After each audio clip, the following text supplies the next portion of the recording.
All right, the committee will come to order. Without objection, the chair reserves the right to declare the committee in recess at any point. Before we begin, I want to remind those in the audience that this hearing is open to the public, but actions that disrupt or distract the proceedings will not be tolerated.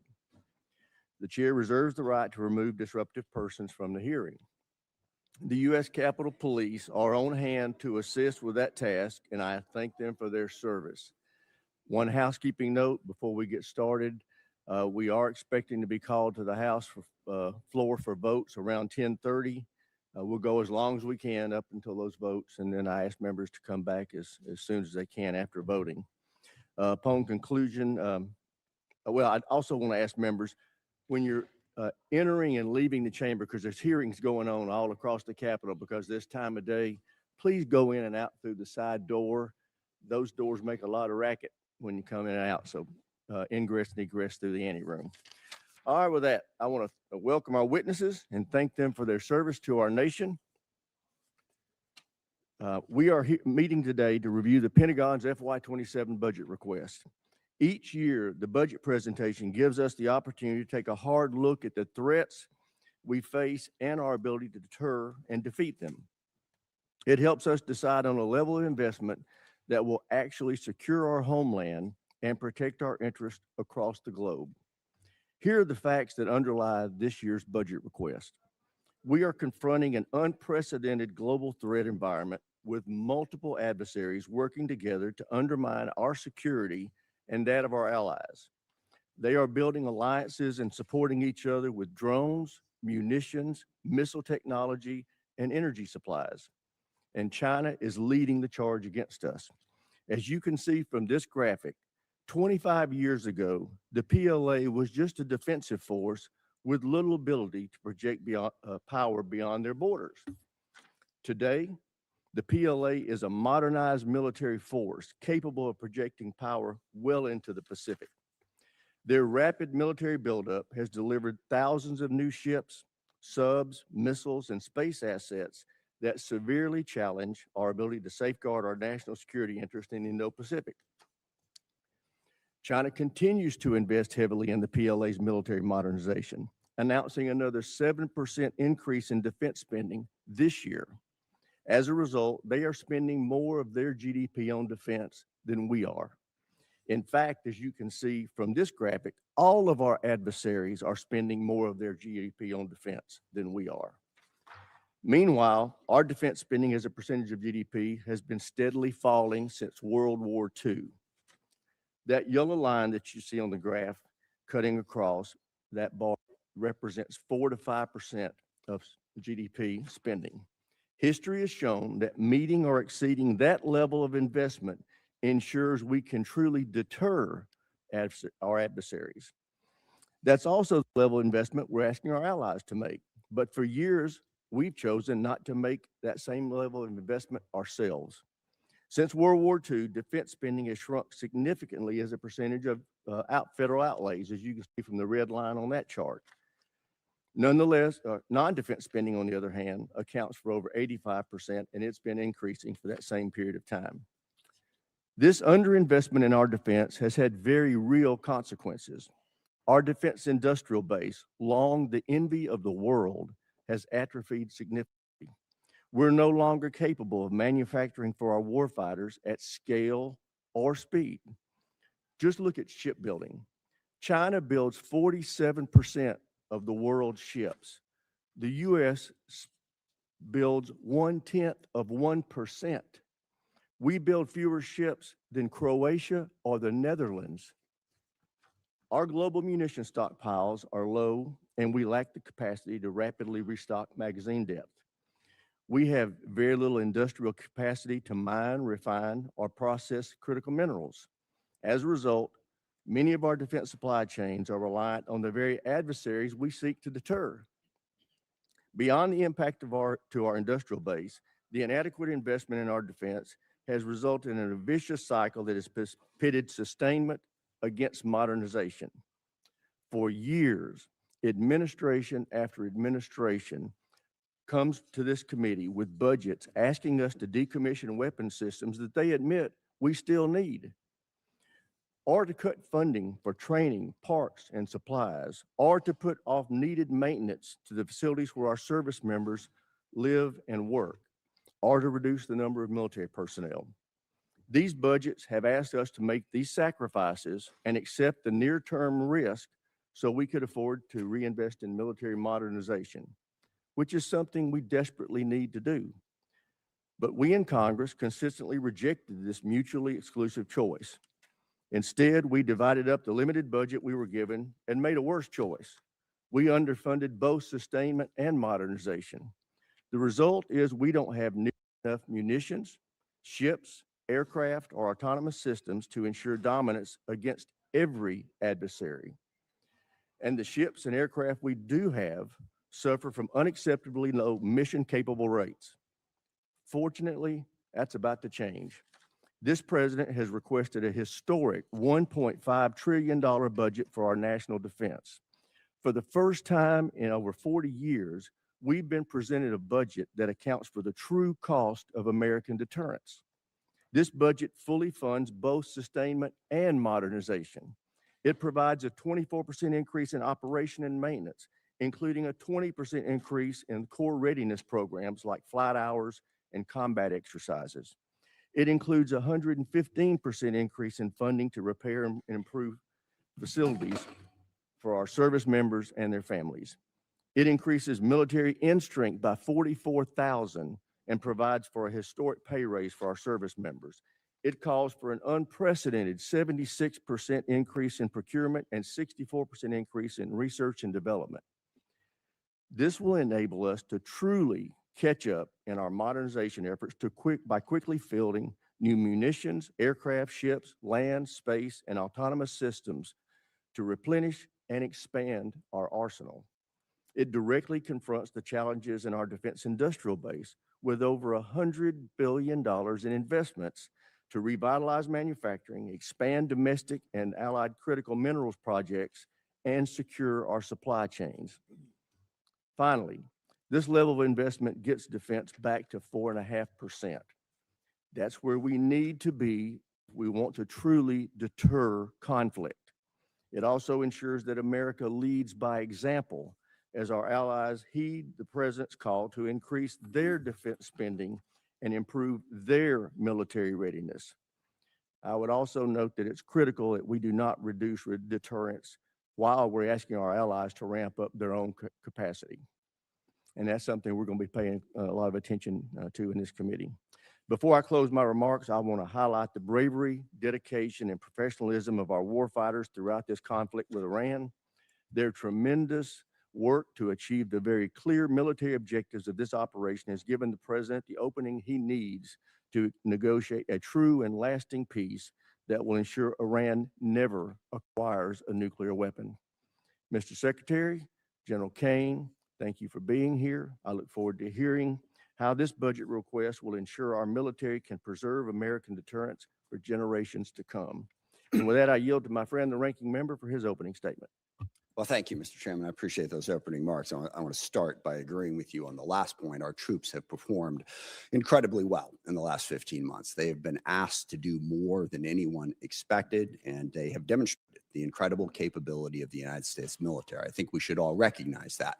Even if we question the strategy, some of the decisions behind it, our troops deserve nothing but our praise for the incredible job that they have done. It has not been perfect. Certainly mistakes have been made, but we have demonstrated to the world that we have a highly capable military. And I hear the chairman on the need for an increased budget.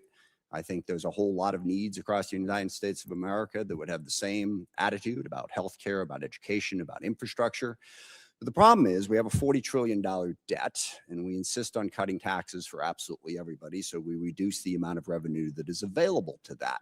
We also have to have a national security strategy that lives within a sound fiscal picture. Most experts would say that the most profound threat to our national security right now is exactly that, is our fiscal picture. How are we going to continue to be able to afford to fund the things we need to fund as we run the debt ever higher?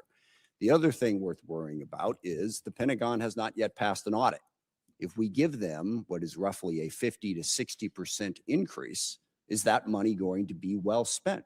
We have every reason to doubt that. Now, I will say, and I praise the chairman, this committee, and in a bipartisan, bicameral way, we have tackled the problem of acquisition reform. I think last year's bill put us on a good trajectory to get to the point where we can, in fact, innovate faster at scale. I also believe the Pentagon has been working on that. We've had many meetings with Deputy Secretary Feinberg, who is focused on that, but we got a long way to go. Can the Pentagon really absorb another $500–600 billion, depending on what the supplemental and the reconciliation package are? I don't think so. We need to pay as much attention to how we're spending the money as to how much we're spending, and we never seem to do that. But the larger problem is the strategy that has been put before us. I looked through the Secretary's remarks, and I've heard you give speeches before about this, about how realism is our strategy. And I find that absurd, and given what we are doing. You can say a lot of things about the strategy, but calling it realistic? We started a full-scale war in the Middle East against Iran to try to reshape the Middle East. Now, we can talk about that in a bunch of different ways, but it is the exact opposite of realism. And in fact, starting wars in the Middle East that get out of control and lead us to have far greater costs for the benefits is one of the cornerstones of the unrealistic strategy that this administration has criticized over and over and over again. And yet here we are in a full-scale Mideast war, and we've seen the costs of that. Certainly at the top of that list is 13 service members killed and hundreds wounded, but it goes way beyond that thousands of civilians have been killed. Over a dozen countries now have been dragged into this war in one way or another. The Israel-Lebanon war has exploded since this war started. We now have a conflict between the Shia militias in Iraq and Kurdistan that is straining, to put it mildly, our relationship with Iraq, and also causing greater chaos throughout the Middle East. We've seen the impact on the economy. Certainly here at home, gas prices up by over $1. The impact of the fertilizer increase is going to come later as food prices skyrocket. But what is happening to us is a small part of what's happening to the rest of the world. Certainly the Middle East's economy has been tossed up in the air, but dozens of countries are rationing gasoline as we speak and experiencing extreme economic pain because of this war. So there's nothing realistic about that. And one of the big questions that we need to get answered today is, where is this going? What is the plan to achieve our objectives? We've seen the cost, and the cost is very, very high. All we keep hearing on the objectives is we keep seeing all of the targets that we have struck. And again, that is an incredible accomplishment from a tactical standpoint. I think the proficiency of our military has been on display, but we're not in this for a tactical advantage. We're in this to fundamentally change Iran. And as we sit here today, Iran's nuclear program is exactly what it was before this war started. They have not lost their capacity to inflict pain. They still have a ballistic missile program. They're still able to blockade the Strait of Hormuz and have the ships that are capable of doing that. What is the plan to get that to change? And most disturbingly, the president keeps telling us that it's over. What was it? A week ago Friday, the president announced that Iran had agreed to give up their nuclear program, to give up their ballistic missile program, to stop support for terrorist groups, to reopen the Strait of Hormuz. The only problem with that is literally none of that was true. He was completely making it up. It wasn't. Iran hadn't even agreed to meet with us, as became embarrassingly clear as the day spun out and poor J.D. Vance had to keep going back and forth to the airport. We never even had a meeting. So wish fulfillment is not really a strategy. I mean, maybe the president thinks he's doing some sort of Jedi mind trick and can tell Iran, you will give up your nuclear weapons, and they automatically will, but that's not working. So what we need to hear today is what is going to work. We have 50,000 troops in the region who are still at risk. How are those tactical victories going to translate into some sort of strategic success? And by the way, this is one of the things that realism recognizes. You can win a whole lot of little small battles and lose the war, which is why you don't stumble into the war in the first place. But at the same time, we're doing all of this on our own as we increasingly push away all of our allies. Sometimes just because we want to do what we want to do, we don't want to have to consult them, sometimes just gratuitously insulting them. I mean, in the middle of this war where we were asking NATO to come join us, the president took time out to insult President Macron and his wife. Okay, how is that helping us to try and belittle everybody in the world? And I also, for the people who are criticizing NATO over this war, I will remind people that NATO is a defensive alliance. What that means is every country in it pledges to defend a country if attacked. And when we were attacked on 9/11, that's what NATO did. They put in Article 5, and for 20 years they fought beside us. NATO is not if any one of the countries decides to unilaterally and unwisely start a war precipitously that everyone else is supposed to join. That's not the way it works. So berating and belittling our allies after we did that and driving them ever further away from us, how is that realistic? Not only are we going to try to reshape the Middle East, but we're going to do it alone while we're pushing everybody away from us. And then we have other tools in our arsenal. You see that those numbers on the budget, but the State Department's really important. Development is really important.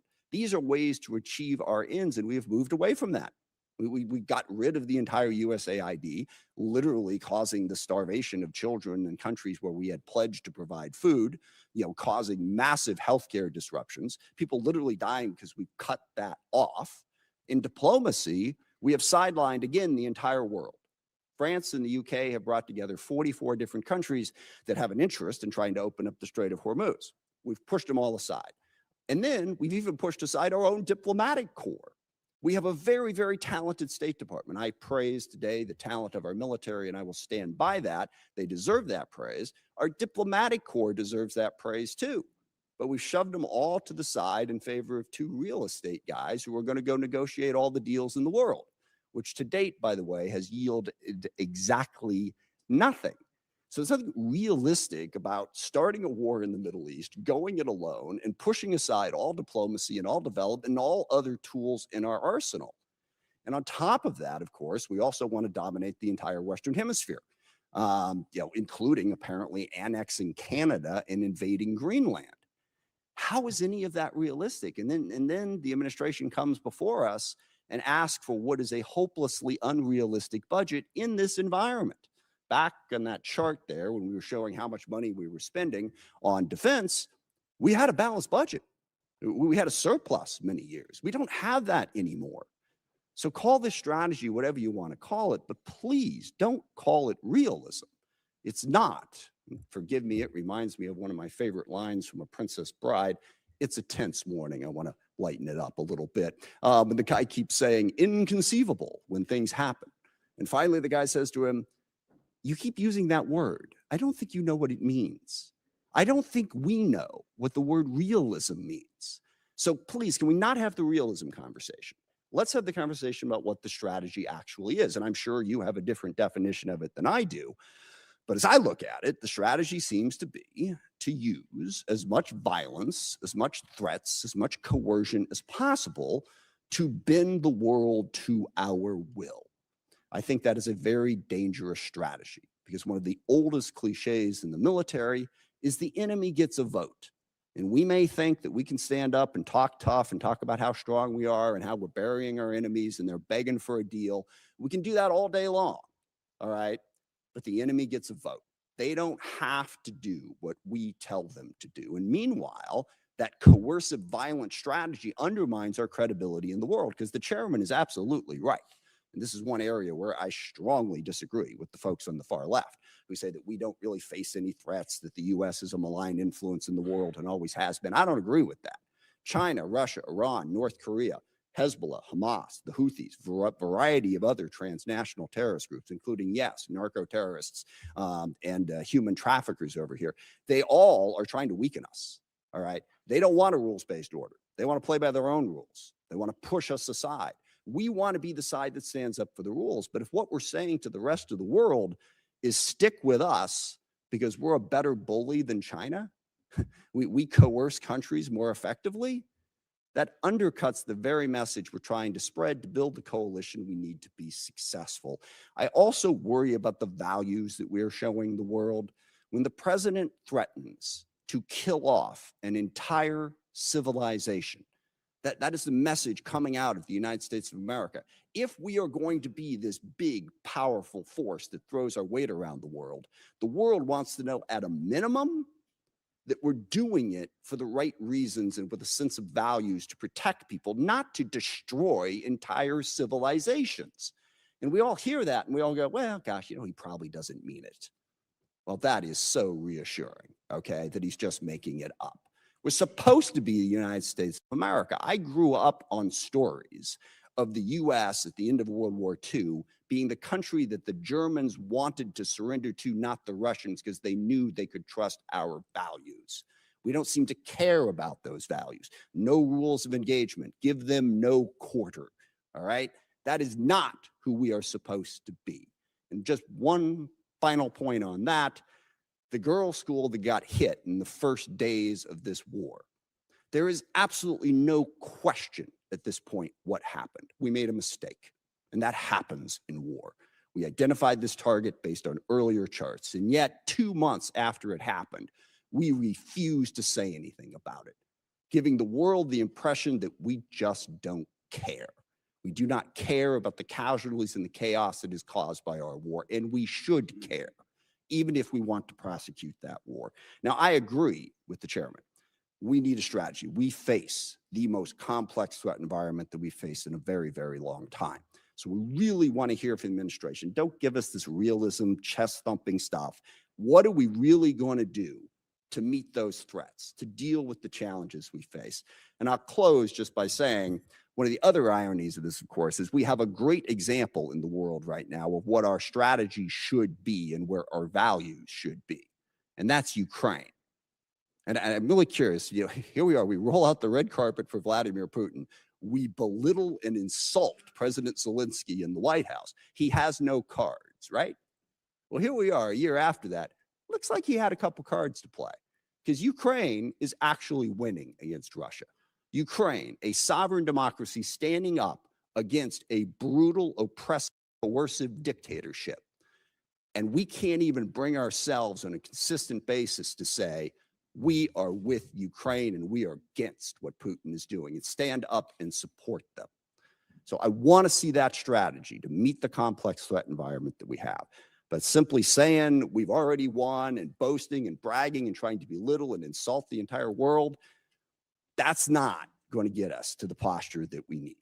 So I hope we have a conversation about how we can build a strategy that makes sense and is actually realistic. With that, I yield back.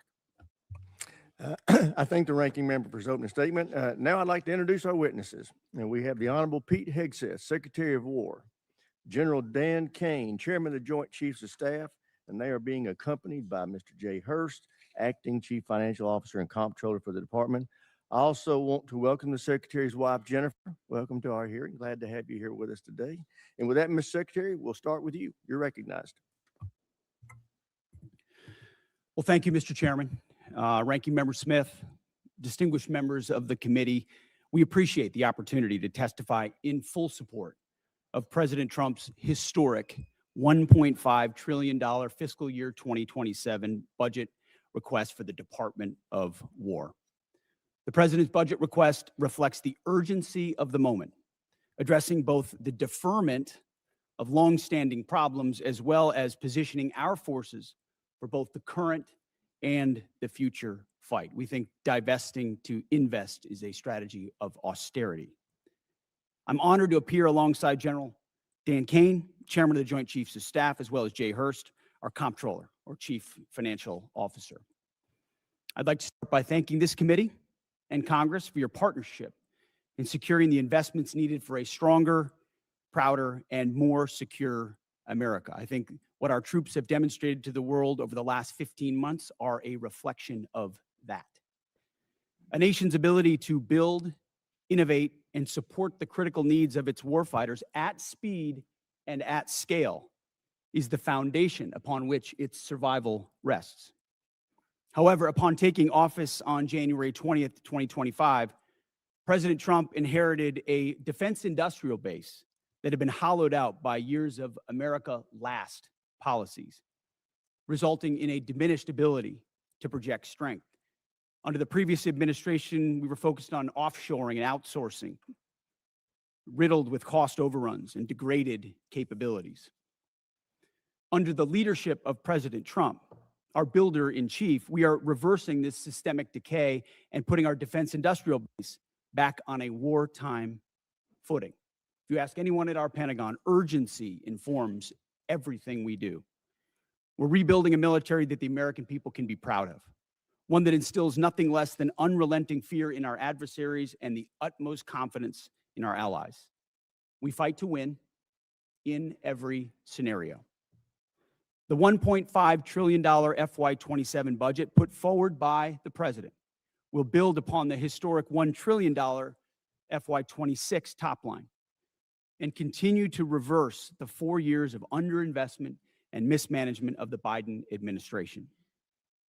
The $1.5 trillion budget will ensure the United States continues to maintain the world's most powerful and capable military as we grapple with a complex threat environment across multiple theaters. Not to mention, this budget also includes a historic troop pay increase, 7% for lower enlisted, and the budget eliminates all poor or failing barracks. Quality of life for our troops is front and center in this budget as well. By supercharging our industrial capability and transforming how the department does business, we're restoring American commercial dominance at a pace unseen in generations, transforming the defense industrial base from a broken, slow-moving system of the past. We have flipped the Pentagon acquisition process from a bureaucratic model to a business model, 180, decisively moving from an acquisition environment paralyzed by bureaucratic red tape into an outcomes-driven organization focused on delivering the most at cost, at scale for taxpayer dollars. Over the past year, through historic multi-year procurement agreements, smart business deals for things like critical munitions and capabilities, we've sent an unambiguous demand signal to industry partners to build more and build faster.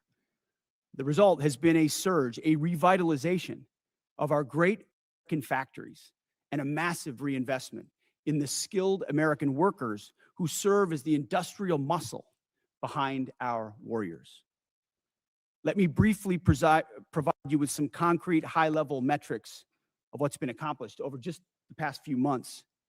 These are announced new facilities and investments to support American warfighters, and I would refer you to the screen. The department has helped stimulate more than 250 private investment deals in 39 states, in 180 cities, and 150 companies worth more than $50 billion. It's resulted in 280 new or expanded facilities, more than 18 million new square feet of American manufacturing, and more than 70,000 new jobs in defense. This is the key part of this. These $50 billion of investment in new plants, new assembly lines, and new factories, these are private investments, not taxpayer dollars. By changing our departments, transforming our department's business model, American companies are investing in America with their own money, their own capital, a historic demonstration of American manufacturing and defense revitalization, all again with their capital, not Uncle Sam's. This has never been done before and is long overdue, from a bureaucratic model to a business model. Anyone on the outside looking in at what's been done inside this Pentagon in the last 12 months cannot deny the fundamental transformation at speed, at scale, to innovate and meet the threats of today and tomorrow. These investments equal great things for America, American families, and American workers, and help to ensure that our warfighters are able to defend the American dream and all American made. Together with the help of the policies, updates, and appropriations passed by Congress, President Trump's War Department has begun to turn the lights back on in manufacturing towns across this country, and once again, forging a lethal arsenal of freedom. Where critical supply chains are threatened, the War Department has acted decisively to inject capital, stimulate production, and prevent adversarial exploitation. We are firing up the American economic engine, and at every level of our defense industrial base. Every policy we pursue, every budgetary item we request serves to ensure the department remains laser-focused on increasing lethality and survivability of our forces from the front lines to the factory floors. This is a historic budget, as you said, Mr. Chairman. This is a fiscally responsible budget. This is a warfighting budget. And speaking of warfighting, the topic of Iran, I'm sure will come up today, which I very much welcome discussing. I look forward to sharing the incredible successes of our military, achieved in a matter of weeks.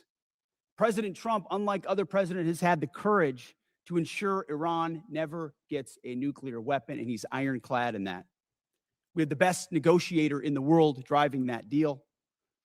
The biggest challenge, the biggest adversary we face at this point are the reckless, feckless, and defeatist words of congressional Democrats and some Republicans 2 months in, I remind you, 2 months in to a conflict. Lest I remind you, and my generation understands how long we were in Iraq, how long we were in Afghanistan, how long we were in Vietnam. 2 months in on an existential fight for the safety of the American people, Iran cannot have a nuclear bomb. We are proud of this undertaking. I am proud that President Trump has had the courage to do it, and I look forward to sharing more about what our troops have accomplished. So I thank you again for the opportunity to address this committee. I ask that God would continue to watch over our troops in harm's way, and those that have fallen are always in our memory, and we fight to ensure their legacy. Look forward to answering the questions of this committee. Thank you, Mr. Secretary. General Kane, you're recognized. You're recognized. Thank you, Chairman Rogers, Ranking Member Smith, and members of this committee. Thanks for having me today. I'm honored to be here today alongside the Honorable Pete Hegseth and Honorable Jay Hurst to testify in the President's fiscal year 2027 budget. I'm grateful for the opportunity to testify today, and I'm thankful for your continued partnership in support of our warfighters defending the homeland and our interests around the world. It's a privilege to speak with you today about the foundation of America's strength, our 2.8 million members of our joint force. And I'm continually inspired by our soldiers, sailors, airmen, Marines, Guardians, and Coast Guardsmen, and our civilians standing the watch for our nation, supported always by their families. Each and every one of them could have chosen another path, but they don't. They choose to serve and to do something more important than themselves. And every day they meet the nation's challenges, from combat operations to critical support roles, with the courage, tenacity, and grit that keeps our nation strong and secure. I would also like to express my deep gratitude for the 39 members of our joint force who've passed away during my time as the chairman, including 14 who've passed during Operation Epic Fury. As the Secretary said, we are deeply grateful for each of them and their families, and their names will never be forgotten. As the chairman, my duty is to ensure our civilian leadership has a comprehensive range of military options and the associated risks that to those leaders who make the nation's hardest decisions, and offer my military advice privately. I owe the President, the Secretary, and the Congress the truth at every turn. My blueprint for this role is General George C. Marshall. His commitment to civilian control of the military and nonpartisan military remains a constant standard and something I borrow from often. I strive daily to emulate his candor, delivering the facts to our leaders and telling them always what they need to hear, not always what they want to hear. And once a decision is made, executing it with absolute dedication, and that is the demand of our profession. I sit here today before you representing our incredible joint force, and I want to emphasize my commitment to this committee and the Congress that I will always follow General Marshall's steadfast example by providing clear and candid nonpartisan military advice and working together with our civilian leaders to ensure that our military does the things that we must do, being prepared to deter and defend our nation, and if called upon, win our wars around the world. America's joint force is operational at its core, purpose-built for the realities of a complex and ever-changing world. We are organized, trained, and equipped to execute the most demanding missions across the globe with unrivaled precision. Over the past year, our warfighters have consistently demonstrated exactly what it means to be the most capable, adaptable, and most professional military force in the world. Our shared goals are to ensure the joint force maintains the strategic initiative and advantage, projecting American power and responding to global challenges on our nation's terms. During operations Rough Rider, Midnight Hammer, Southern Spear, Absolute Resolve, and Epic Fury, the joint force executed globally integrated operations and missions alongside our interagency and international partners. And once our civilian leaders made a decision, we make those missions our own, demonstrating the unmatched capability to seamlessly synchronize our capabilities across all domains, from the seabed to cislunar space and higher. We're able to accomplish these complicated missions and work because we draw from a deep, enduring reservoir of training, professionalism, and commitment. Our operational tempo is high, but we're designed to sustain and rebuild our strength continuously. We build readiness every day. We train professionals every day. We learn and sharpen our edges every day by being learning leaders. And I am incredibly proud to be a member of this joint force team, proud of the team and proud of the commanders. As the chairman and the ranking member both said, we live in complex and dynamic times where global risk is scaling.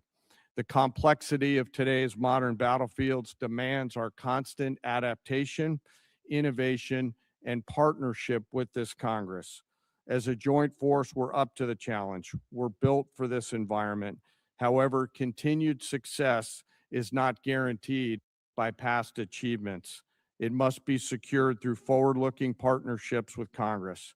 And to drive this pace and change and maintain our superiority, we need timely, predictable, and sustained investment.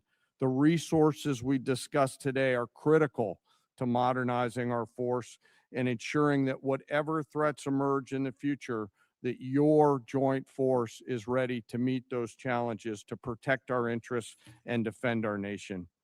As the Secretary said, the President's fiscal year 2027 budget supports the department's goals of recharging the defense industrial base and the national industrial base, ensuring our military is ready, securing our military advantage. Within the joint force, the uniform side, our priorities remain the same: ensuring our warfighters are properly armed, globally integrated, and ready, while always taking care of our people.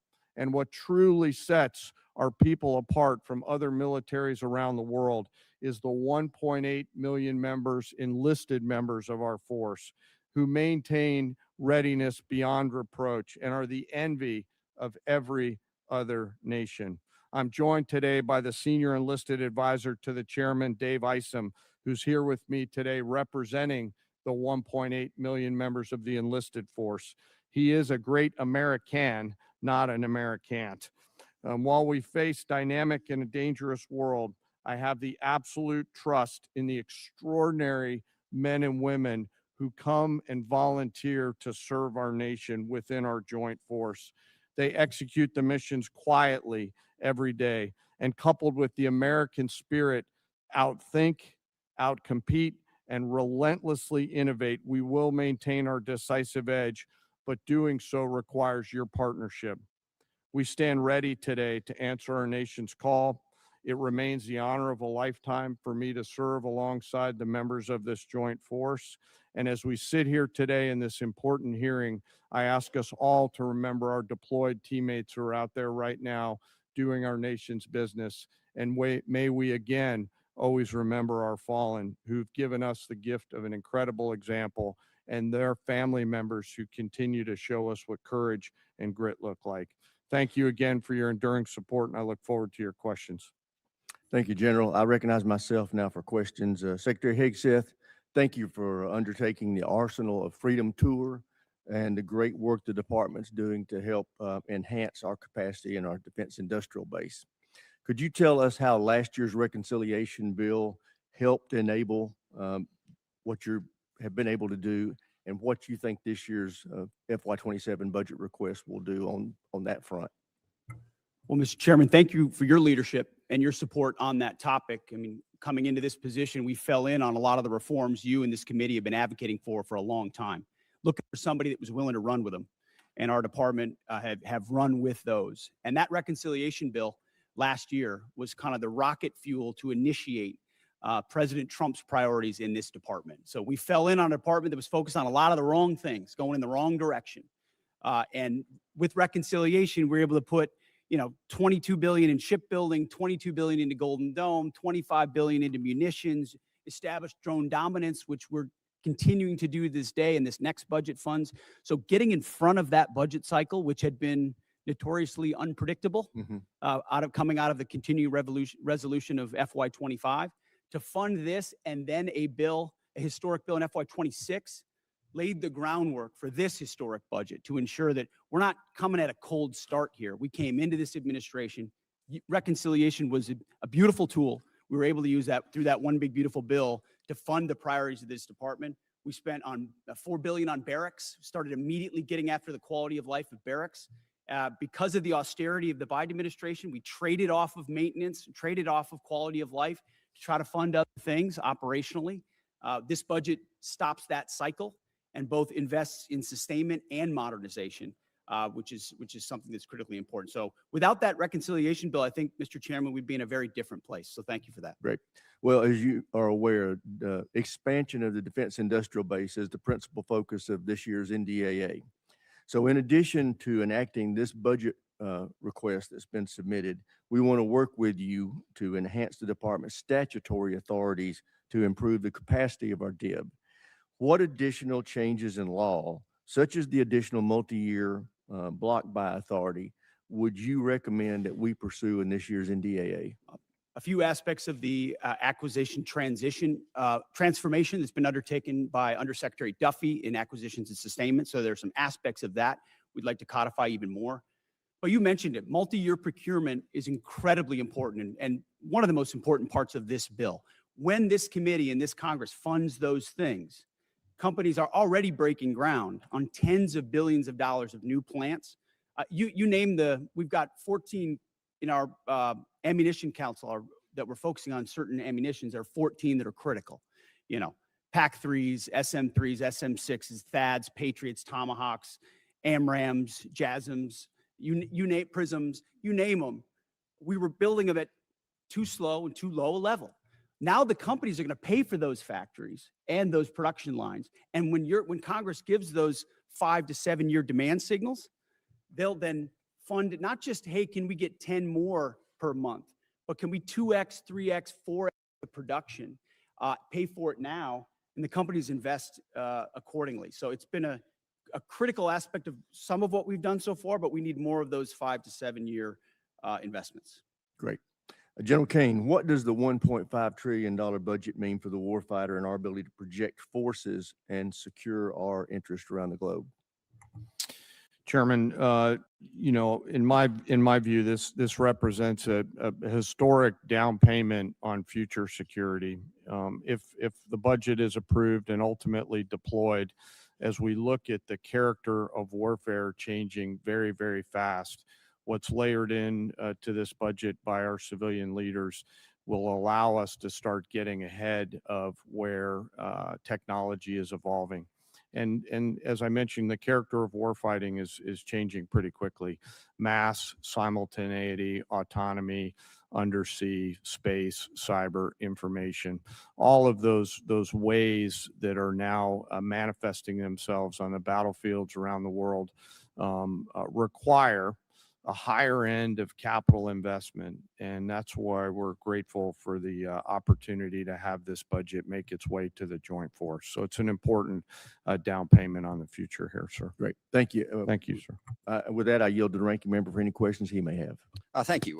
Mr. Hurst, drag you into the conversation here. We have not yet received from the Pentagon the costs of the war. So just for the record, we'd like to get that as soon as possible. Certainly the munitions expended, but also underreported is we've had a fair amount of equipment destroyed, including 2 C-130s with the rescue of our downed airmen. So Do you have either A, a cost estimate coming to us anytime soon, or B, a specific supplemental request? Thank you for that question. So approximately at this day, we're spending about $25 billion on Operation Epic Fury. Most of that is munitions. There's part of that is obviously O&M and equipment replacement. We will formulate a supplemental through the White House that will come to Congress once we have a full assessment of the cost of the conflict. Sure. So you're saying the full cost at this point is $25 billion? Yeah, that's our estimate for the cost. Okay, interesting, because I'm glad you answered that question, because we've been asking for a hell of a long time and no one's given us the number. So if you could get those details over to us, that would be great. Mr. Secretary, you mentioned the nuclear aspect of Iran and the war. And it is worth noting that every president prior to this one, including President Trump in his first term, also prevented Iran from getting a nuclear weapon without actually having to go to war in Iran. So we need to keep that in mind. But also, since the war started, Iran's nuclear arsenal has not been weakened in any way. And at the moment in negotiations, what Iran is saying, basically pay us to open up the strait. That's their position, which is completely untenable. I agree. It's worth noting, of course, that the strait was open before the war started. Now we're negotiating to get back to status quo. And Iran's most recent offer is to say, we'll talk about nukes later.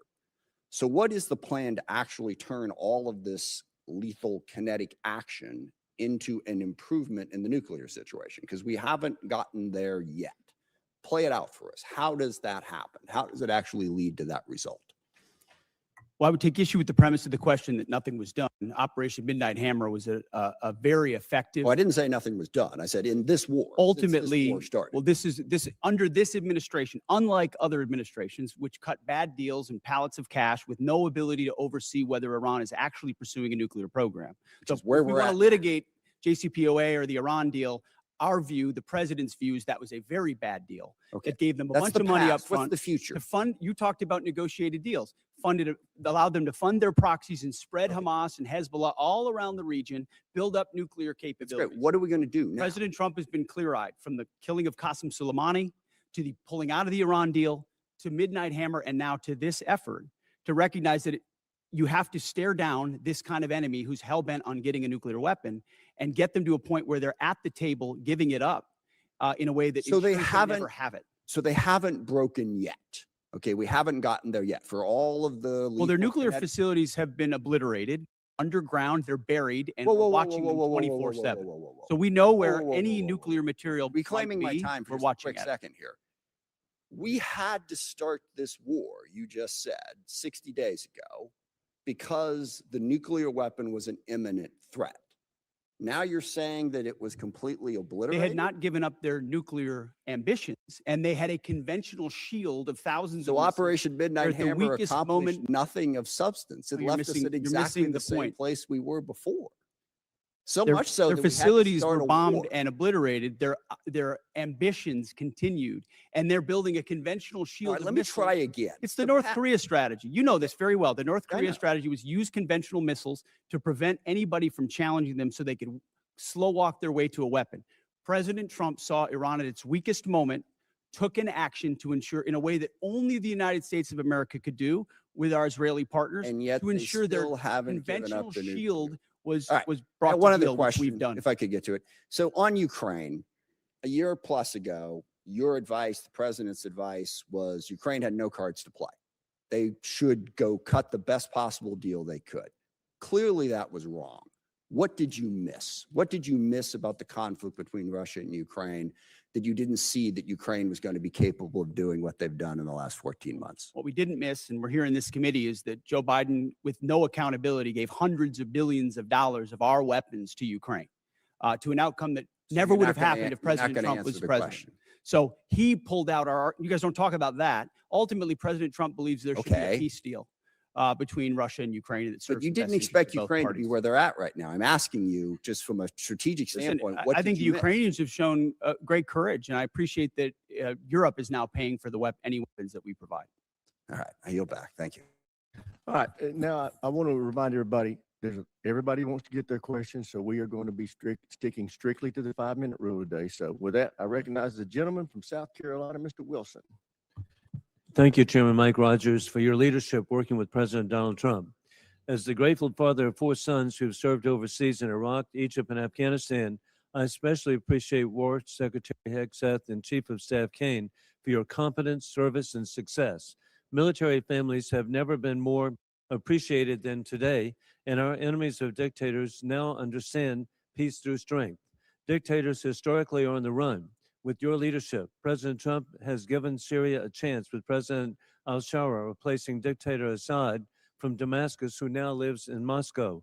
Dictator Maduro is correctly in a Manhattan jail, as you successfully revealed in Caracas that the war criminal Putin air defenses do not work, the Chinese Communist Party radar failed, and Cuban mercenaries were expendable.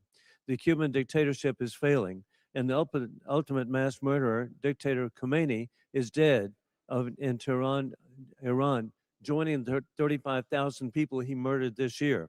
With your leadership, American morale has never been higher, and hopes for freedom of the oppressed people of Iran, Cuba, Russia, and China have never been higher.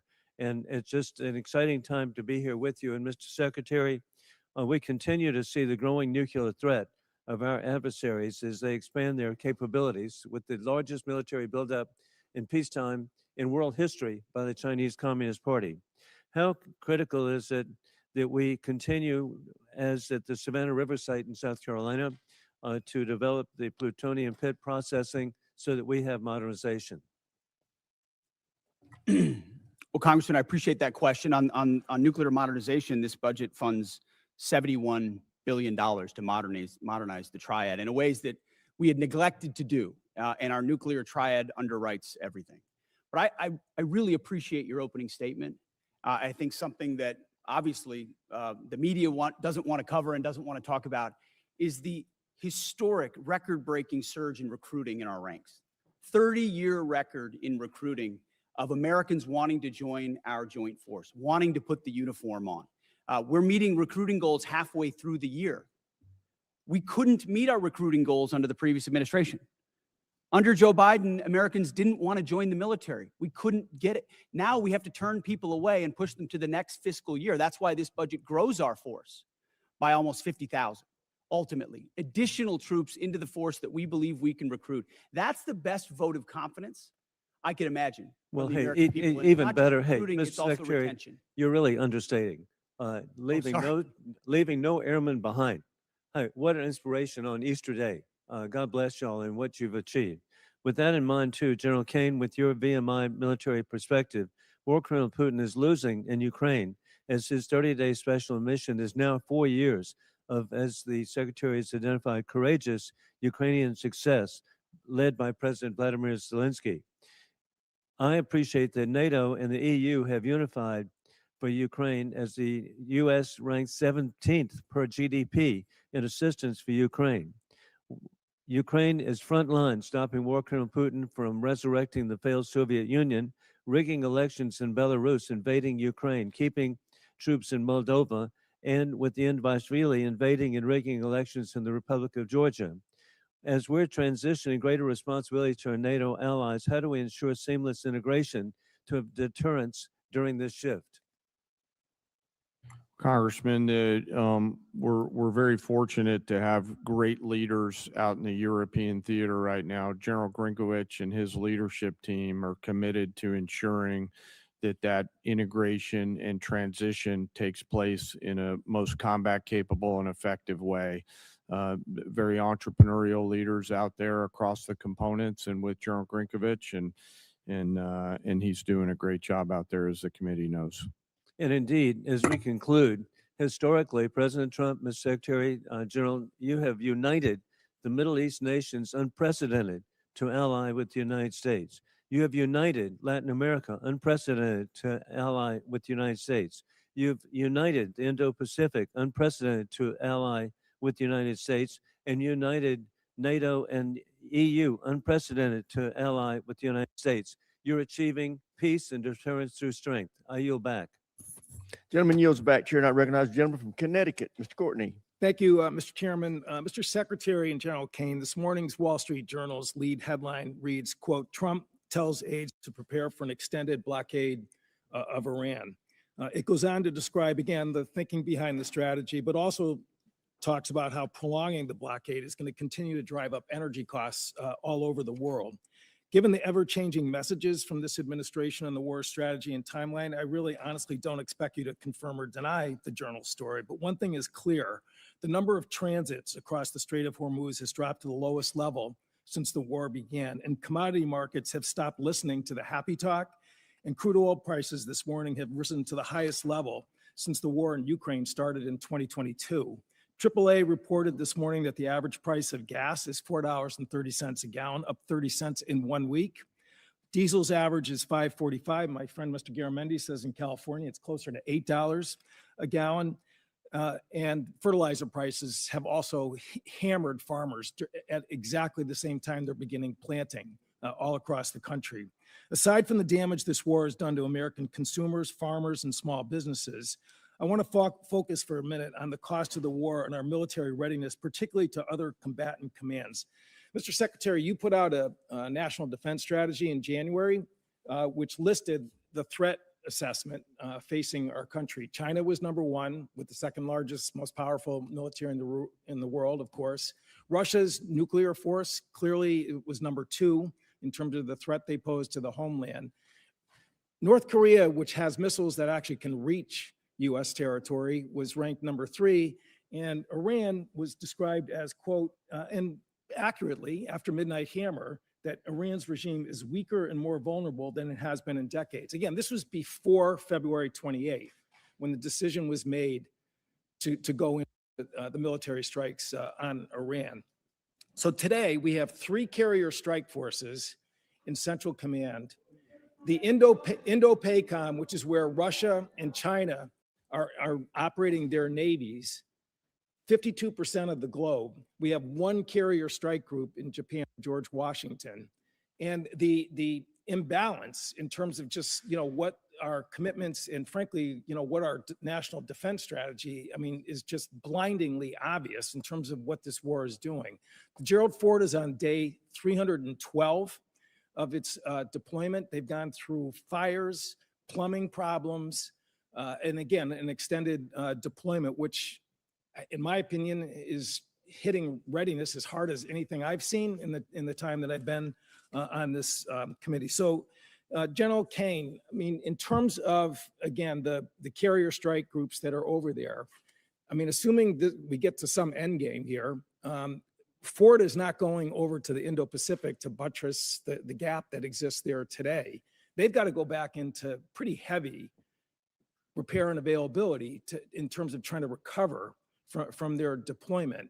So again, in terms of just, the decisions about where we're putting people and putting really the most powerful part of our Navy, can you explain again what that means in terms of the situation in Indo-PACOM, where China is watching? We saw Mr. Rogers' pretty powerful presentation in terms of the buildup that's happening in that part of the world. How does that align with the national defense strategy, which was just put out by this administration in January? Well, sir, first, I want to echo your comments on the Ford Strike Group. Fantastic work by incredible sailors, not just the Ford herself, but the other ships as well, on a historic cruise doing incredible work for the But nation. excuse me, how does that balance with the national Well, defense strategy? yes, sir. Happy to answer the way I think about this. The national security strategy and national defense strategy are frameworks, but a president will employ national force and power based on the political and security situations that a president deems appropriate to use that military force. There's always trade-offs in all of these things. I'm confident that the president always carefully considers these readiness trade-offs, and I'm sure he has done so in this case based on the military options that we've presented with the associated risks and Well, advice. to make a trade going after a regime that's weaker and more vulnerable than it has been in decades, which is quote unquote from the defense strategies report, does not, in my opinion, in common sense. Gentleman's time's expired. As you can tell from looking at the dais, votes have been called. So we are now going to stand in recess to the end of this vote. I expect it to take 20 to 25 minutes, but we are now in recess.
here we'll come back to order. Secretary, can you hear my voice clearly? General, can you hear my microphone now? Okay. Yes, sir. Gentleman from Ohio, Mr. Turner is recognized. Thank you, Mr. Chairman. Secretary Hegseth, your written testimony on page 20 includes a statement concerning the importance of FISA and Section 702, which is incredibly timely because this body is going to be voting today on 702, which could be expiring this week. You state this vital tool keeps Americans safe, provides critical intelligence to our warfighters, and is subject to a rigorous system of oversight by all three branches of government to guarantee the protection of the constitutional rights of the American people. Thought I'd give you a moment to expound on that because this is going to be very important because there's several people who right now in this body are going to be considering their support for 702's reauthorization. Well, thank you for that opportunity, Congressman. Yes, this department strongly supports the reauthorization of FISA 702. And it is not hyperbole to say many of the most important missions we have executed could not have happened without the intelligence gathered through FISA 702. So we would urge members to support that so we can continue doing the good work of the American people. Thank you, Mr. Secretary. I appreciate your comments that Iran must never be permitted to obtain a nuclear weapon. There have been many comments that have been made concerning allies who have not assisted or supported the effort. General Kane, there have been many allies who have been essential for us to be able to execute the functions necessary both for Midnight Hammer and for the current ongoing operation. I'd like to ask you to speak for a moment about the essential aspect of the allies that are supporting the effort. There are bases that are necessary, are forward operating facilities, both our allies in the Middle East, both our NATO allies, those in Europe, throughout. We would not be able to undertake this current operation without the use and support of facilities that we have in our bases throughout NATO, Europe, and the Middle East. If you could, for a moment, expound on the integral nature of our facilities that include those bases that are located within our allies. Well, Congressman, from a purely military standpoint, allies and alliances are important. They allow us, you did a better job than I could on articulating the importance of access, basing, and overflight considerations. You know, who those allies are and the quality of those alliances are left our civilian leaders, but certainly we appreciate those allies who've helped us and assisted us along the way. General, you would describe them as having been essential. Yes, sir. Because it's very important. I mean, we want to make certain that, you know, that we treat adversaries as adversaries and allies like allies, especially those that are essential. The king was here yesterday, and as he was speaking, he received a standing ovation when he implored this body to continue our support for Ukraine. In the 2026 National Defense Strategy, it assesses Russia will remain a persistent, manageable threat. It specifically identifies Russia's continued threats to Ukraine, and we have, of course, currently the presidential continued drawdown authority that can support Ukraine, and also the President Trump announced Pearl, the prioritized Ukraine requirements list, and in the FY 2026 NDAA, there is the $400 million that is included in the European capacity building within the defense security cooperation.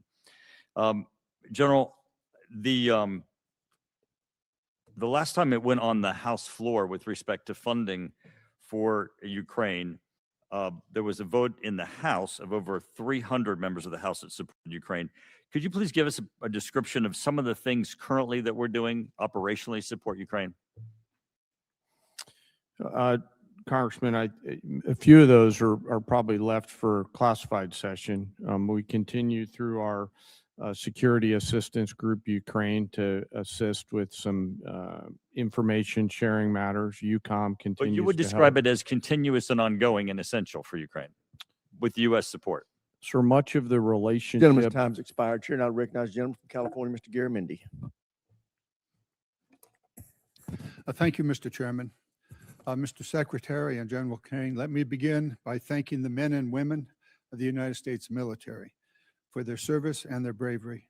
I recognize that our service members have performed with extraordinary courage and tactical skill, and they've done incredible things that our country has asked them to. Their professionalism and selfless service are not in question and never have been. What is in question is the purposes and the strategic direction of this war. Mr. Hegseth, as Secretary of the Department of Defense, you are ultimately responsible for the conduct of the Iran war. Any unvarnished review of what is happening right now in the Middle East would reveal a geopolitical calamity, a strategic blunder resulting in worldwide economic crisis. The result of Trump's war of choice is a serious self-inflicted wound to America. It will take years and a new administration to recover from the grave damage to our standing in the world, as well as our economy and our military. We must remember that 13 Americans have been killed in action, hundreds wounded, and thousands of civilians killed, including more than 100 school children. The risk of this conflict was foreseeable. I'm certain that the Department of Defense knew that it was likely that in a war with Iran would create an international economic crisis by blocking the Strait of Hormuz and thus stopping 20% of the world's oil. Was this existential threat considered? Apparently not. During the 60 days of Trump's Iran war, critical munitions have been expended at an alarming rate, depleting magazine levels below what is thought necessary to hold China at bay. It will take years and tens of billions of dollars to restock. A significant part of the necessary Navy and Marine force in the Pacific has been removed and sent to support the Iran war. Our support of Ukraine has suffered as supplies and defense systems are diverted to the Iran war. America has lost irreplaceable aircraft, radar systems, and strategic bases have been shown to be vulnerable. The continued lengthy deployment of ships, equipment, and personnel has sacrificed readiness. We know what we have lost, but what have we gained? Let's consider that the regime in Tehran is still intact with new and more radical leadership, as are Iran's ballistic missile and drone forces, as is Iran's ability to rebuild their military industries. Also, as is Iran's coordination with China, Russia, and North Korea, and Iran's ability to choke off global energy supplies, and their stockpile of highly enriched uranium, which they only built after President Trump shredded President Obama's Iran deal in 2017. Secretary Hegseth, you have been lying to the American public about this war from day one, and so has the President. You have misled the public about why we are at war. You and the President have offered ever-changing reasons for this war. You've misled the public about the progress of the war. While the military has executed this war with tactical success, the strategy has been an astounding incompetence, doing immense economic damage to America. Mr. Chairman, And the Mr. world. Chairman, with the personal attack on the secretary, he should have an opportunity to respond. He certainly Thank will you. when No, I, no, It no. is- No, at the time I you're am doing it. finished. It's the gentleman's time. He can use it as he sees fit and add an extra 5 seconds to Mr. Garamendi's time. Thank you. You and the President are ever-changing reasons for the war. You have misled the public about the progress of the war. While the military has executed this war with tactical success, the strategy has been an outstanding example of incompetence. This war of choice is a political and economic disaster at every level. Despite the president's promise to lower the cost of living, gas prices are up 40% and inflation is soaring. So much for lowering the cost of living. The president has got himself and America stuck in the quagmire of another war in the Middle East. He's desperately trying to extricate himself from his own mistakes. It is in America's and indeed the world's interest that he succeed in that. I yield back. Gentleman yields back. Chair, and I recognize the gentleman from Virginia, Mr. Whitman. Thank you, Mr. Chairman. I'd like to thank our witnesses for joining us today. General Kane, Secretary Hegseth, Mr. Hurst, thank you so much. I want to go to a statement I've been making here for the last several years, and that is we are in the most dangerous national security position that this world has been in since 1939. And we know that it's a critical effort that we undertake to make sure we can deter through the concept of peace through strength. Ms. Secretary, I'd like to start with you. We know that peace through strength has a number of tenets. I think the most important of those is presence.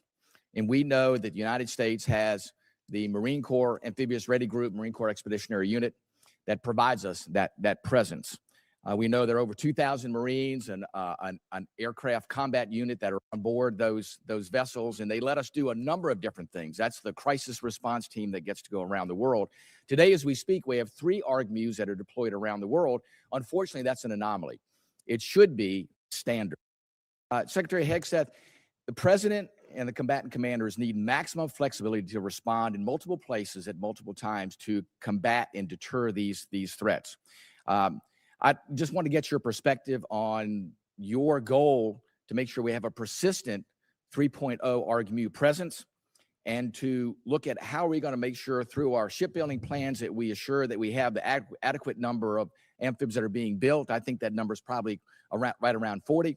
And then what are we going to do to make sure, too, that the A-sub-O, the operational availability, is going to be at the level where we can maintain an ARGMU 3.0 with the effort we have to put in to maintain these ships? So thank you for the question, the substantive question. Ultimately, we support 3.0 ARGMU. That presence right now gives us a lot of flexibility. Yeah. And this budget supports moving in that direction to ensure that this administration and future administrations have that kind of strategic flexibility with the incredible capabilities the ARGMU provides. We saw it in Southern Spear. We saw it on the Maduro raid. We see it right now. It's a persistent capability. So I think you'll find our shipbuilding investments to meet that as well. But if I may, sure. Yeah. I didn't get a chance. I didn't see a question in the statement from the congressman. I hope you appreciate how reckless it is. When I said reckless, feckless, and defeatist of congressional Democrats at the beginning, that came after watching you say the same thing on CNN this morning, a quagmire. My generation served in a quagmire in Iraq and Afghanistan, years and years of nebulous missions and utopian nation building that led us to nothing. What we have right now, the way you stain the troops when you tell them 2 months in, Congressman, you should know better. Shame on you. Calling this a quagmire 2 months in. The effort, what they've undertaken, what they've succeeded, the success on the battlefield that could create strategic opportunities, the courage of a president to confront a nuclear Iran, and you call it a quagmire, handing propaganda to our enemies. Shame on you for that statement. And statements like that are reckless to our troops. Don't say I support the troops on one hand, and then a 2-month mission is a quagmire. That's a false equivalation. Who are you cheering for here? Who are you pulling for? Our troops are doing incredible work. They've done incredible things for the entirety of this mission and achieved incredible battlefield successes. And you sit there and go on TV for your clickbait about quagmires. It undermines the mission. Your hatred for President Trump blinds you to the truth of the success of this mission and the historic stakes that the president is addressing, which the American people support. Iran's been at war with us for 47 years. You want to talk about a forever war? For 2 months, this president has stared them down. He's going to get a better deal than anyone ever has and ensure that Iran never has a nuclear weapon. I know the American people support that mission, despite your loose talk and words like quagmire. Thank you. Thank you, Mr. Secretary. General Kane, I want to quickly go to you. We know all about the need for exquisite platforms, but we know if we're going to close the gap with our pacing threats, we have to make sure we have those expendable and attritable platforms. And we know those nation capabilities are key And we have to be able to spin them up quickly because that's the fastest way for us to, again, deter by peace through strength. Give us your perspective on how you see the urgency of getting that capacity not only in place, but getting that ability to go to scale and get those capabilities in the hands of our warfighters. Sir, I think it's critical. And when I look at what OSW above us is doing, and the Deputy Secretary as well as Secretary Duffy, and frankly, the National and Defense Industrial Bases all rallying around the need to scale, along with the new entrants that are out there who are coming and bringing products to the joint force. A key is Gentleman's capacity. time's across expired. the Chair now agency. recognize the gentleman from New Jersey, Mr. Norcross. Thank you, Chairman. I'd like to thank witnesses for being here today. Mr. Secretary, it's well known that our Defense Industrial Base and Maritime Industrial Base has declined greatly over time. It's the shipyards. It's many of the things that you already spoke about. In my community, we used to have 3 shipyards, 40,000 workers. We've lost that critical job skills there and 40,000 people who know how to do it. And quite frankly, most of it went overseas because it was cheaper. Well, cheaper doesn't buy the security we need for our industrial base. I championed a provision in the 24 NDAA entitled Enhanced Domestic Content Requirement for Major Acquisition Programs. Had to do with our industrial base making things here in America long before this administration came in. The goal was to strengthen our supply chains and have that critical oversight, push for greater investments, much of what you're doing now on these major defense acquisition programs. So we passed that in a bipartisan manner because we knew that this was critical and things can happen. Lo and behold, here we are. There was a reporting requirement in that. That calls on you, the Secretary of Defense, to establish an information repository, issue rules, create a fallback process to govern the Department of Defense. We wanted to better understand much of what is being done here, but it's not being reported back to us. I sent to your office on January 8th, followed up on February 4th. We're years overdue on this report that will give us insight onto how we're addressing it. We hear what you're saying, but can you commit that we will get that report to us in the next 30 days? Unless Jay has additional details, I'll make sure we look into it. Whatever we can get to you as rapidly as possibly, we will. We'll also check with the new Navy leadership and make sure they're complying as rapidly as possible with every aspect that could apply to shipbuilding. That's been our focus on the Navy side. It's not just shipbuilding, major acquisition programs across the board.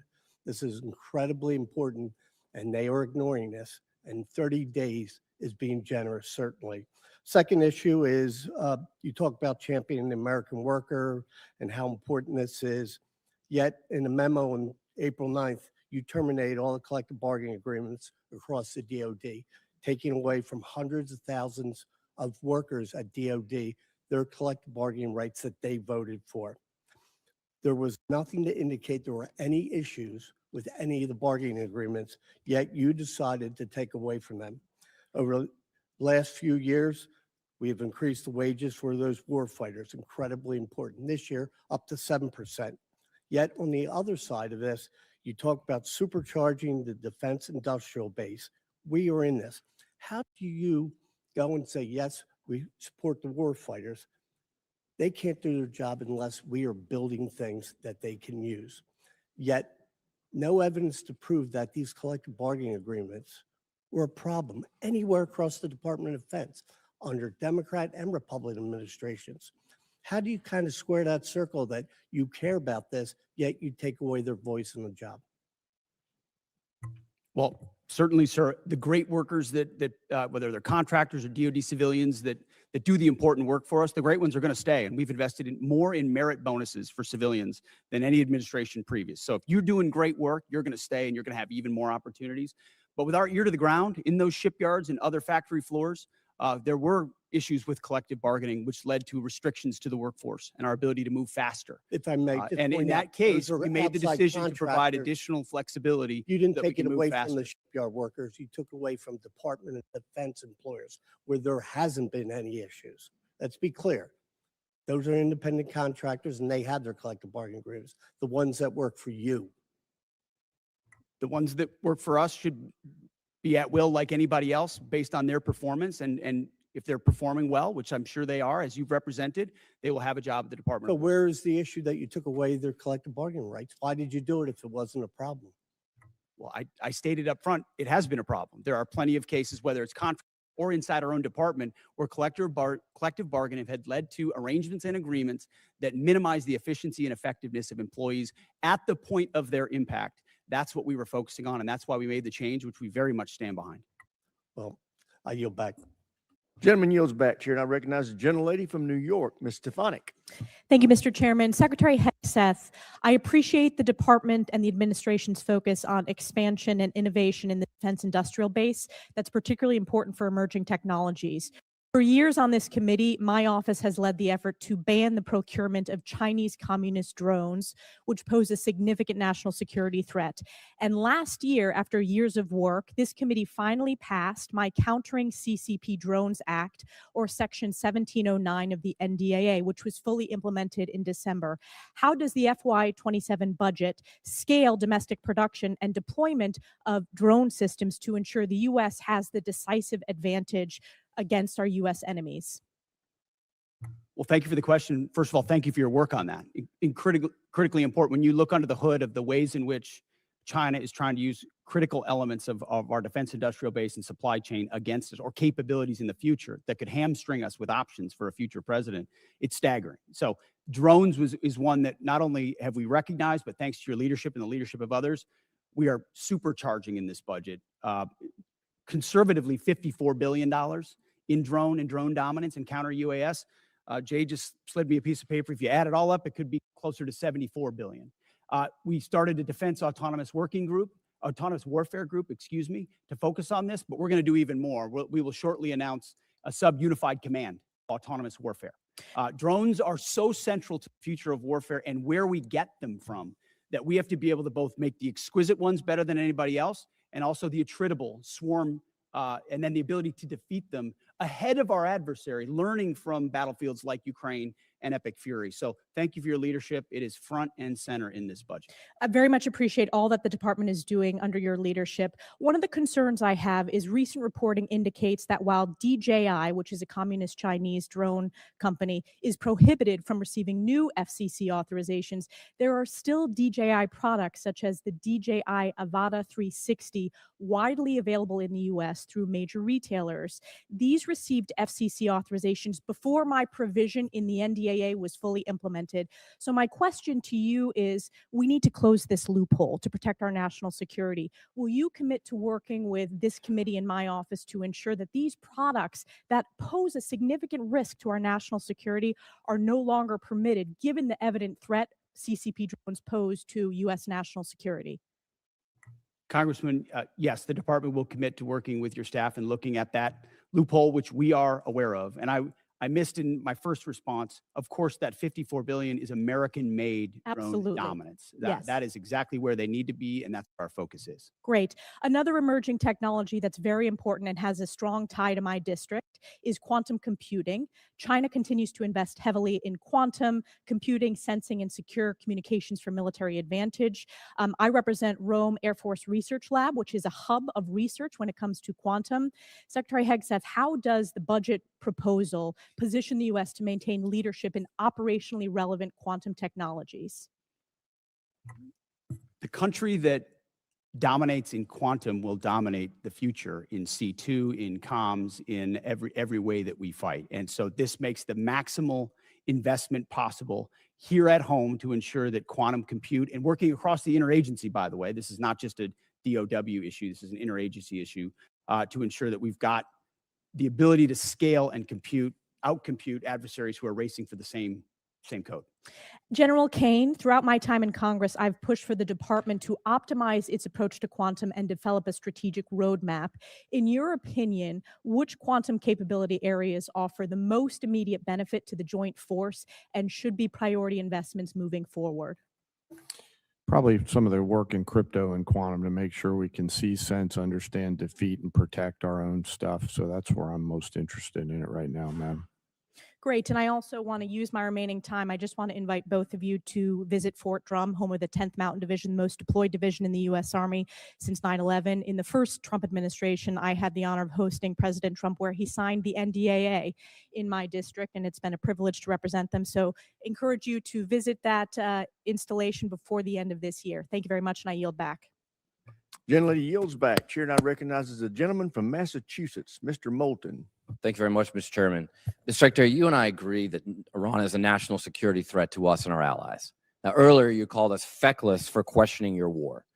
Do you think Congress was smart or feckless when it failed to ask tough questions of the Bush administration and gave them a blank check for Iraq? Well, if you're trying to compare this war to the Iraq I'm just war, asking you, do you which think the it was president smart or was the first one to feckless? call a stupid war, then it's a false comparison. Okay, well, probably a good idea to ask tough questions. So let me just ask you a few questions. Did you advise the president that we should attack Iran? We were, first of all, in this position in the cabinet, we never talk about what we would advise the president to do or Well, not. do you to think do, the but president or I've been you in deserve more? I've been in every meeting. I with understand the that, Mr. chairman and Secretary. everybody else as those Secretary, critical I'm asking decisions the were questions. made, and he got every perspective possible when it came. I'm to just making asking what your perspective is. Are you afraid to take ownership of this? Do you Well, think it was a good idea or not? as I've consulted the president, do I think it's a good idea to confront a nuclear bomb To start in this the war. hands of the? Imagine what the world would look like right now if Iran had a nuclear weapon. Okay, so let's Just imagine. which, by the way, if every they other, had one, every which the previous Obama deal was going administration, to allow them including to the do, first Trump if administration, they had one. prevented them from having a nuclear weapon. So, listen, how is this war going? Do you think we're winning? Militarily on the battlefield, it's been an astounding military success. No, but are we winning the war? Absolutely. Okay, so do you call Iran closing the Strait of Hormuz winning? Well, I would say the blockade that we hold that doesn't allow anything to come in or out of Iranian ports. Which Okay, is so always So in our we've blockaded their portfolio to blockade. So use. they blockaded us, and then we blockaded their blockade. That's like saying, tag, you're it. Or, you know, if President Madison had said, well, the British just burned down Washington, but don't worry, we're going to burn it down as well. Chairman Kane, did the military have plans for the idea that Iran might blockade the strait? Sir, thanks for the question. I'll answer it this way. You know, in this job, I have to maintain trust with a variety of constituents. to Okay, I'm include just the president. asking if the military Yes, had sir. We, plans. as always, my point in this is, as I explain the role, my point in this is we always offer a full range of military options that are carefully considered with the associated risks with those options and the considerations therein. So, and we Mr. always do Secretary, that. did you consider this risk? Of course, this department has looked at all aspects of this risk. And So then because why did you this send the department looks, minesweepers, the only minesweepers we had in the Gulf, to Singapore weeks before the war started? we have lots of capabilities that you may or may not be aware of at the classified level. Okay, and Deal so, with to deal with. by the way, would the mines, and Trump we're- class battleships have helped with this? You're talking about a Minesweeper. prospective future battleship, which we welcome in the fleet. Okay, so you're supportive of the battleships. Yes, sir. Okay. How much has Iran profited from your administration lifting the sanctions on Iran when you started this war? I can tell you, Iran is financially devastated right now. In Okay, well, conjunction with the they've earned Treasury about and $14 billion. Operation Economic Fury, they're at a point where between the blockade and what we've done to them militarily, remember they don't have a navy, they can't contest the blockade. Okay. Between what we've done to them What kind of militarily a and navy can they financially, buy they're at for a place $14 billion? where they have very few options. How many Chinese missiles can they buy for $14 billion? Does that sound like winning? They're not. We're ensuring, and they're not buying Chinese missiles. Okay. You know, at the end of the day, this also has a cost to us. If let's say this war costs $100 billion, I mean, you've already said, give us more time. It's only been 2 months. It could go on for 20 years like Iraq and Afghanistan. Let's just say it costs $100 billion. What is that to the average American taxpayer? Do you have any idea? Well, unlike foolish previous administrations, it won't go on. No, I'm just asking. for years and decades. But let's just say Sitting in it's this $100 billion. position, it's hard to imagine how you know it was that? allowed those things to happen. You were a part You of know that the war. answer to that? So was I. I never. I'm knew what just the end asking if state you know clearly what your was. war Now I costs know the what the average end state American is. taxpayer. What is the cost of Iran having a nuclear weapon that they wield? I'm over just us? asking if you know the cost of the average American I'm asking taxpayer. you what the It's about cost would be of $600. that. So for the American taxpayers out there, my constituents, some of the constituents you wanted to represent in Minnesota, I'm just wondering if they have an extra $600 lying around to pay for your war. I think that's just a question that we ought to ask. Now, quickly, on March 13th in a press conference, you said we will give them no quarter, no mercy. In order for no quarter or no survivors is a war crime under the Geneva Conventions. You understand that's murder. Do you stand by that statement? The Department of War fights to win, and we ensure that our warfighters have the rules of engagement necessary to be as effective Okay, so as just to humanly be clear, possible. you which called they are. Democratic members of Congress to be tried for sedition for reminding our troops to follow the law. But when you tell them to commit a war crime, you stand by yourself. For insinuating that the Congratulations, laws that Mr. we're giving Secretary. them are Gentleman's unlawful. time's What a expired. Chair breakdown. now recognizes the gentleman from Tennessee, Dr. Desjardins. Thank you, Mr. Chairman, and I thank our witnesses for being here today. And I'd like to thank you for your commitment to our advancement in space, Golden Dome, and nuclear modernization, all which are critical. And also, I understand we're going to start some reproduction of the MQ-9 Reaper drones, which you, Mr. Secretary, and Ms. Secretary share my great state of Tennessee, and we know the 118th Air Wing, the National Guard operates Berry Field and conduct many of these missions, and they do so with great precision. So thank you for that. Secretary Hegseth, you commissioned as an infantry officer in the U.S. Army National Guard in 2003. You've been deployed to Iraq, Afghanistan, Guantanamo Bay.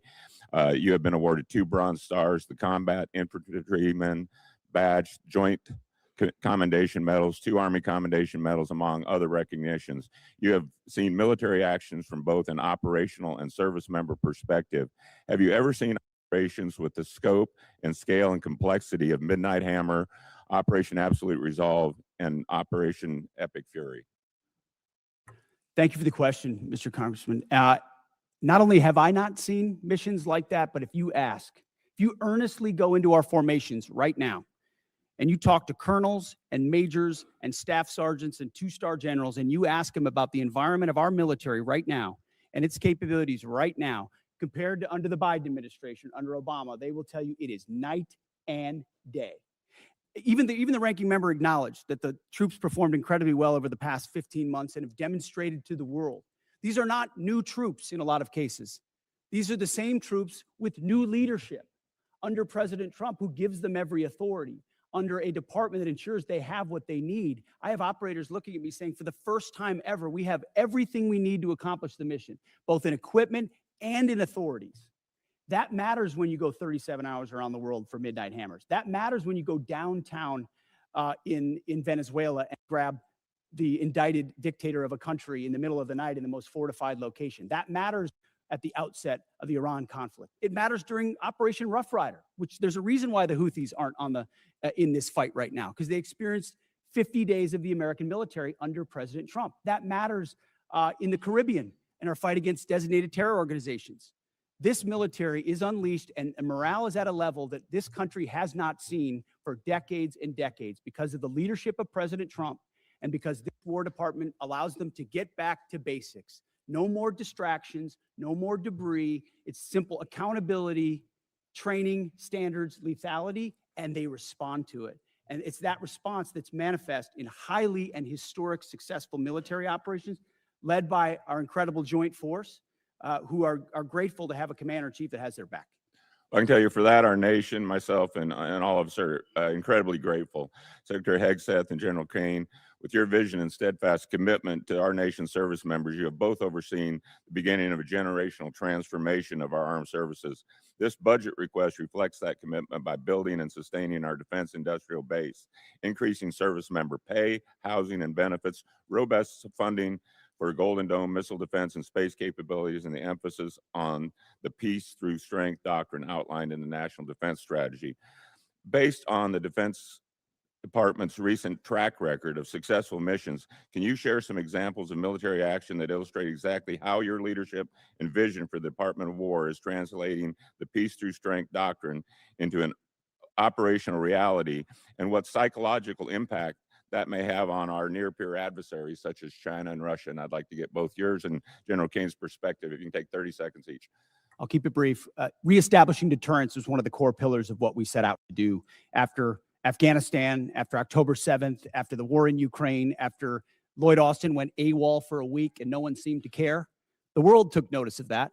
And through the actions we've taken swiftly that I just laid out, the world has recognized that American power is back, and the willingness to utilize it shows that we can achieve peace through strength. And General Kane, in terms of our adversaries?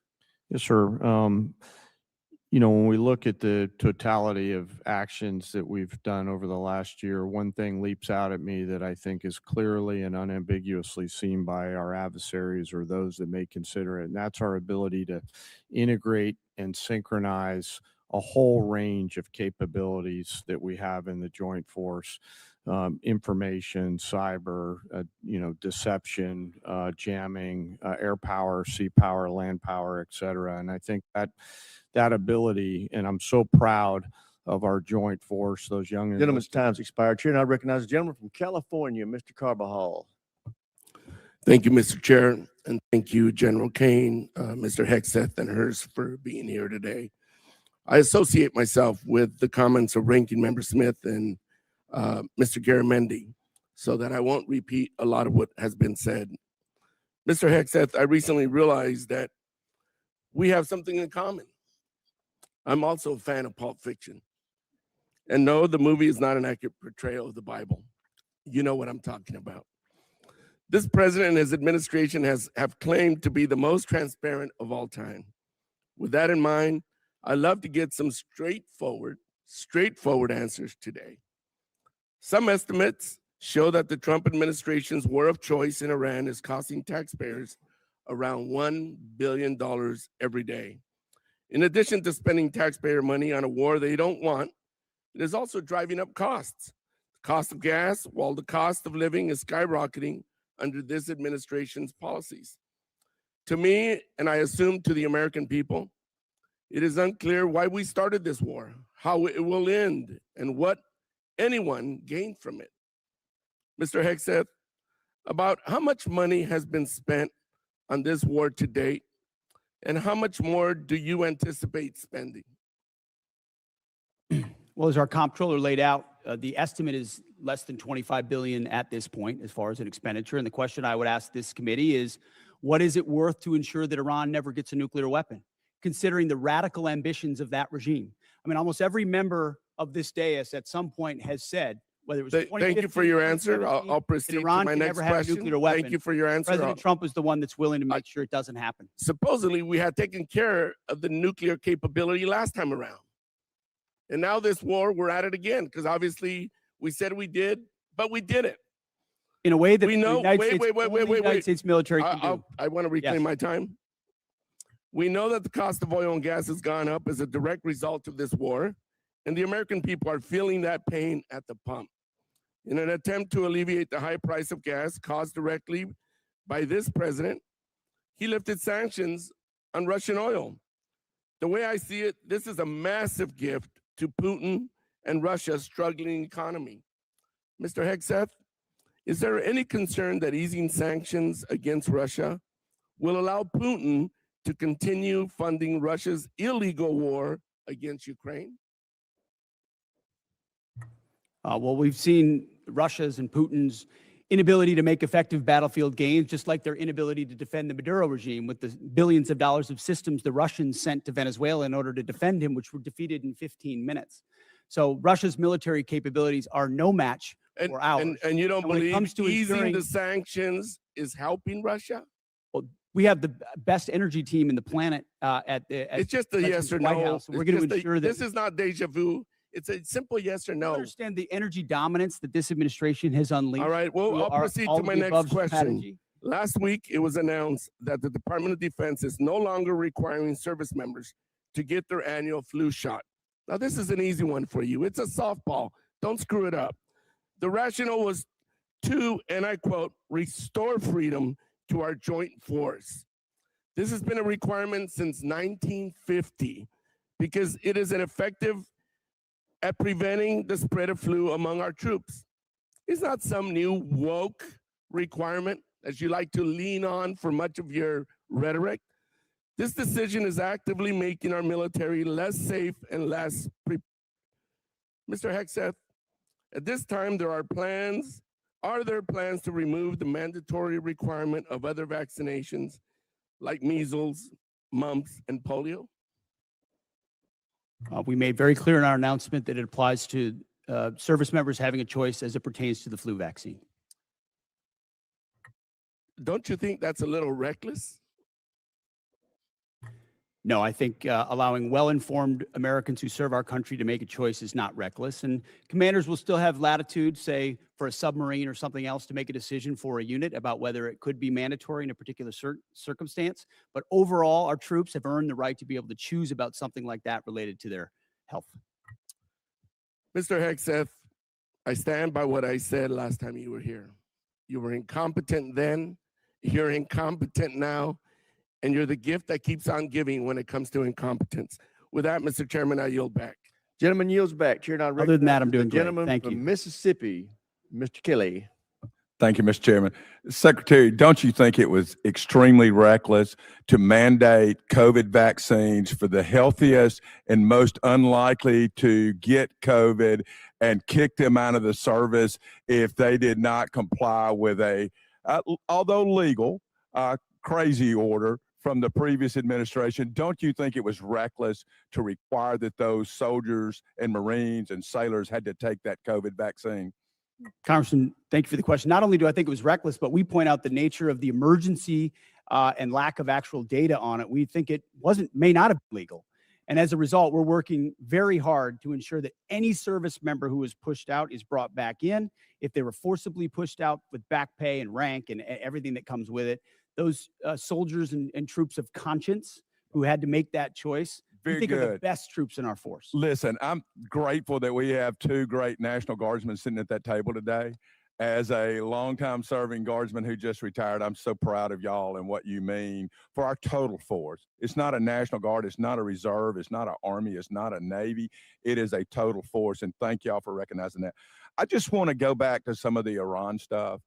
I don't know, maybe they're in a different world than I'm living in, but from where I live since 1979, Iran has been at war with the United States, although we refuse to acknowledge it, whether that's Hezbollah, whether that's the Houthis, whether that is Hamas, whether that is trying to build nuclear weapons, exporting terror everywhere. I know for a fact when I was in Iraq, both tours, that EFPs made by Iranians killed our troops. I know for a fact that many of the munitions, I know for a fact many of the militias in Iran that were Shia-based were there to attack Americans at the willing knowledge of the Iranian government. Do you agree they've been at war with us and are still at war with us and the world since 1979? Of course, for 47 years from Beirut to Baghdad, Iran has sought the most dangerous weapons in the world to try to achieve death to America. And if they were to get the most dangerous weapon in the world, a nuclear weapon, they would most certainly use it, which is why this is at the level of seriousness that President Trump was willing to address it. And that's what I think so many in this body misrepresent. North Korea is the lesson. Everybody thought North Korea shouldn't have a weapon. Under the Clinton administration, they gathered so many ballistic missiles that their ballistic missile shield allowed them to blackmail the region and the world to say, we're going to get a nuke and you can't do anything about it. Under this administration, them weakened by the 12-day war and what happened with Midnight Hammer, the president made a bold choice on behalf of the American people to say never will Iran, with their view of death to America and death to Israel, have a nuclear weapon, because if they have it, they'll use it.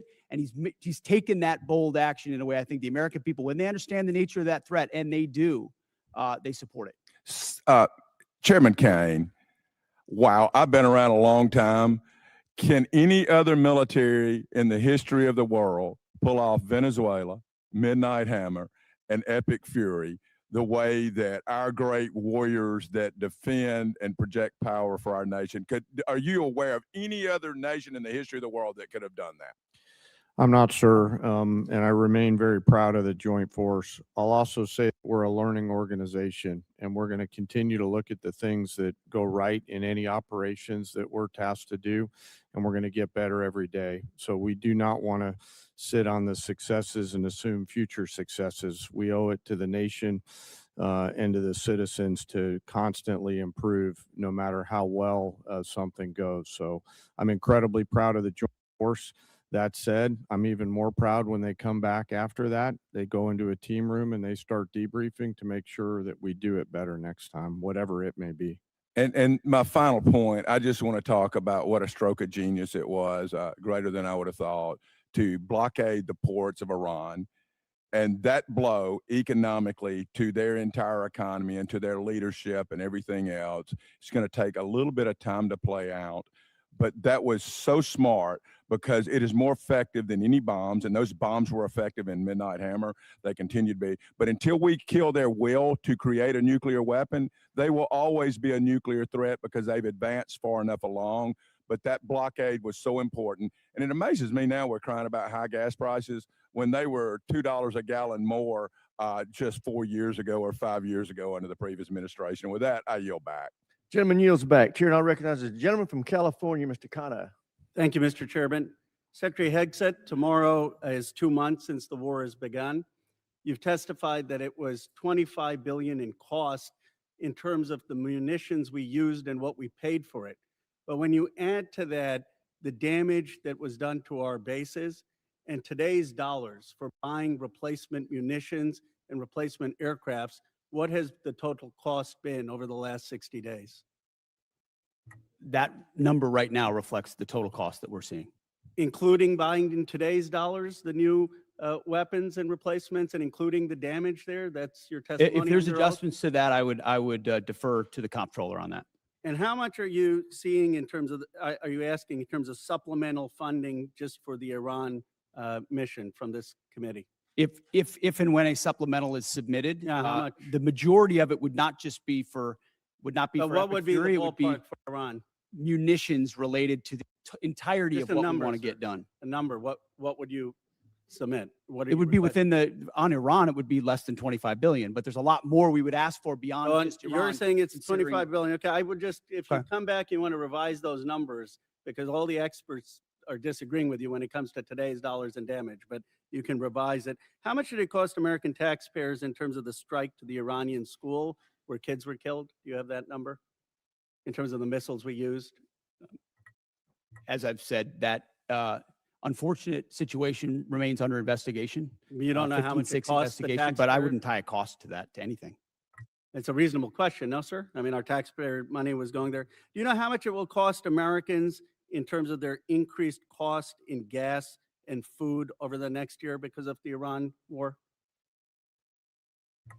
I would simply ask you what the cost is of an Iranian nuclear I'm bomb. going to give you that I would opportunity. simply ask you what the, yeah, you're but playing gotcha sir, questions sir, about no, it's domestic not. things. I'm not. You're saying it's a gotcha question to ask what it's going to be in terms of the increased Why cost won't of you gas answer what and it food? costs to prevent Iran from getting a nuclear I bomb? give you that, sir. But let me. What if you would could it just cost? ask my- What would you pay to ensure Iran doesn't but get a nuclear can you- bomb? Do you? What would Sir, you pay? I reclaim my time. Do you not know? You had no one do the analysis of what the increased cost of gas and food on the American people are going to be?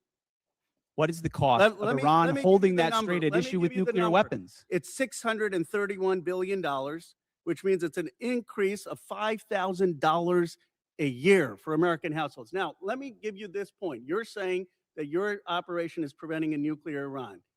Will you acknowledge that there is an economic cost to the American people for doing what you believe is necessary to make Iran denuclear? Will you acknowledge the economic cost? We have an incredible economic team that's managing this better than Yeah, but what the previous but to administration did to acknowledge our that- economy, to acknowledge what the there's a previous cost. administration You did with don't even inflation, know what the you know what what's the previous upsetting. I administration reclaim my did with time. You know, COVID, Secretary, and you're going to Secretary, lecture this I reclaim administration my about the time, sir. economy? You know what is upsetting to me? Incredible. You didn't even do the analysis on how much it's costing the American people. It's one thing if you said, okay, it costs the American people $5,000, but we think it's worth it. That's what we've done in World War II and other wars. Here's what it costs. You got to pay for it. You don't even know what the average American is paying. You don't know what we paid in terms of the missiles that hit the Iranian school. You don't know what we're paying in terms of gas. You don't know what we're paying in terms of food. Your 25 billion number is totally off. It's the incompetence. It's the incompetence. Let me ask you this. Certainly, maybe here we'll find agreement. There was still 440 pounds of low enriched uranium, correct, when President Obama, after the JCPOA? Is that accurate? The amounts and types are classified. Okay. Will you acknowledge that there were 970 pounds of uranium enriched after Trump tore up the JCPOA? The JCPOA was a terrible deal that allowed Iran a path to I a know nuclear bomb. You deal with vague platitudes. I'm asking you about numbers. Like you don't know what gas costs. You don't know what food costs. You don't know what the operation costs. You know, I get sound bites, but how about numbers? Do you know how much the enriched uranium was after you ripped up the JCPOA? Trump did. I'll give you a number. I know that, as was stated by early on, the price of gas is twice as expensive in California, your home state, as anywhere else in the country because of the horrible policies your state pursued. You know what? It used to be that that type of stuff worked, and then you started to lose the people that you campaigned you wanted to be for, because you said you wouldn't get us into bad wars. You said you would bring down the prices. You know what I'm sad for? I'm sad for all the people who voted for Trump. I'm sad for them because you betrayed them. You betrayed a lot of that MAGA base. And you know who knows that? J.D. Vance knows that. Gentleman's time's he's expired. upset Chair now like that recognizes the before. gentleman from Nebraska, Mr. Bacon. Thank you, Mr. Chairman. I thank all three of you for being here today. It's a real privilege to be a part of this committee. We are the most bipartisan committee out of 20 in Congress. We have a tradition of voting on NDAAs with large majorities year after year. And it's important not to be a Republican first in here or a Democrat first. We're Americans trying to ensure that our country is well defended. And in that spirit, I compliment the operations in Iran. I served 30 years in the Air Force. We were attacked repeatedly by proxy groups from Iran on every deployment I was on. They were the #1 threat where I was located. I've lost friends, like at Khobar Towers. Iran with a nuclear weapon would have been an existential threat to our country. And if they had a missile that could hit New York, they would have done it. They would have done it 2 months ago. So I support our operations there. I think it was good that we got Maduro out. You know, I would say it would be important to get the representative government that duly won their election there, and not good to replace one dictator with another dictator, but Maduro was bad for their country. And I support our 5% GDP spending. There's no way to modernize our nuclear force, 6th-generation fighters, take care of our men and women in uniform without being at 5% GDP. But also in the spirit, I share a bipartisan concern of the firings that we've seen at the Pentagon. 4 of the 6 service chiefs, for example, the Coast Guard. We had a huge bipartisan majority here that had confidence in the Army Chief of Staff and the Secretary of Navy. And I would just point out, it may be constitutionally right. You have the constitutional right to do these things, but it doesn't make it right or wise. Now, my first question is dealing with the housing allowance, something I've been working for the last 2 or 3 years. Our housing allowance is underpaying people in certain areas. And the department, and that hasn't started under this administration, it's been going on for a while, they take out 5% of the housing allowance. They send it to other needs. But that means we're underpaying our servicemen and women living off base by 5%. So we tried to fix it with a $2.9 billion line item to fix housing allowance. But that money was moved. So Mr. Secretary, could you tell us how we're going to fix this? Because we have a shortfall in housing allowance, and we tried to fix it out of here, and I'd like to get it fixed. Congressman, I agree with you. I think that is precisely the kind of quality of life issue that's been ignored time and time again. Oftentimes with good intentions of trying to do some trade-off with something else. But I mentioned the 7% pay increase. That's just for junior enlisted. It's 6% from E6 to 03, and it's 5% from 04 all the way up. But closing that gap, TRICARE reimbursement's a big one we're going to look at as well. If we reimburse TRICARE lower than Medicare, then no one wants to take TRICARE, and now you don't have a real network for service members. So those places where we pinched pennies to try to eke out additional budget space have really hurt service members. So I'm committed to working with you on that to close that gap and ensure that folks can live where they are asked to serve because they can afford housing. I think this has already been addressed to a degree, but I just want to emphasize, we did put $400 million in for Ukraine. I asked you to execute it. It's important for most of us in here. It has overwhelming support. Also, I'm the chair of the Baltic Security Caucus, and we've put money in for the Baltic Security Initiative. These people love America. They love freedom more than anybody where I've ever been, and they need us. They're on the front lines with Russia. I have a question for the chairman. So we did 29 years of the nuclear alert, airborne alert, the Looking Glass mission. In 1991, we turned that off because the Cold War turned to our favor. I think we're back to where we were at. Russia's a threat. China's building a nuclear force to match ours. I think we need a Looking Glass 2 and restore that nuclear command and control survivability that gives us deterrence. Russia, China needs to know no matter what they do, we can launch those 400 ICBMs. What's your vision for the Looking Glass to the follow-on. Well, sir, as you know, right now we're looking at all three legs of the nuclear triad to make sure that that most critical backstop on our nation's most important day is reliable, redundant, and workable. And so we'll take a look at that. I know the team already deep in analysis on all from NC3 to the end state. But what I want you to know is the most important thing is the ability to execute if we had to, and we can. You know, for 29 years, we had a plane airborne with the Yes, general sir. on board, and it gave the Pentagon, the White House, Stratcom the assurance that we had a backup. I think we're back to the future, Yes, and sir. I appreciate your look at it. I just flew with them and they were doing great Gentleman's work. time's expired. Mr. Chairman, I yield. Chair now recognizes the gentleman from Massachusetts, Mr. Keating. Thank you, Mr. Chairman. I want to talk briefly about the current U.S. doctrine and conduct of the administration in a particular event and a series of events, actually. As everybody in the dais and the witness table is aware, the Department of Defense Law of War Manual specifies that any order to kill shipwrecked persons in an illegal order would constitute a war crime. It isn't suggested there's a specific example to show a clear-cut example of what this entails in our own manual. With that in mind, let's look back a few weeks ago when a fishing crew ended a long day of hard fishing, scoring a full stock of albacore and swordfish on board.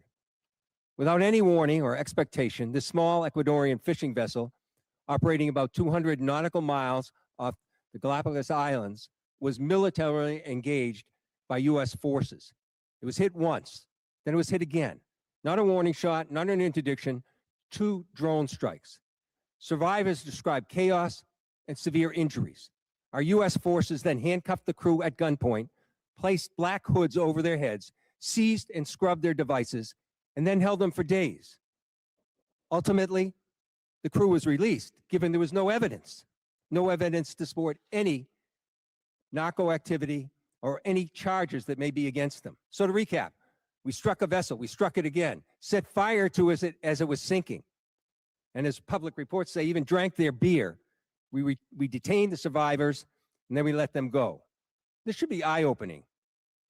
Now let's go to another example, the double tap or 2-strike attack that took place on September 2nd in the Caribbean. A vessel was struck, disabled, and then struck again, killing all but 2 survivors that were left clinging to the wreckage.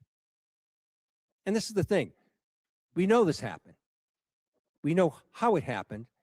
And the Defense Department still refuses to release the follow-up video of the killing of the shipwrecked survivors, even though they released the initial one to the public in major news networks worldwide.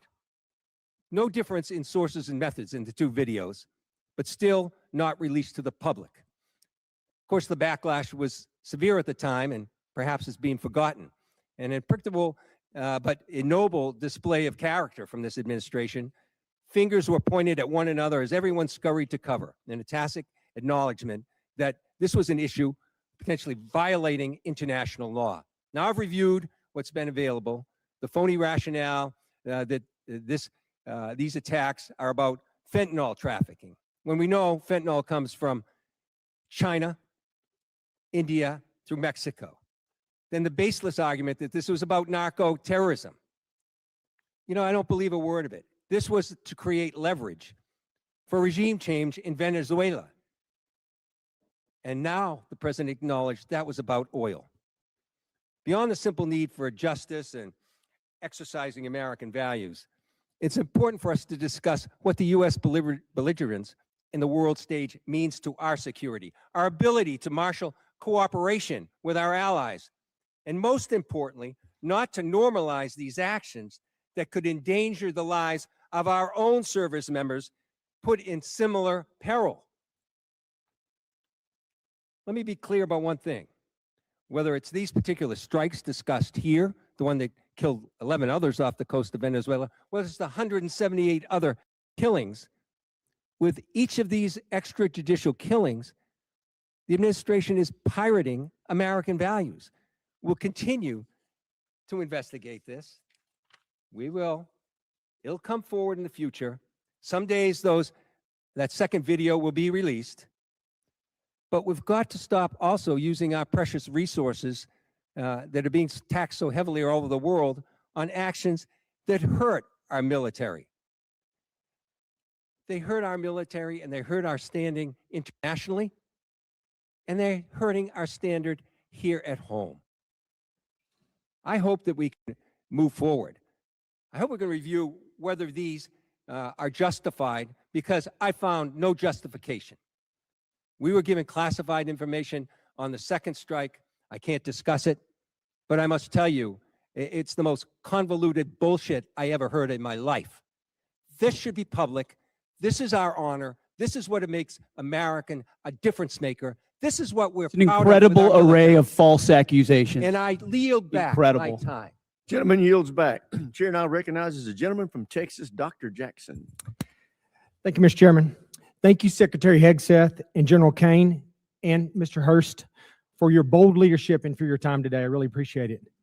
I can't tell you how awesome this hearing is today. It's fantastic. After someone who sit up here for 4 years during the last administration, this is a great day. Despite some of the crazy and disrespectful comments from some in this room, the Department of War is back. Today is a win because we are discussing American power and dominance, national security, and making America great again. There may be differences in how we go about that, but at least we are not wasting all of our time talking about how to restructure the Department of War into a social experiment that appeases the far left woke agenda that existed for the last 4 years. Thank God those 4 years of the disastrous Biden administration are done. On behalf of someone who served 25 years on active duty and almost everyone I know currently serving in uniform, thank you, Mr. Secretary, for saving the department. Okay, my question. The U.S. Special Operations Command budget has been relatively flat over the past decade, failing to keep pace with inflation and reducing the command's purchasing power by 14%. I was disappointed to see that SOCOM's FY27 budget request was only $223 million higher than last year's enacted level, dropping even further from an already less than 2% to now just above 1% of the department's overall budget. All of this comes despite being increasingly asked to do more. From 2023 to 2025, there was a 35% increase in combatant command demand for soft capabilities. And last year alone, SOCOM was unable to satisfy roughly 70 mission-specific requests due to resource and capacity restraints. Secretary Hegseth, I have appreciated the opportunity to meet with members of your team and leaders like ASW Solik Anderson and SOCOM Commander Admiral Bradley as we work to grow the SOCOM top line for future fiscal years. Can you discuss the critical role soft plays in underpinning deterrence, and do you agree with the urgent need to grow the SOCOM budget accordingly? Well, Congressman, thank you for your words. And I wholeheartedly agree. When you look at the burden that SOCOM shoulders on behalf of the joint force, it's incredible and it's significant. And so many of the things we have accomplished would not have been possible without the incredible leadership of Admiral Bradley, General Braga, and others inside that community and what they do. I recognize your desire for increased funding beyond what is in FY27. We have and will continue to look at that. That needs to happen. I think some of the other things inside the budget, drones, quality of life, there will be things that are applied to that community even more so, we believe, to ensure that they're taken care of properly. And then there's facility questions that are outstanding also, which we're examining. So we're committed and we want to work with you where we've missed something. We need to get it right because they are at the front lines. Thank you. And that leads into my next question. I just want to ask this real quickly.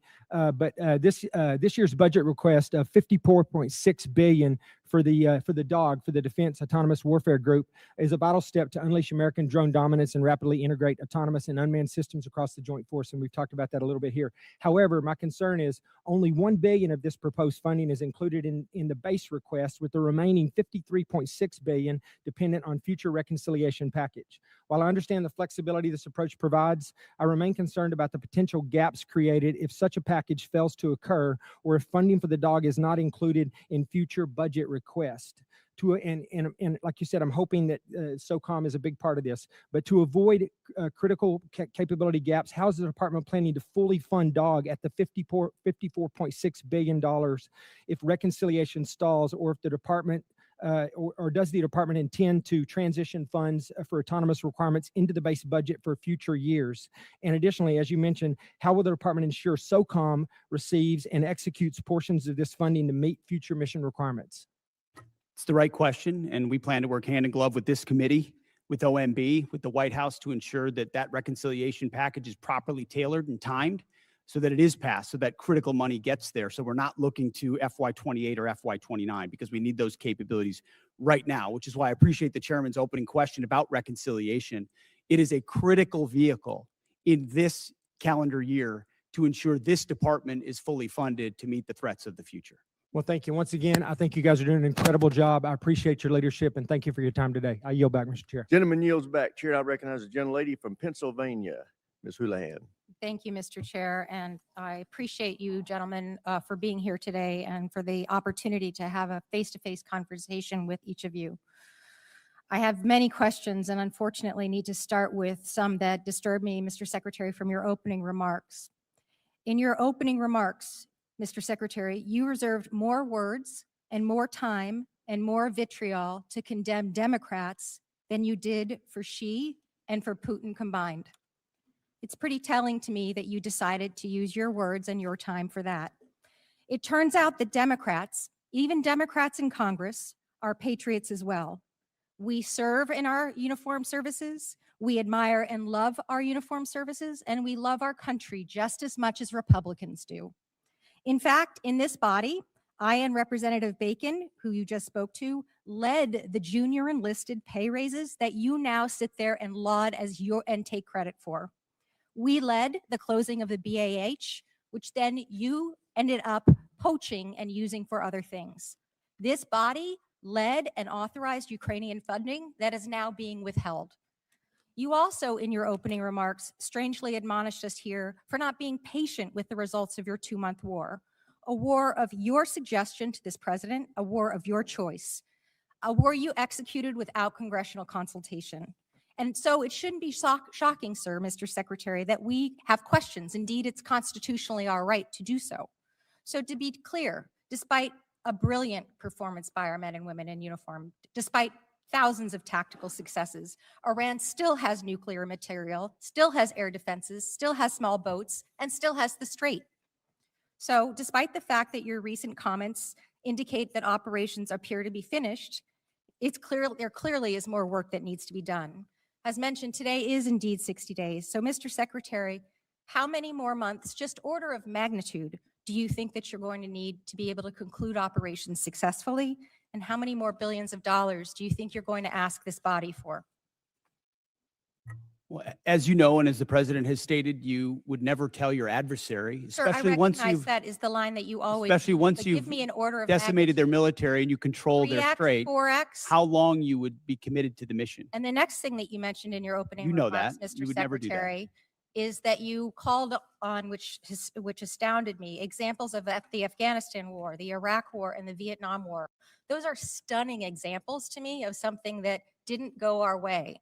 We had the opportunity to execute on those wars quite well, but we didn't accomplish any mission, in my opinion, and I think you would agree on that as well. My point is this effort So is this not those efforts. That's exactly it. Is this war shaping up to be that war?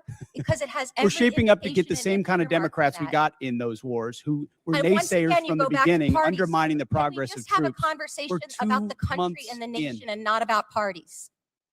The Democrat Party wanted to socially Again, engineer we're the having Department of War. conversations about We've had to undo that and get it to this a point where it's country capable of and not protecting parties. power. And that's Clearly, you're not exactly able what to we've have done. that conversation. And So I will President move Trump has on, sir, rebuilt and it. I'm going to reclaim my time.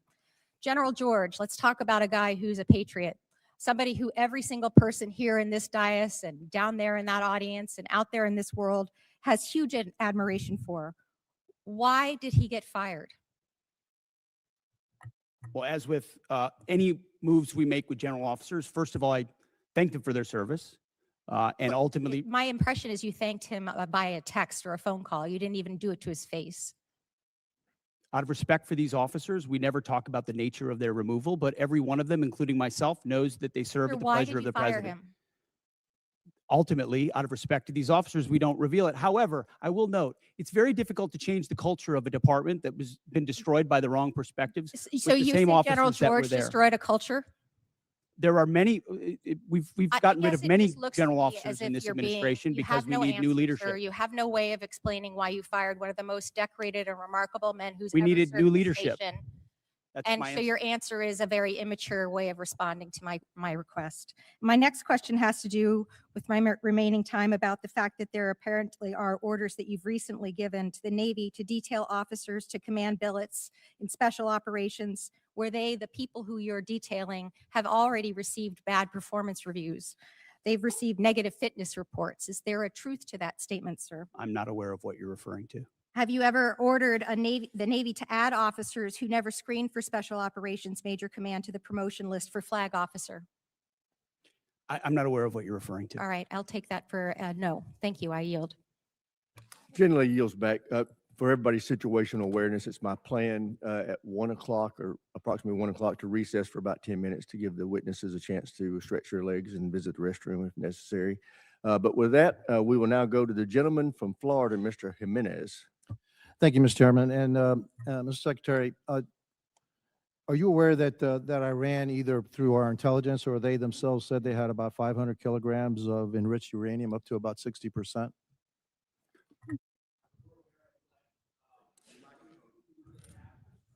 We're aware of what they have or what they believe they have and what we know they have, but all of that is classified. Fair enough. And if indeed they had 500 kilograms of your enriched uranium, how long would it take it to weapons grade? Quickly enough that it's a serious national security problem for the United States of If America. that if should I be dealt said with. days or a few weeks, would that be inaccurate? You might be somewhere in the ballpark. Okay, thank you. Actually, you can just get that from ChatGPT. It'll give it to you. Okay. So so it's not that classified. All right. Would you say that our primary mission in this war is to deny Iran the capability to develop a nuclear weapon? Yes. And would you say that a regime that's capable of killing 35,000 of its own people within a 2-day period, are they capable, if they had the delivery systems, to carry out their threat to destroy Israel and also to harm the United States of America? Any regime willing to kill 35,000, and we think it might be more, 45,000 too. of their own citizens in cold blood, would most certainly be willing to use the most dangerous weapon in the world, especially as history teaches us, when a nation says they will do something, you ought listen. And when they chant death to America or death to Israel, if they got that nuclear weapon, history tells us they might use it. Well, Hitler said he was going to kill the Jewish, and he was going to try to eliminate the Jewish population and Jews from the face of the world. Nobody really believed him, but he really tried to do that. So when somebody tells me for 47 years that they want to kill us, I think I'm going to take them at their word. And so would you also agree that a now another goal of ours is to make sure that Iran never blockades the Strait of Hormuz, never has control of the Strait of Hormuz? Would that be an objective of ours? What they're doing right now is effectively piracy. It's Correct. terrorism. It's threatening international shipping. And our blockade is signaling to the world that we actually control that strait. And I would ask this committee, what would this effort look like if Iran had nuclear weapons? Imagine if not Iran had nuclear capabilities, what they would do to wield over any advantage they have, from proxies to funding international terrorism. Mr. Secretary, also, not only would they do that, but imagine if we had not become energy independent. Under the previous administration, they were hampering our ability to be energy independent under the guise of the Green New Deal, which is insanity, by the way. I'm going to go back a little bit in history. We were bombed, Pearl Harbor was bombed on December 7th, 1941. Do you know how long it took for the United States to have its first major victory in World War II in the Pacific Theater? Number of years. No, it was actually 6 months. It was the Battle of Midway. All right, it was a turning point of World War II. Could you imagine if we had had the same Democrats asking then Secretary of War, all right, gee, it's been 2 months, okay, and we haven't won this war yet. Back then, we didn't win a major battle for 6 months. Your job, the job of the military, what you've done in the first 2 months is extraordinary. And so, again, for a couple of final questions. Do you know how much money we spent on Ukraine? helping Ukraine? Under the previous administration? No, right now, up to now. Up to upwards of 300 billion, They're 350 probably, billion. they're probably right about $300 billion. And yet I don't hear anything about, gee, how much money have we spent on Ukraine from the other side? The difference between them and me is this. I support the United States and their efforts to help Ukraine against a dictatorial, aggressive power like Russia, which is our second greatest adversary. But I also support our efforts to make sure that Iran never has a nuclear weapon. And so you'll always have my support, and I'm pretty consistent in that. I also support our efforts in what we did in Venezuela. We still have to go a little bit further because that remnants of that regime are still there. And we need to provide freedom for the people of Venezuela. And also, one thing, for me, I guess what I'm looking for in this war with Iran is to make sure that Iran never has a nuclear weapon, that we have established an inspection protocol to make sure they never get a nuclear weapon, and that we control the strait, and they never can control the strait. Gentleman's time's expired. Chair, now Thank you. Now recognize the you- gentleman from Colorado, Mr. Crow. Thank you, Chairman. Mr. Secretary, I want to go in a little bit different direction. Timothy Parlatore served as your private attorney, correct? Correct. And Mr. Parlatore also served as private attorney for President Trump's campaign, correct? I'm not privy to every professional position that he's held. Well, I'll help you out. He did. And you appointed Mr. Parlatore as your senior advisor, correct? He does reserve duty on behalf of the Navy. His He title does is great senior work, as an advisor. You gave him that title, correct? and I would count him as very much an advisor of mine. Yep. He travels with you, correct? Tim Parlatore has been a long-term friend. He's a great patriot. He travels has with you. traveled That's not what me. I He asked. I serves the reclaim my country, time. and He he's an travels excellent with you, military doesn't he? lawyer. He travels with you, doesn't he? Correct? There's public Instagram that shows this. Just say yes. Yes, of course. Okay. He sits in meetings with you and advises you, doesn't he? He sits in some meetings on Yeah. occasion. Well, he maintains a desk in an office in the Pentagon, does he not? I'd have to check. You don't know? It's a big Pentagon. You directly commissioned Mr. Parlatore in the Naval Reserve as a Navy commander in March 2025, did you not? I was very proud to do so. And when you did, because he's a Navy Reserve officer, he didn't have to go through the PPO process, the White House Presidential Personnel Office, right? He wasn't vetted by White House PPO. Uniformed service members don't get vetted The by. answer is yes. He didn't have to be vetted by White House PPO. He didn't go through the Senate confirmation process either, did he? The answer is no. I don't know what you're getting to, but Tim is a fantastic. I'll tell you what I'm American. getting to. The He does answer is great no, work. right? He does great work. Okay. He didn't maintain a security clearance when you appointed him as special advisor. Is that right? I'd have to check. You don't know? I mean, anybody that has access to sensitive material is going to have the appropriate clearance. Okay, so when you appointed him as special advisor, he had a security clearance? You're trying to piece together a timeline. No, I'm that asking I a simple can't give you question. exact One of your dates for. special, most sensitive advisors, did he have a security No, clearance? you're when you- playing a gotcha game like you do on TV I'm and asking everywhere else. questions. You're trying to thread together details that Clearly, are you're connected about concerned. something else. and- Clearly, you're concerned about my line of questioning, aren't you, Mr. Secretary? Because you know where it's going, don't you? I think you do.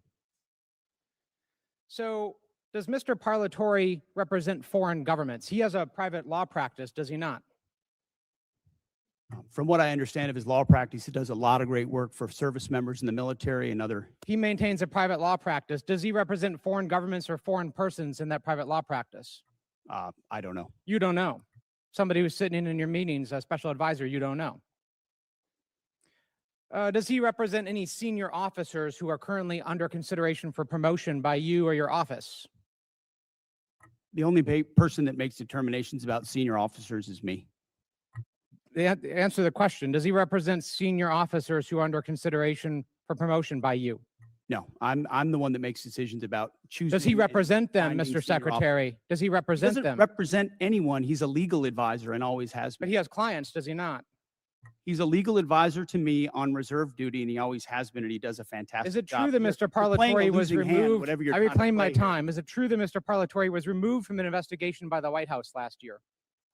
I don't know what you're referring to, but not that I'm aware of. You're not aware of it.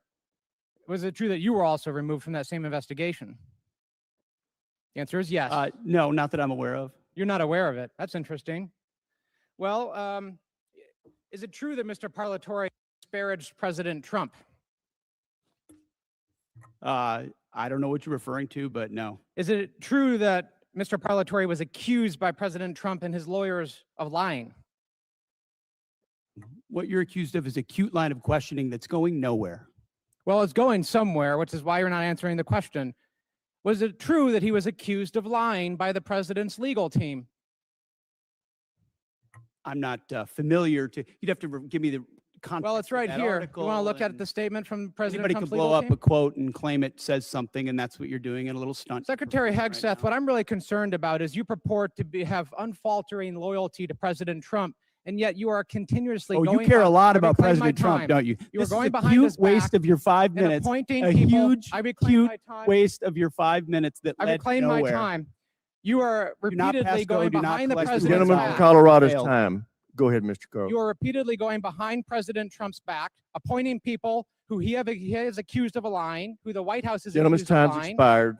The and you chair are now not being recognizes honest the with President gentlelady Trump. from South Carolina, Ms. Mace. Thank you, Mr. Chairman. Thank you, Mr. Chairman. I request unanimous consent to enter a number of documents into the record.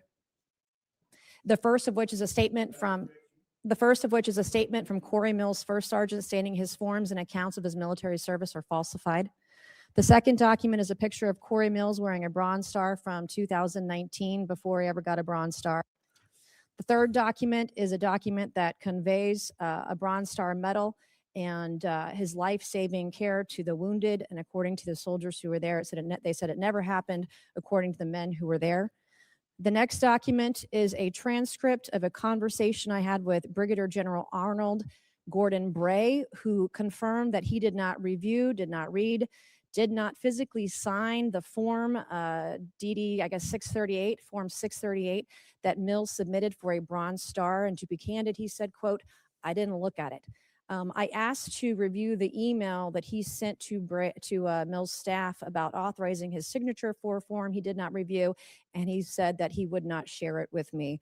That's a future subpoena. I would like to enter to record a picture of Corey Mills, who says this is the second time he got blown up, but what he wouldn't tell people that the blood on the pant leg in this photo is the blood of Sergeant Ray. It is not Corey Mills' blood.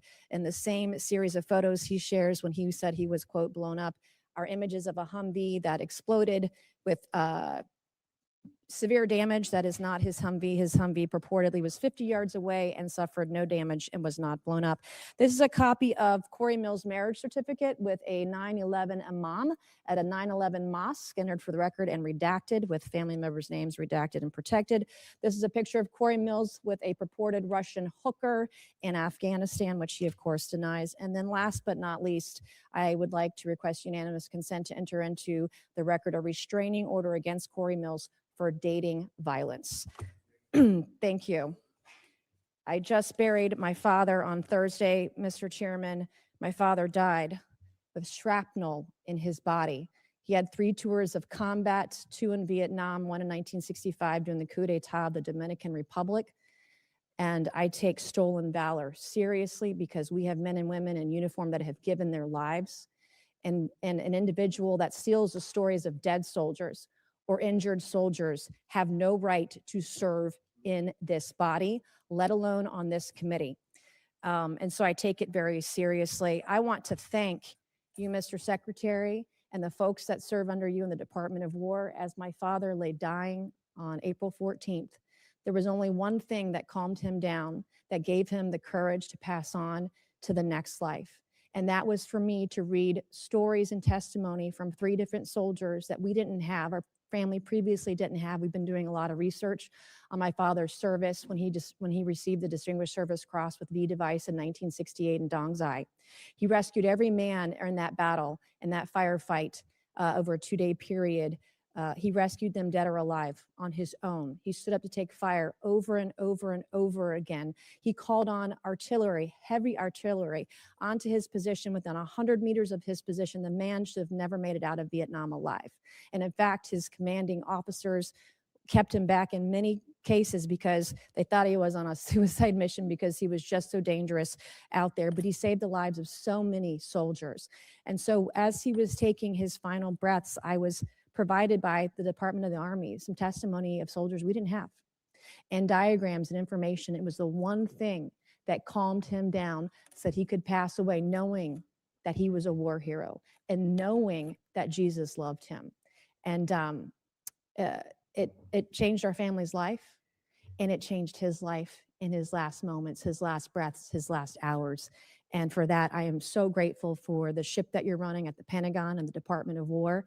I have heard from people in the way that you're trying to innovate and trying to change the way we do business there. And I'm glad that you're firing people. There are people there that are getting in your way. They need to go. And the efficiencies that you want to bring, whether it's shipbuilding, whether it's cyber, whether it's AI, whether it's public-private partnerships, we have never seen a secretary at the Department of War who has been as innovative as you have. So I can't say enough good things about you right now. I was impressed. I was concerned about troops on the ground in Iran early on, and I was impressed with where we are today, how those soldiers were evacuated that got in that flight that crashed.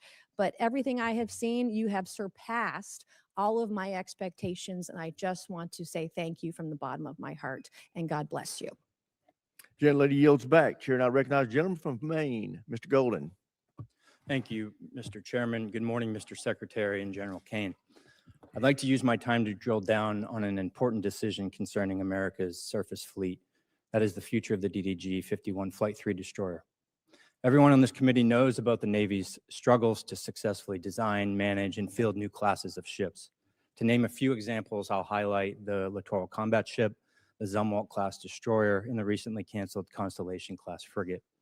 By any measure, the Arleigh Burke-class destroyer has been a highly successful program that continues to deliver the Navy a large surface combatant it can depend on. So the Zumwalt-class destroyers were going to replace the Arleigh Burke. It's a ship with some interesting capabilities, but the Navy rushed to construction before the design was complete, and it lacked a workable weapon system that the Navy wanted to outfit it with. So the Navy scrapped the program at 3 ships and went back to the DDG. I'm in my 8th year on this committee, and the entire time I've been in conversation with the Navy publicly and privately about the latest Flight 3 destroyer and how critical a role it would play, and now is playing for the surface fleet. And yet, even before we delivered one to the fleet, the Navy was already planning the DDG-X. I'm skeptical about the transition to yet another new class of surface ship, given the troubles I've laid out already. From my perspective, we have a proven hull for an Arleigh Burke destroyer that is described by CNO after CNO again and again and again as the backbone of the Navy's surface fleet. But now I'm even more skeptical. The proposal cuts production of the destroyer down to just 1 ship, scraps the future destroyer, and proposes $17 billion to build just a single new battleship, a class of ship the Navy decommissioned in 1992. Mr. Secretary, when you visited Bath Iron Works, you discussed this budget proposal with shipbuilders. You said, quote, "We're maxing out on DDGs. It's a workhorse, and it's a damn good workhorse." You were right about the DDGs. They are a workhorse. They're cost efficient, deadly effective, and feared by our enemies. And I'm wondering why would we move on so quickly from a relatively new Flight 3 destroyer that's the gold standard for ballistic missile and drone defense capabilities. It's a ship that's proven itself time and again, recently in the Mediterranean, Persian Gulf, and the Taiwan Strait. I understand the Navy wants to field hypersonic missiles, but look no further than the 3 Zumwalt ships that the Navy has in the fleet that have been refitted with vertical launch tubes capable of delivering hypersonic missiles at a great payload at over 17,000 miles this year. Perhaps what's most troubling to me is that the battleship plan proposes moving at a pace that is, I think, extremely dangerous, or just high risk, low reward. To begin construction so quickly, breezing right through design. It's well documented that expediting design and preemptively moving to construction is the greatest recipe for failure. This represents an unacceptable cost to taxpayers if it fails, and leaves America less secure and our Navy less prepared. I understand the proposed battleship was a bit of a dream child of the recently departed Secretary of the Navy. I want to remind everyone here that recent history is littered with failed efforts to replace existing successful programs that remain the best in class worldwide. This isn't the failure of shipbuilders or sailors. It's a failure by leaders to learn a simple lesson. If it ain't broke, don't fix it. My sincere hope is that you, the Navy, and the Congress will pump the brakes on this battleship. Take the time to get it right, whatever it is. And for now, focus on the workhorse you can depend on. America cannot afford a surface fleet without a backbone. I very much appreciate that perspective. And the idea of divesting of an asset that's indispensable right now is not just a Navy problem. I mean, we've seen the same on MQ-9s and Apaches and A-10s and systems that our warfighters continue to rely on, which is why divesting to invest, which was sold under the previous administration because of continuing resolutions and insufficient budgets, created a gap where now you're getting rid of the very things that you need right now, and you don't have available things of the future that you said you would have because of the way this department did business. Always over cost, always delayed. So there's one destroyer, one Arleigh Burke class destroyer in this budget because, and I hate to even say it, I'm not going to say it in open hearing, how many years behind we are in the backlog of building the Arleigh Burke class destroyers. So the bulk of the money goes into shipbuilding to fix that, ensure we can get new places to build more faster. Then you can fund additional, either whether it's this class or the next class. But the Arleigh We're Burke almost is- over time. I'm going to reclaim and just say in my last seconds here, careful with the pace moving through design to construction so quickly as proposed by this budget. Thank you. Gentlemen's time's expired. As announced earlier, we're going to now recess until 10 minutes past the hour of 1.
We will call this hearing back to order, and we now recognize the gentleman from Texas, Mr. Luttrell.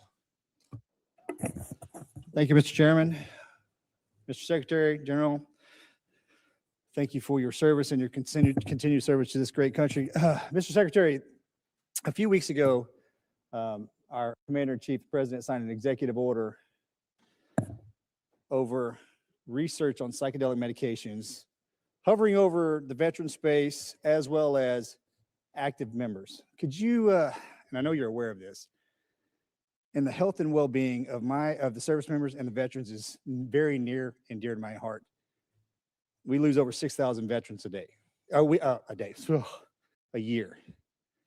I would love to see that trajectory go to zero. Can you, at a high level, is the Department of War interested in kind of coming in with VA, HHS, NIH, and pushing this type of research? First of all, thank you, Congressman, for all the work you've done on this. There's no more passionate advocate for them, and it was great to see you in the Oval Office with your brother and with so many other SEALs who are saying, hey, this option saved my life or gave me a new lease on life. And I've heard that time and time again based on that particular approach that the president has approved through the EO. And I think our department has shown a willingness to be flexible and look at new options and new alternatives. And I think if you talk to Secretary Collins at the VA, the partnership we've had is as deep as any partnership between the Department of War and the VA has ever existed. So we've got regular meetings between us as secretaries, but also our chiefs, and then down into the committees to ensure the flow is consistent. But if there's something that the VA is doing that we should be looking at that enables our service members to be better at their job, we're going to entertain it. So I thank you for your advocacy on it, and we'll take a look at it. Thank you very much. And it excites me that the two entities, one couldn't exist without the other. Our veteran, I've had the opportunity to not only travel the country, but travel the world and visit our troops, either OCONUS or CONUS. And I have to say, sir, the morale, the well-being, just the sheer excitement our service members see and how they're acting today. It kind of takes me back to our generation, if you will, just to see that kind of forward momentum, that intestinal fortitude kind of glows on them. And I think that's a direct correlation to your leadership, sir, as well as the president. Can you, from your perspective, I'm assuming you're seeing the same thing. And I think that blue line that needed to be popped, got popped, and our service members are absolutely leading from the front, and the world has noticed. Tell me I'm not seeing that just from my own eyes. No, you're not, Congressman. And I meant this when I said it. I would encourage every single member of this committee to talk to lieutenants and captains and majors and colonels and sergeants and staff sergeants and sergeants major and specialists who are doing the job right now on the front lines or across the country. And they have seen a sea change in the environment and the morale and the spirit in their formations. And it isn't some secret sauce. It's don't treat us as a petri dish in your social justice exercise or your social engineering approach. Just let us do our job. Let us get back to basics. Let us train. Let us choose people and elevate people simply on merit and merit alone.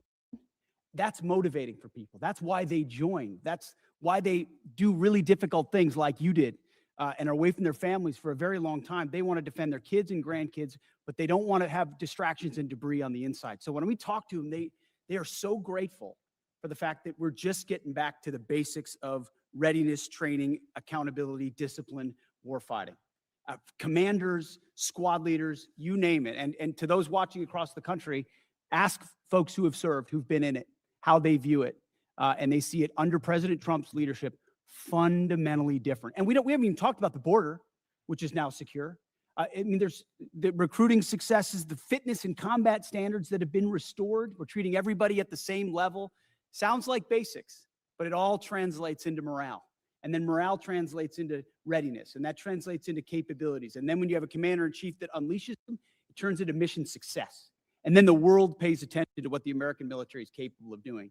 And it's on the shoulders of leaders like you who did it in previous generations, and we're simply doing it again. So thank you for your leadership.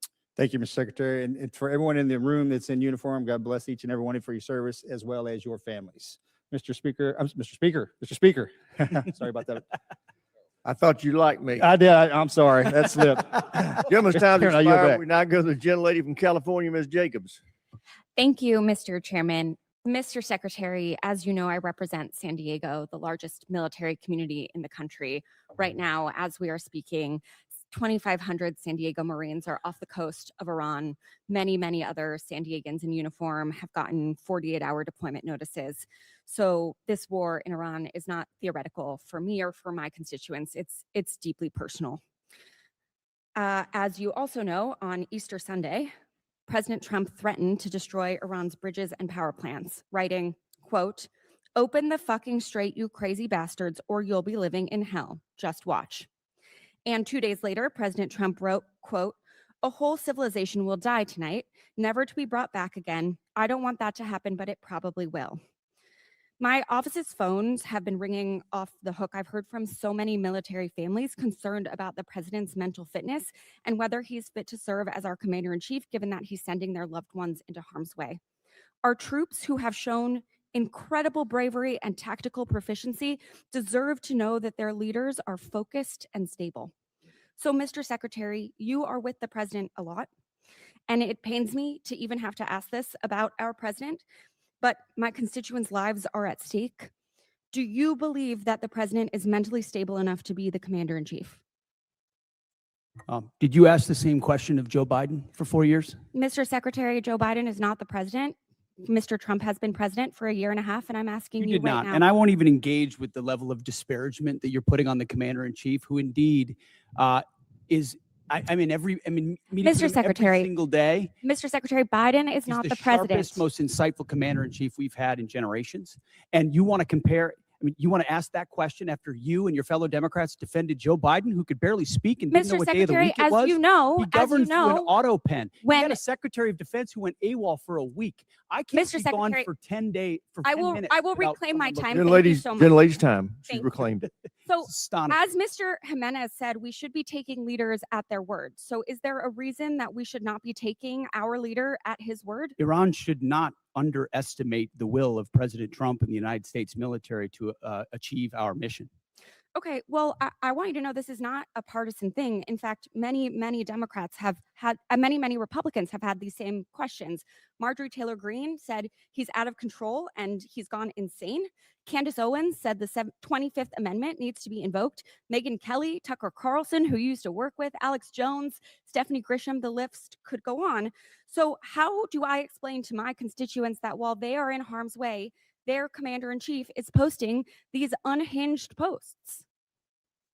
How did you explain to your constituents what happened on October 7th, or what happened in Afghanistan, or what happened with the debacle and the withdrawal in Afghanistan, where the troops were left? How did you explain that Mr. with Joe Biden's Secretary, leadership? Mr. Secretary, How did you I'm not explain that to the asking you Marines about that the didn't get previous medals, that we administration. restored their medals because of that Mr. disastrous Secretary, withdrawal in I'm asking Afghanistan? about Did you what's explain that to happening your right now. constituents when Joe Biden was asleep at the wheel and he had an AWOL Okay, Mr. Secretary of Secretary, Defense? how I don't about think you this did. next post? How can I explain this next post to my constituents? I'm Jewish, so this doesn't really bother me, but my understanding is that this is quite offensive to many Christians. So how do you explain this post? I'm not here to explain posts. We have an incredible commander-in-chief Okay, who puts Mr. our troops Secretary, first. I'm here for a budget hearing about our troops. This is It's a historic budget about that's giving our it a troops. chance to defeat Mr. Secretary, our adversaries. Mr. And President Secretary, Trump is please, doing that this in is my time. world-class fashion. This is about Gentlelady our has reclaimed her troops. time, Mr. Secretary. This is about our troops. This is about who is commanding our troops and if our troops can trust that they are being sent into harm's way under good strategy. The mental stability of our commander-in-chief is deeply important to our troops. It's deeply important to this country. It wasn't our important to you troops' during Joe lives at Biden. stake. I'll remind you that when there were concerns, Democrats came together and he was not our nominee for president. So I encourage you to have the same courage that Democrats had. Mr. Secretary, you keep saying that he is the best commander-in-chief we've ever had, the best negotiator. Talk to the troops. 13 American troops have died More than 380 have been wounded. The Strait of Hormuz, which was wide open, is now closed. Less than 90% of traffic through the strait is still not going despite the ceasefire. The Iranian regime is still in power. It still has nuclear material. The war is costing Americans billions of dollars. And Mr. Secretary, if you think that this is what winning looks like, then maybe we should be questioning your mental stability. Maybe you are the one responsible for this failure, and the president should think about replacing you. Sounds Mr. like- Chairman, I yield back. Sounds like Gentlelady you're cheering yields for the back. wrong Chair, I side, which is recognize not the gentlelady surprising. from Virginia, Ms. Kiggins. Thank you, Mr. Chair, and thank you to our witnesses for being with us. I have the privilege of representing Virginia's 2nd Congressional District, so Hampton Roads, home to a lot of our East Coast Navy. And I had the privilege of attending the VFA 106 Change of Command on Friday, which is our fleet replacement squadron for the F8, for the aging F-18s. But what an awesome event. And to talk to some of the Navy leadership that was there and to listen to them say firsthand just about the morale of the squadrons that are currently deployed on the USS Ford, specifically talking to leadership. A lot of our children serve. It's a family business for those of us in naval aviation. And they're like, don't believe the media. The morale's amazing. Those guys are doing tip of the spear mission work. I live with a retired F-18 pilot husband who also is begging to find a way to get back in the cockpit because he's jealous of what he sees. So just that type of mentality. Thank you for that. I know that they're doing a mission, and keeping them engaged is an important part of the fight. Along those same lines about naval aviation, I would love to hear, Mr. Secretary, your thoughts about the future of naval aviation. I know that this is a budget hearing, so last year's budget, we had $900 million that we were looking forward to using the FAXX program, and then the fiscal year 27 request was reduced to $140 million. And I, of course, keeping tabs on the Air Force, $5 billion for their F-47 program. So we love aircraft carriers. We love that mobile air superiority piece. What are your plans for the future of naval aviation? I kick and scream every day of the week here in this committee about the F-35s and getting them at our East Coast Master Jet Base. I know the FAXX is our next generation strike fighter, but just would love to hear your plans and timelines for the future of naval aviation. Well, I appreciate your comments, and then I would defer to the chairman too on it, on the remaining utility of the F-18s, which are still flying critical missions right now off our carriers and do a fantastic job. 30 plus years old, but yes. Yes, correct. Which is why the issue of the FAXX is important. It's not a matter of if, it's a matter of when. It's a matter of trade-offs in industry and design and capabilities, ensuring we're not slowing other things down at the behest of others. So I think in August, the August timeframe is, I'm sure you're familiar with that, is what we're looking at. It's a critical capability that we need to fund for the future of naval aviation. I would defer if anything you want to add. Sure, I think you covered it. We don't need access basing and overflight off of a CSG and a CVN, and so it gives the Secretary and the President a lot of options. So, and I just want to echo the thanks for the Joint Force, on behalf of the Joint Force, for all 3 CSGs that are out there getting after it right now. I share your husband's jealousy, but just want the force to know how much we appreciate him, especially the Ford. Thank you. Thanks very much, General. And then, Mr. Secretary, just again, representing a big Navy district and having just a concern for the Navy, could you shed any light on why the Secretary of the Navy was relieved and what that timeline to replace him looks like for permanent leadership? I think that's one of the reasons why we struggle with even, I think, about basing decisions and, again, naval aviation. And I wish we would talk more about just the contributions of our aviators. But could you shed any light on that issue? Well, as the President stated, we thank the previous Secretary for his service. Appreciate a lot of the initiatives that he undertook. Ultimately, it was time for a new leadership and a new direction as far as running fast toward those objectives. And so we made a change. We think it's hard personnel is policy. And the sooner you identify, especially, we talked about general officers, as you're evaluating whether they're running with the mission they've been given, you got to make a change if they're not. The same with civilians. And in this case, we made that change. And any timeline to replace or have a new Secretary of the Navy? Well, right now we have an acting in Hung Kao who's did a fantastic job as the number 2, and he'll be acting for now. And I would imagine we'll know in due time. Thank you. And then General Kane, I know you're a VMI graduate, and I know you're watching some of the partisan attacks that have been going on with some of our senior military academies, specifically in Virginia. And I was wondering if you had any thoughts or have had any discussions about how we can remove some of our senior military academies from these partisan state politics. I think it requires a further discussion. We had 170 Army ROTC officers that we commissioned out of that school specifically, but we've seen pushes to shut down, defund, replace their board of visitors. Any thoughts on how we can be more protective of those great schools? Well, ma'am, you sort of started where I'm going to land on the importance of staying politics as the chairman and not unintentionally or inadvertently stepping into a political matter where I should not. As the secretary said, people are policy, and policies are things that we don't do in the joint force. I appreciate all of the commissioning sources that are out there. Gentlelady's Great time's leaders expired. come in. So Chair, now I'll- recognize the gentlelady from Washington, Ms. Strickland. Thank you, Chairman Rogers and Member Smith, and thank you to the witnesses for being here today. This committee is being asked to consider a $1.5 trillion DoD budget request that funds not only weapons and system programs, but the people, leadership, readiness, and trust required to make them effective. When senior leaders are removed abruptly or merit-based promotions are disrupted without clear explanation, Congress does have the responsibility to understand the rationale and operational consequences. So I'm going to focus on Secretary Hegseth. And to start, no one is disputing that senior officers serve at the pleasure of civilian leadership. The issue in front of this is whether the decision to remove General Randy George strengthened the Army or created an avoidable disruption during an active operational period. General George, who also served as commanding general at First Corps at JBLM, has been serving for 4 decades, including multiple command and operational leadership roles, culminating as Chief of Staff of the Army, responsible for readiness, force modernization, and the welfare of over 1 million soldiers and civilians.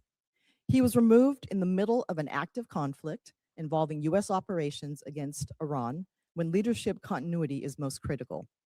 Public reporting indicates that General George's removal may have followed disagreements over Army personnel matters, including concerns regarding withheld promotions.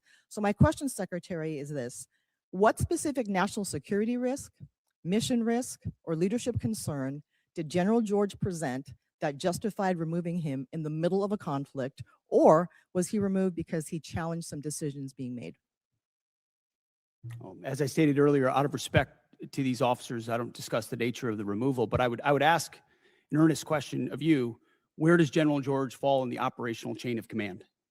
So I'm asking you, why did you fire him? No, but don't change. you the talked subject, about sir. you talked about an Please operational answer my moment. question. Where does General Please George answer fall my in the question. No, it's a simple National question. risk, You're on the House Armed mission Services risk, Committee. leadership concern. What did he present that justified removing him in the middle of a conflict? Do you know where General George serves in the operational chain of command? So I'm asking you my question one more time, sir. Don't try to flip it on me. Why was he removed? Was he a national security risk, mission risk, or leadership concern? We don't. Yes or no? We don't talk about the nature of Don't removals, answer the but question. you It's all also good. won't answer where So he to is be in the clear, operational chain of you command because he removed the isn't Army's- in it. He Mr. Chair, I'm isn't gonna in the reclaim my time. operational chain. of Gentlelady command. reclaimed her my time. time. Yeah, we're going to. You want to tie it to the war, but you don't Sir, know where he Mr. is in the chain of Secretary, command. Some It's respect, the okay? gentlelady from Washington's time. Under DoD 1320.04, the Secretary of Defense may withhold or disapprove forwarding nomination after service recommendations in limited circumstances, including newly identified adverse information, pending investigations, reportable information, and questions regarding mental, physical, moral, or professional qualification, incomplete or non-compliant nomination packages, missing certifications, or the need for additional clarification from the military department. Several colonels reportedly selected for brigadier general were removed or withheld after board selection and service certification. Which of these specific grounds applied to each withheld officer, and what objective evidence supported these decisions? Congressman, that was just one of many boards across the services where we will perform similar reviews, and I anticipate other officers will be removed also. Okay, but what were the grounds for those? Again, we don't talk about, out of respect for those officers, we don't talk about the nature of that, and we all serve at the pleasure of the president. We're solving for an institution that needs to be based on merit and professional execution, and there's been a lot of gender and demographic engineering that's been going on for reasons other than the focus of exactly what we should be doing on the battlefield. So whether it's that or I did not raise execution, gender. That's implied in every statement that everybody makes. And I so did not ultimately, as raise we that. review all these boards, it has nothing to do with anything other than their performance on the battlefield or their performance in their career. And these people are thoroughly vetted, thoroughly researched. And I guess my question is this about loyalty to Trump or is it about what's good for the mission? I understand what you're implying, but it's about the Constitution and our military and its ability to execute. And I'm going to make sure the president has the finest officers across the force prepared to deliver. So this committee funds weapons, readiness, recruiting, professional development, and leadership pipelines. But no amount of money can compensate for a force that may lose trust in the fairness of advancement. And this is fairness. We believe in merit. We have always had a merit-based system. That's not the argument. No, we have not. Not under the But as Biden we administration. consider- We did not. It became social engineering, not merit, and we're No, fixing no, it it didn't. quick. No, it did not. It did not. And when we consider this budget request, we must ensure that taxpayer dollars are matched by sound judgment, credible leadership, and a personnel system worthy of those who serve. I yield back, Mr. Chair. Gentlelady yields back. Chair, and I recognize the gentleman from Georgia, Mr. Scott. Thank you, Mr. Chairman. Gentlemen, thank you for being here today. I'm sorry I was late. I was on the floor of the House of Representatives with a FISA rule vote. And I did not hear the majority of the testimony. But Secretary Hegseth, I respect you. I do want you to know I disagree with the firing of General George. I've sent you a letter. I hope you'll, I look forward to seeing the responses on that. And I mean, it takes 218 votes to get something across the floor of the House of Representatives. And with NDAA and with budget plus-ups and everything else, we're going to lose some Dem votes. I mean, we're going to have, we're going to lose some Republican votes. I mean, we're going to have some Dem votes to do the things that we have to do to fund the Department of Defense. And I just, I would encourage everybody to keep that in mind, because we're gonna lose some Republican votes on the plus up. General Kane, the Joint Staff plays a unique role in our strategic direction. The integration of services is what gives us a coherent joint force. I have seen where disputes in the Air Force and the Army led to the elimination of systems that we needed. As the department has made attempts to right size various components, could you talk about the importance of the Joint Staff and the value to the joint force? You bet, sir, and I'm incredibly proud of the Joint Staff. You know, our job is to integrate options, to deliver those options to our National Command Authority, work with all the services, and the one area of exclusivity we have pursuant to the 2017 NDAA is as a global integrator, and our J2, J3, J5, J7 team, J8 all do a fantastic job, along with the 1 and the 6 every day and the 4 to really bring the totality of American combat capability together into a range of options and risks that we can then bring to the Secretary and the President. So they are extraordinary in everything they do, and I appreciate the chance to brag on them a little bit. Well, I have watched as the Air Force was paying for a system that was predominantly used by the Army in the past. I'm talking about J-STAR specifically. It was the ground moving target indicator that the Army used, but it was coming out of the Air Force budget. And then I think that dispute led to the stand down of a system before another system was ready to go. And that's a dangerous thing. I spent a fair amount of time in Africa from this committee's work and from HIPSI's work. We lost Airbase 101 and 201. All of you at that table know what happened there. I blame that on State Department and the way the State Department handled that. How do you intend to handle, one is, are we looking at Niger and the potential to get 101 and 201 back? And I do believe that an apology would go a long way with that country, as someone who's met with the ministers over there. And interestingly enough, Minister Toomba wanted tractors. He wanted John Deere tractors is what he asked for. But where will we base out of if we can't get Nigeria back? And are we looking at getting 101 and 201 back? Yes, sir. Well, we all want tractors. So I echo his thoughts there. You know, I know General Anderson is doing a lot of work right now, leaning forward, doing a fantastic job along with his deputy commander, General Brennan, on looking at the total requirement across the western flank for access, basing, and overflight. 101 and 201 are one of many things that they're considering. I think the key is what are they going to be able to do with the resources that they have? And we're always in a resource-constrained environment, Congressman, to put sufficient pressure on the CT adversaries there in order to hold them at bay. Well, the mill-to-mill relationships are still good. Yes, sir. I've been out with some of the ODA teams over there as a civilian, as a member of Congress. Yes, And, sir. Yes, sir. It does bother me that our footprint has gotten so much smaller over there, but I do know with drones and other things, it makes it much more difficult to have those outposts. But I appreciate all of you being here. Sorry that I have not been here. No, sir. Appreciate the other work. Gentleman yields back. Chair, and I recognize the gentleman from New York, Mr. Ryan. Thank you, Mr. Chairman. Head wounds, heavy bleeding, and then just shrapnel all over. So folks are bleeding from their abdomen, bleeding from arms, bleeding from legs. Secretary Hegseth, do you know who said that? I'm not sure I do. It was one of our soldiers describing the devastating Iranian drone strike at Port Shuaibah, March 1st in Kuwait. As you know, 6 of our soldiers killed, over 30 wounded. Secretary, do you know the range of the Shahed 136 one-way attack drone, approximately? It depends on the variant, but it's got serious distance. Several hundred miles. Do you know how far Port Shuaibah is from Iran? There's a reason why we took extreme I'm measures gonna of reclaim force my time. protection because I'm we gonna reclaim understood my the time. proximity challenges. Mr. Chair, I'm going to reclaim my time. It's well under 100 miles. Before the war started, there was clear intelligence that Shuaibah was high on Iran's target list. Internal analysis had said the site was indefensible from aerial attack and should not be used. Yet you sent our soldiers from the 103rd Sustainment Command there anyway. Is that true or false? True or false? Straightforward question. Are you going to give me a chance to answer or just play gotcha? Did you send them there or not? We took proactive I'll measures take that from the as a yes beginning to and ensure reclaim my force time. protection and defensive Now, posture were let's talk, maximized Mr. across Secretary, the theater. Let's talk about what defenses they had.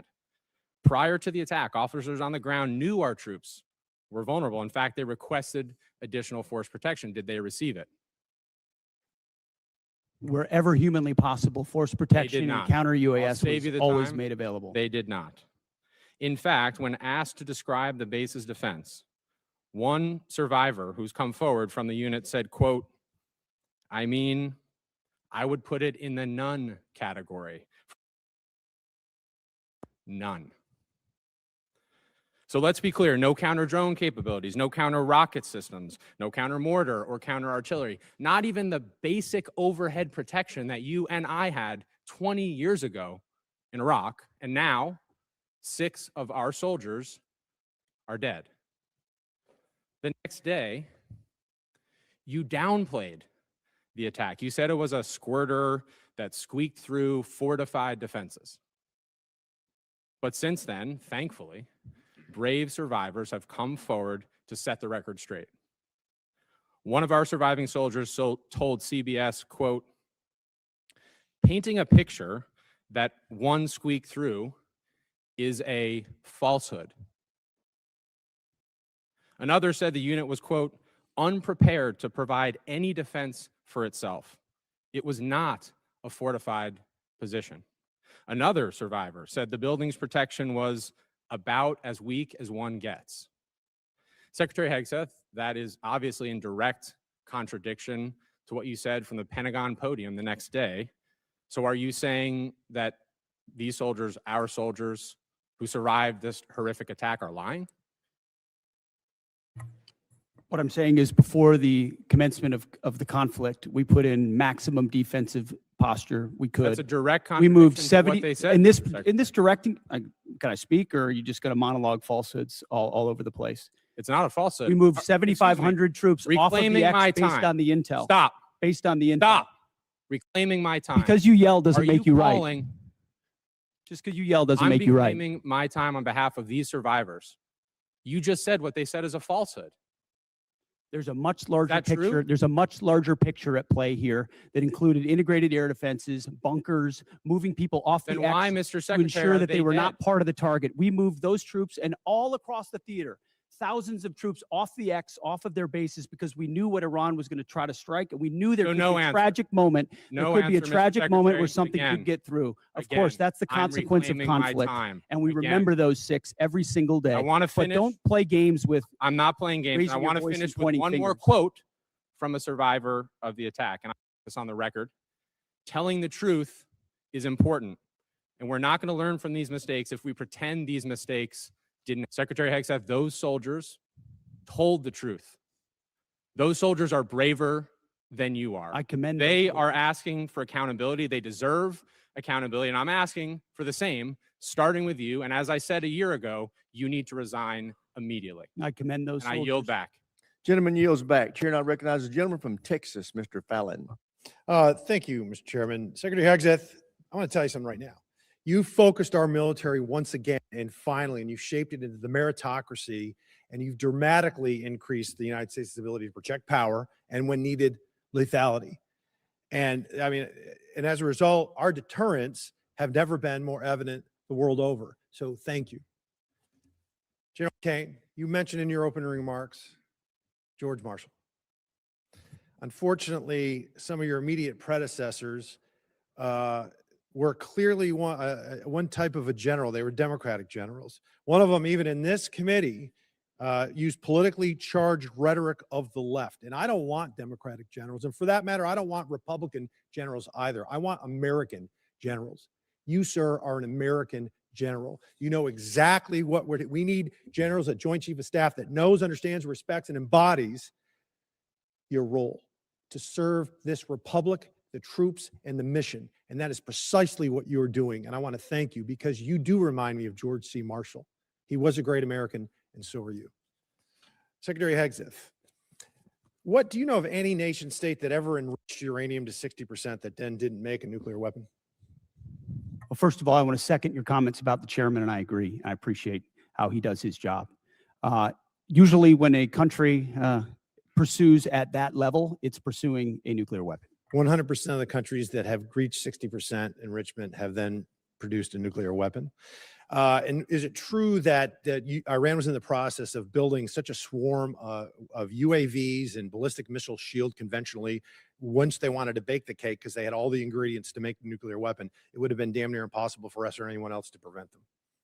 As I pointed to, the president was wise enough to understand that at its weakest moment, following the 12-day war and Midnight Hammer, now is the time to degrade their conventional capabilities, the umbrella they were building of missiles, long-range, short-range, cruise missiles, one-way attack drones that they were going to use to blackmail the countries around them to not do anything about their nuclear program when they broke out from 60%. We know that to be they knew that to be their intention, and something had to be done about it, and President Trump had the courage to do it. Well, President Trump, there's been a lot of quotes that people have been mentioning his words, and I wanted to mention some that I thought were interesting. There's a quote: "I will take no options off the table to prevent Iran from obtaining a nuclear weapon." Barack Obama. "Iran will never get a nuclear weapon." Joe Biden. "I will never hesitate to take whatever action necessary, and I will never allow Iran to acquire nuclear weapons. All options are on the table." Kamala Harris. And this one: "We would totally obliterate Iran. That's a terrible thing to say, but those people who run Iran need to understand that." Hillary Clinton, 2008. So it seems to me that Barack Obama, Hillary Clinton, Joe Biden, Kamala Harris, and Donald Trump had something in common. They weren't going to allow Iran to get a nuclear weapon. And some of them, 4 of them, were all words, and one of them took action. There's 93 million. We're involved in a land war in Asia. I get it. It's complicated. 93 million people, much larger than Iraq, but 80% of their country hates their guts. This is a regime that murdered 40,000 of them and gunned them down in the streets. They're responsible for over 600 American deaths. How long was World War II? You have any idea? In days? I have it right here. In days exactly. I got it multiplied by 365, but yeah, it's 1,347 days. Korea was 1,129, and our involvement in World War I, which was rather quick, was 585. How long we've been involved in Iran? Just shy of 60 days. 60 days, 2 months. And what is the degradation of their Navy right now, Secretary? Their conventional Navy is destroyed. They had 3 drone aircraft carriers. They have none. They had 11 submarines. They had none. They had different frigate classes. They have none. They may have small speedboats at this point, Coast Guard type vessels, but their conventional Navy is gone. Air Force? Likewise, functionally destroyed. Command and control? It's hard for them. There's a reason why there's a challenge in communicating around a deal is because their command and control is fundamentally broken as far as who's in control and how they communicate. We could make very good arguments that the serious nature of any action in a country like Iran, there were good things to consider before doing it. There were also very good reasons to do it. The fact of the matter is, ladies and gentlemen, Republicans and Democrats, we're here now. This is an evil regime. We can fundamentally reshape not only the region, but the world. They were the largest exporter of terror and ballistic missile technologies. We need, gentlemen, to win. Secretary General Kane, win. I yield back. Gentleman yields back. Chair, and I recognize the gentleman from Pennsylvania, Mr. DeLuzio. Thank you, Mr. Chairman. We all just heard pretty powerful reporting, courtesy of Mr. Ryan, from many of our wounded troops who were injured in the attack in Kuwait. Mr. Secretary, you heard direct quotes from some of them via CBS's reporting. They were willing to talk to the press. Things like they were unprepared to provide any defense for themselves in the unit. Things like we were moved closer to Iran to a deeply unsafe area that was a known target. Your spokesperson, Sean Parnell, in response to that reporting, said it was not true. Do you agree with that? He was calling these guys liars? I'm not calling our troops liars, and I don't know if what you're representing is correct or not. I'll take you at your word on that. But all I know is that we took every effort possible at the commencement of this campaign to ensure the defense of our troops, to include moving them off of known bases to places that were not known, and we had intel. Understood, intel were Secretary. not known, and then those were fortified with bunkers and other fortifications with theater air defenses. Was our concern that something could I'm going to leak pause you through? there. I'm going to give you a chance. Absolutely. But Secretary, no, I'm going to you're give you a chance. disparaging me that I don't care. I'm about the asking you whether you passing think of- they're no, liars or not. You That's what I asked you you. are disparaging me that I don't care about the passing of our troops. Nope. That I asked you think if you our thought troops they're are- liars, Secretary. That's disparaging and reclaim my smearing time. in every way. Nobody cares more about Gentlemen, the fate of our troops. Nobody cares Mr. about the Mr. health of our troops. Mr. Nobody Secretary, wants to bring them all hope Mr. more than I do. Secretary, What I they're doing understand, but is he insinuating controls the we don't care. time. He controls the time. You could control your answer. And the gentleman's If we're allowed to answer. Mr. Chairman, thank you. Secretary, my question was clear, whether you thought they were liars or not. You don't seem to want to answer it. We can move on. The other part of what your spokesman said, and you just reiterated here, was that, and I'm quoting your spokesman, every possible measure has been taken to safeguard our troops, end quote. You mean to tell us, and I'll give you a chance to clarify, there is not a single additional thing you could have done to protect those troops who are now wounded, 6 of whom are dead? I'm telling you that as a department, we did every conceivable thing at my level and every echelon down to ensure the maximum force protection for our troops. We live in a dangerous world, in a dangerous place against a determined enemy that can't have a nuclear weapon, and that requires sacrifice and risk. And it tragically, in this case, it meant 6 Americans lost their lives and others were wounded. And we all know that, and that's part of the cost. But it does not mean we didn't care, and it doesn't mean we didn't I didn't commit. ask you that, It doesn't mean we Secretary, and didn't I'm do not saying that. everything What- possible, which we did. But let's be clear about what was done. There were T-walls there, essentially. There was no overhead protection. The known threat in that environment, and I think we all here understand it, is overhead drone strike. There was no protection for overhead drone strike. So I'm struggling to understand how your answer and your spokesman's answer is that every possible measure was taken. We can move on. Mr. Chairman, and Chairman Kane, I want to ask you something on a different topic. Folks at home know you're the senior military officer in our armed services. They may not have as much of an understanding of your role in the chain of command. You're outside the operational chain of command, but you are the president's and the secretary's senior military advisor. So I want to ask a very basic thing, what you would expect our commanders in the field, our troops to do should the enemy lay down their weapons and try to surrender. What would you expect commanders in the field to do? Well, sir, I think I'll go back to something I said earlier with deep respect for your question, but I think you're trying to take me to a partisan place here. and I can't let you do that. General, as expect- always, I respect your No, sir, I desire just. to avoid it. I'm not Yes, trying sir. to put you in a partisan No, place. and I know that, but our officers and enlisted service members always follow lawful orders. There's a checklist for them to do that, and I'll stay in the Very good. middle. Understood, General. Secretary, let me give you a chance. And you've been asked about this earlier. You said in, I think, your press conference, essentially, and I'll quote you here, no quarter, no mercy for our enemies. That's the end of the quote. Is your guidance that you expect our troops in harm's way, if there's a foreign enemy surrendering, laying down their arms, they're supposed to provide no quarter and kill them? You denied it, but you were indeed trying to take the chairman to a partisan place. That was General Milley. That was the previous administration, which played politics. We don't play that It's a way. simple question. I'm asking We you what fight you to meant. win, and we ensure the rules of engagements are such that our troops have every authority possible. I'll give you another chance. In saying that, are you trying to tell commanders that that's what you expect? You're in the chain of command. It's a simple question. I understand that. My commanders know exactly what the guidance is with each and every mission, and they know every tool. Secretary, every tool at in their disposal to refusing be to answer effective. it, I think you speak volumes. I think that's a dangerous thing. We all know the expectations. We know the law of war. We know what is lawful. I'd expect our commanders to understand that as well. I yield back, Mr. Chairman. Gentleman yields back. Chair now recognizes the gentleman from Guam, Mr. Moylan. Thank you, Mr. Chairman. Secretary Hegseth, thank you for your continued attention to Guam. Really appreciate it. And while leading the War Department here, and I'd like to remind my colleagues that one of your first official trips as Secretary was to visit Guam.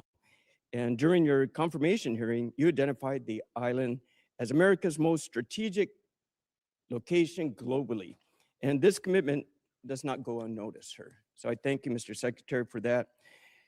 And as we continue our buildup for the defense of our nation in Guam and the people of Guam, we have many active duties personnel, but we also have a lot of Department of War civilian personnel too. And right now, my most consistent question from my constituents have been asking is, when would the Living Quarter Allowance authorization for War Department civilians in Guam, when will it be implemented? And recently, your office confirmed that the guidance should be published early May. Will you work to keep that timeline?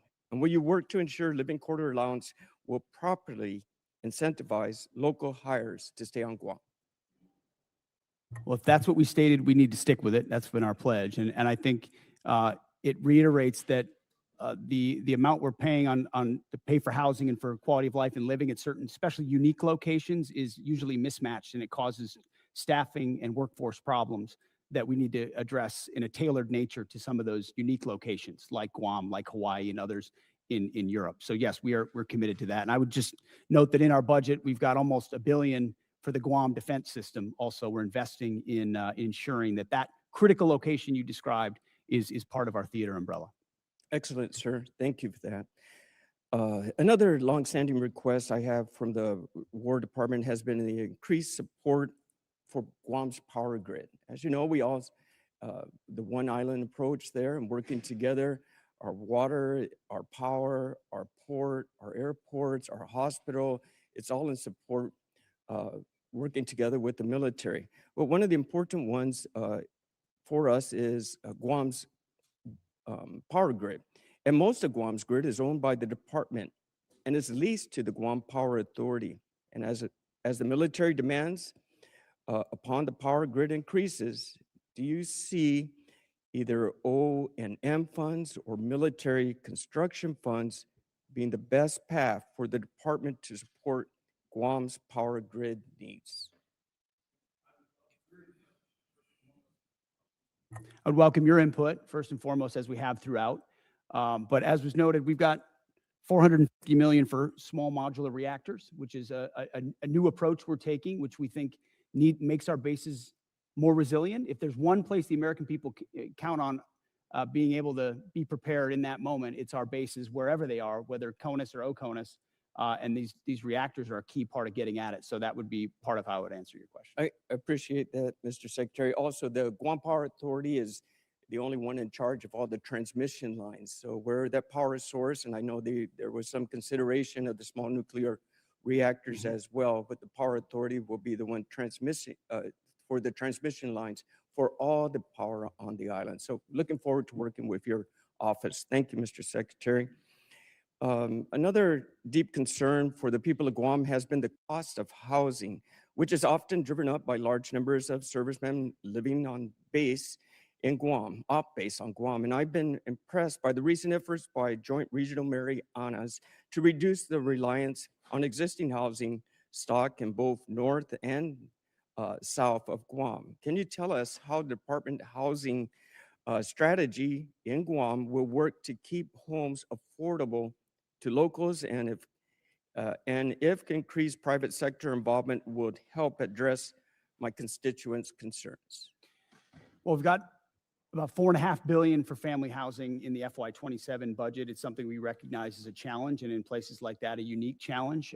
There's also been a bureaucratic construction process, which has been a huge impediment. And you can imagine President Trump has demanded that we do something different and accelerate a different process to deliver those things in a more of a private sector, less bureaucratic fashion. And we look forward to employing those.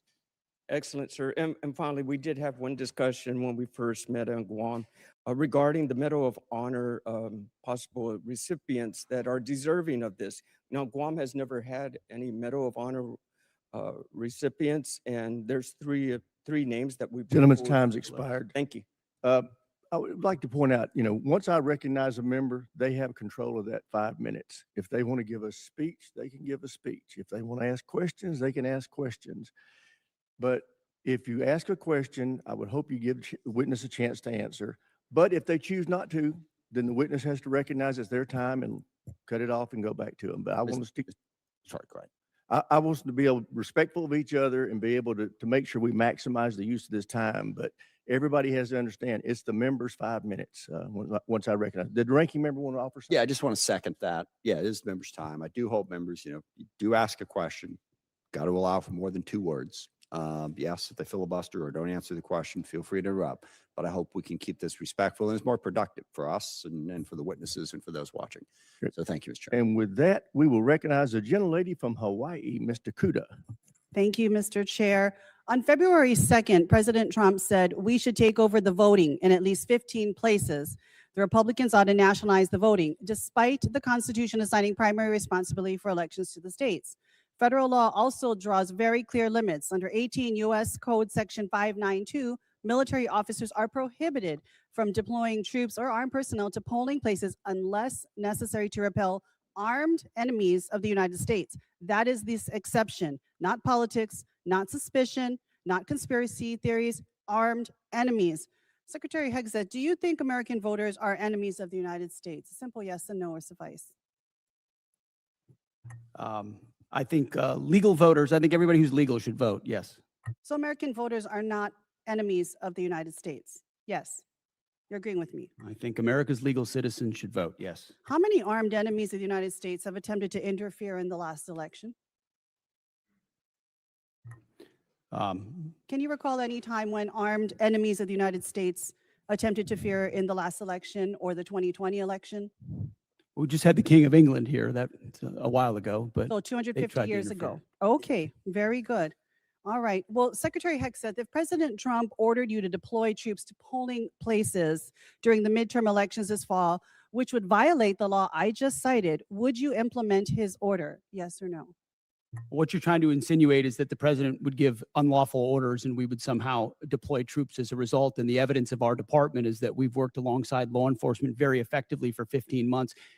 Los Angeles would have been on fire for the summer had we not come across I humbly disagree with that, but this is not a law hypothetical enforcement friends and situation help that them I'm out. inferring on. Your president in January of this year told the New York Times that he regretted not ordering the National Guard to seize voting machines in key states after the 2020 election. Last I heard from you, the last time we had any kind of armed enemies at any type of voting places was 250 years ago. We're talking 2020. So if the president, again, I'm asking you, orders you to break election law, violate the Constitution and the law, would you follow the orders of the president? Yes or no? The president, you like to insinuate that the president issues It's a illegal simple orders, which he hasn't question. and does not. Who would you follow, the president or the I Constitution? will note that in 2024, troops were, that was Joe Biden, by the way. Who Joe would Biden you send were to- deployed to polling locations in 15 states. 2024, Joe Biden, troops deployed to polling locations in 15 states. Explain that one to me. I am asking you a question now. You seem to really like Joe Biden. You've brought his name up more than many other topics today. Answer the question. Who are you beholden to, Mr. Secretary, the president or the Constitution? Well, I If very you can't answer proudly- that question, I 'cause you very couldn't proudly answer served that as question president. when I and asked you, very would you shoot proudly swear innocent an oath to civilians defend in the the leg Constitution. in Los Angeles. He couldn't answer that either. So I think our answer is very clear. Obviously, you have taken a loath of loyalty only to the president and not the people of this country. Let's move on now and let's talk about AI. The Marvin Smart System, which appears to be the program on record being used in Iran, does the targeting work. We know of about 2,000 It's people called the use to Maven do it. system, not the Marvin system. Excuse me. Thank you so much for that correction. It does it in a fraction of the time. The intention was to compress the kill chain, and the result was an attack that killed almost 200 children. Would you agree that tragic actions like this prove that when we trade time and humans for safety, people die? The Maven system is a very effective tool. And inside that, we have very prescriptive processes by which we ensure as much precision as humanly possible in very complex battlefield So you environments. think we took every absolute effort to make sure that innocent civilians did not die in this attack? I know that there is no country on planet Earth that takes more measures to ensure that civilian harm or civilian casualties are minimized than the United States of America and this War Department, and that is a fact. Okay, and yet, Mr. Secretary, you eliminated the department's civilian harm reduction staff. You eliminated for a country that takes great efforts, makes great efforts to make sure human casualties are reduced or eliminated. Don't you think that that goes actually counter to what you just said? Would these children not still be alive if you had not eliminated all of these staff working within CENTCOM? We didn't eliminate them. We made sure that those things that they normally accomplish are at the field level, which they are. And all of these processes are in Would place you at not every agree level. that something clearly every has single failed, level. whether it's our implementation of AI, whether it's understanding our human dependence on AI? Would you not agree something failed because almost 200 children died in Iran as a result of our bombing? You're insinuating something where an investigation is not complete. Gentleman's Thank you, Mr. time's Chair. I yield expired. back. Chair now recognizes the gentleman from Georgia, Dr. McCormick. Thank you, Mr. Chair. Gentlemen, I'm happy to have you here today and really excited about the things you've been able to accomplish. I'm going to summarize just sitting here for a few minutes, listening to everybody politicize what we've done. I'm just going to break it down as best as I can, and then I'm going to let you answer a couple questions. First of all, just since the short period of time that the Trump administration has taken over, we've handed over control of Ukraine's destiny to Europe, where it belongs. A conglomerate that has a $20 trillion economy versus a $2 trillion Russian economy, to actually take care of their own country in a very good way, their own continent. We've kept Iran, who has literally talked about raining down fire from heaven and talked about us being the great Satan, from becoming a nuclear power. We've reshaped the geopolitical space in the Persian Gulf. We've reestablished the Monroe Doctrine in the Western Hemisphere. We've basically executed two of the most amazing raids in history, almost flawlessly, that will be studied for a generation at least. We reduced senior administrative billets, thank you. We've defeated Iran with under $30 billion spent, with minimal civilian casualties compared to any other war. People forget that in World War II, in one night, we lost 100,000 civilians, totally innocent, in fire bombings. That's before we dropped the nuclear bombs. War is a horrible thing, but I think we've executed it as best as possible in a very hard and consequential environment. That's just to sum up a few things, not to mention the recruiting that went from dismal and really something that could have crippled our military to now a surplus just by a change in administration. That's pretty impressive for a short period of time. Thank you, and I commend you for your hardship, overcoming those hardships. A couple things that I wanted to get through. One thing is we talked about the Incentivized Savings Act, which is something I wanted to apply to all bureaucracies. But when I was in the military, as both an operational officer and a logistics officer for my squadrons and my jump places, we got to the end of fiscal year. If we didn't spend it, what happens? We lose it, we get our budget shrink. Everybody knows that in the military. Everybody knows that in every bureaucracy in America. one of the things I came up with is at the end of the fiscal year, if you don't spend it, you don't have anything, we save 10% of our budget for emergencies like we're facing right now. If you don't spend it, instead of spending it, you actually can save half of it. 49% rolls over to the next year. 49% goes back to debt and deficit, 2% to reward the people for being good administrators of the money. I don't see any downside. This is the way that we reinvent government, the way we spend money. And I just thought, I wanted your opinion on something like that. I thought was thinking outside the box because I've seen waste, fraud, and abuse. We're trying to address that. This should be a bipartisan, bicameral approach to actually doing something right as we expand the budget, but also give us some wiggle room for putting money back and being good stewards of the people's money. What do you think about an idea like that? I very much like an idea like that, which creates all the right kinds of incentives. And I would just add, in addition to that, which is the type of thing our department would support, the deals that we're cutting ensures they build the plants, they build the assembly lines, which is exactly the right kind of incentive. If you spend on facilities, you're going to make sure you make money on those facilities and the munitions that you produce. There's ownership in that stake. There's the right incentive. Overturning the entire way that the department does business. So I agree with that. We're pointing at the defense contractors, as the president has, and saying, you need to do your business differently. This is not a gravy train of the government. You're beholden to us, actually. So I think the spirit of that is infused into everything we're doing at the department. And I think it's right in line with what you're talking about, running it more like a business where we have accountability and we're pointing in the right direction. We do have a lot of old programs that we need to update. One of the things you talked about is a 5 to 7 year period of time of updating. I think almost year by year now, it's going to be how we're going to have to look at how we budget things and contract because the technologies are so dramatic, as General Kane pointed out. I know I'm running out of time real quickly, but I want to also revisit the fact that you are still invited down to University of North Georgia, one of the elite 8 schools. We're looking forward to PTing with you. Appreciate you guys being here today. God bless you, and God bless our military service members. With that, I yield. Sir, I got to say, this guy over my left shoulder is a University of North Georgia graduate. He doesn't want me to tell you that, but he is. The president would be very happy. The president of the university, he's great. President Shannon would be very happy to hear that. Gentleman's time has expired. Chair, I recognize the gentleman from North Carolina, Mr. Davis. Thank you, Mr. Chair.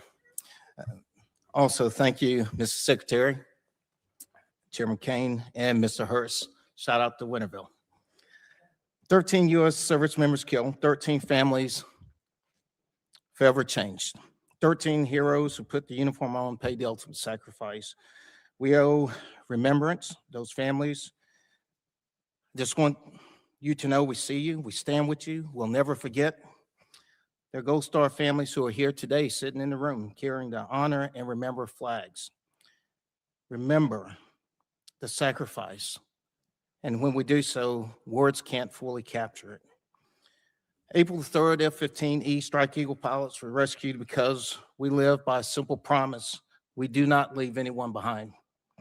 The same spirit must be extended to those who are killed in action. That's why I arise again today and raise this question of the importance of passing H.R. 1363, honor and remember flag recognition. Mr. Secretary, I raised this with you before. And actually, I come today to thank you for the response from your office and actually engaging with us in this. I rise again today and bring this up because we must never lose sight of the true cost of war.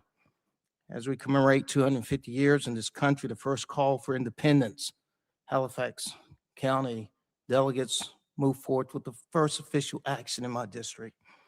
Our service members are the reason we are here today.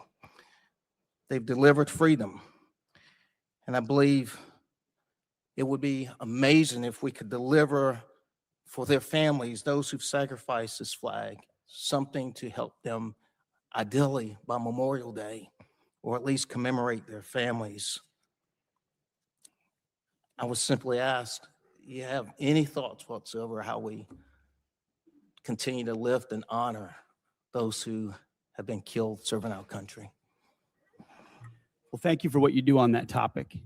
I think first and foremost, we do it by doing right by the legacy of those that we lose, whether it's those 13 from this conflict or any other conflict.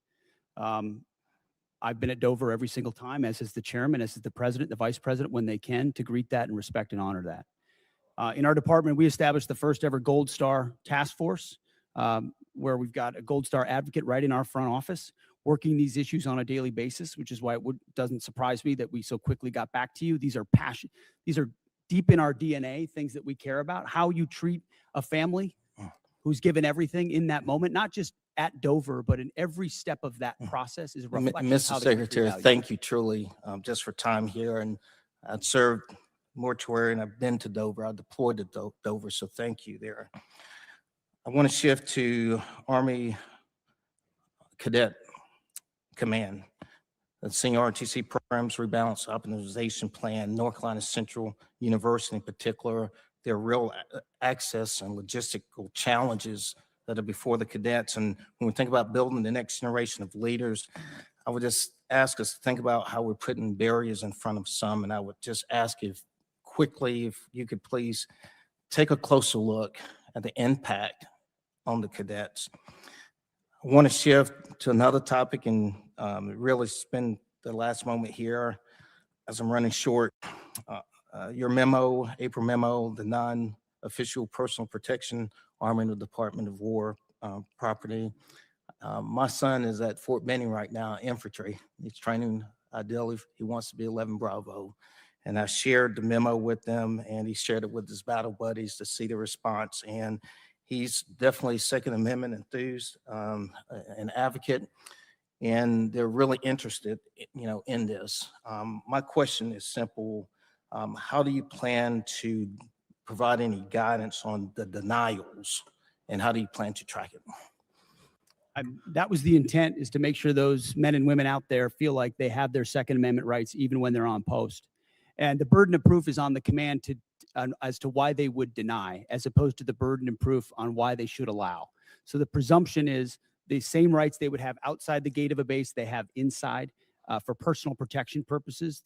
Our bases shouldn't be gun-free zones except for the armory and the MPs. So the burden of proof is something I'm going to pay very close attention. My last 15 seconds, Chairman Kane. Thank you again for the conversation breakfast. Any final thoughts in terms of any reservations of how we're dealing with munitions in terms of a supplement on the depletion of munitions? Gentleman's time's expired. Chair, I recognize the gentleman from Louisiana, Mr. Higgins. Thank you, Mr. Chairman, General Kane, Mr. Secretary. Thank you for being here today. Mr. Secretary, you stated in your opening statement that one of the foundational endeavors that you embrace is to, in your words, forge a lethal arsenal of freedom. I don't think it could be more accurately described, the spirit that you gentlemen are delivering within the Department of War, the men and women that you serve. It's notable for an American like me, I'm an Army veteran, 65 years old. I don't believe in my lifetime I've witnessed this level of rebirth and hardcore focus that I'm witnessing out of the Pentagon right now. And I just commend you for driving that. And please know that you have a great deal of support, not just in this body and on this committee, but across the country. Regular Americans that have served or have families that have served have taken note. General, you said your opening statement that if called upon, we win our wars around the world. Those are your words. And we're going to make certain through this committee that you have the support, the equipment, and the funding that you need to, if called upon, win wars across the world. But we expect a lot out of you, gentlemen. We expect you to liberate and secure the entire Western Hemisphere. One of my colleagues across the aisle stated that in a negative way. Let me flip it to positive. We absolutely do expect you to liberate and secure the entire Western Hemisphere. We expect you to drive Iran to its knees and free the world of the Iranian terrorist threat. We expect you to leverage NATO into an indomitable force. We expect you to set China back on its heels worldwide.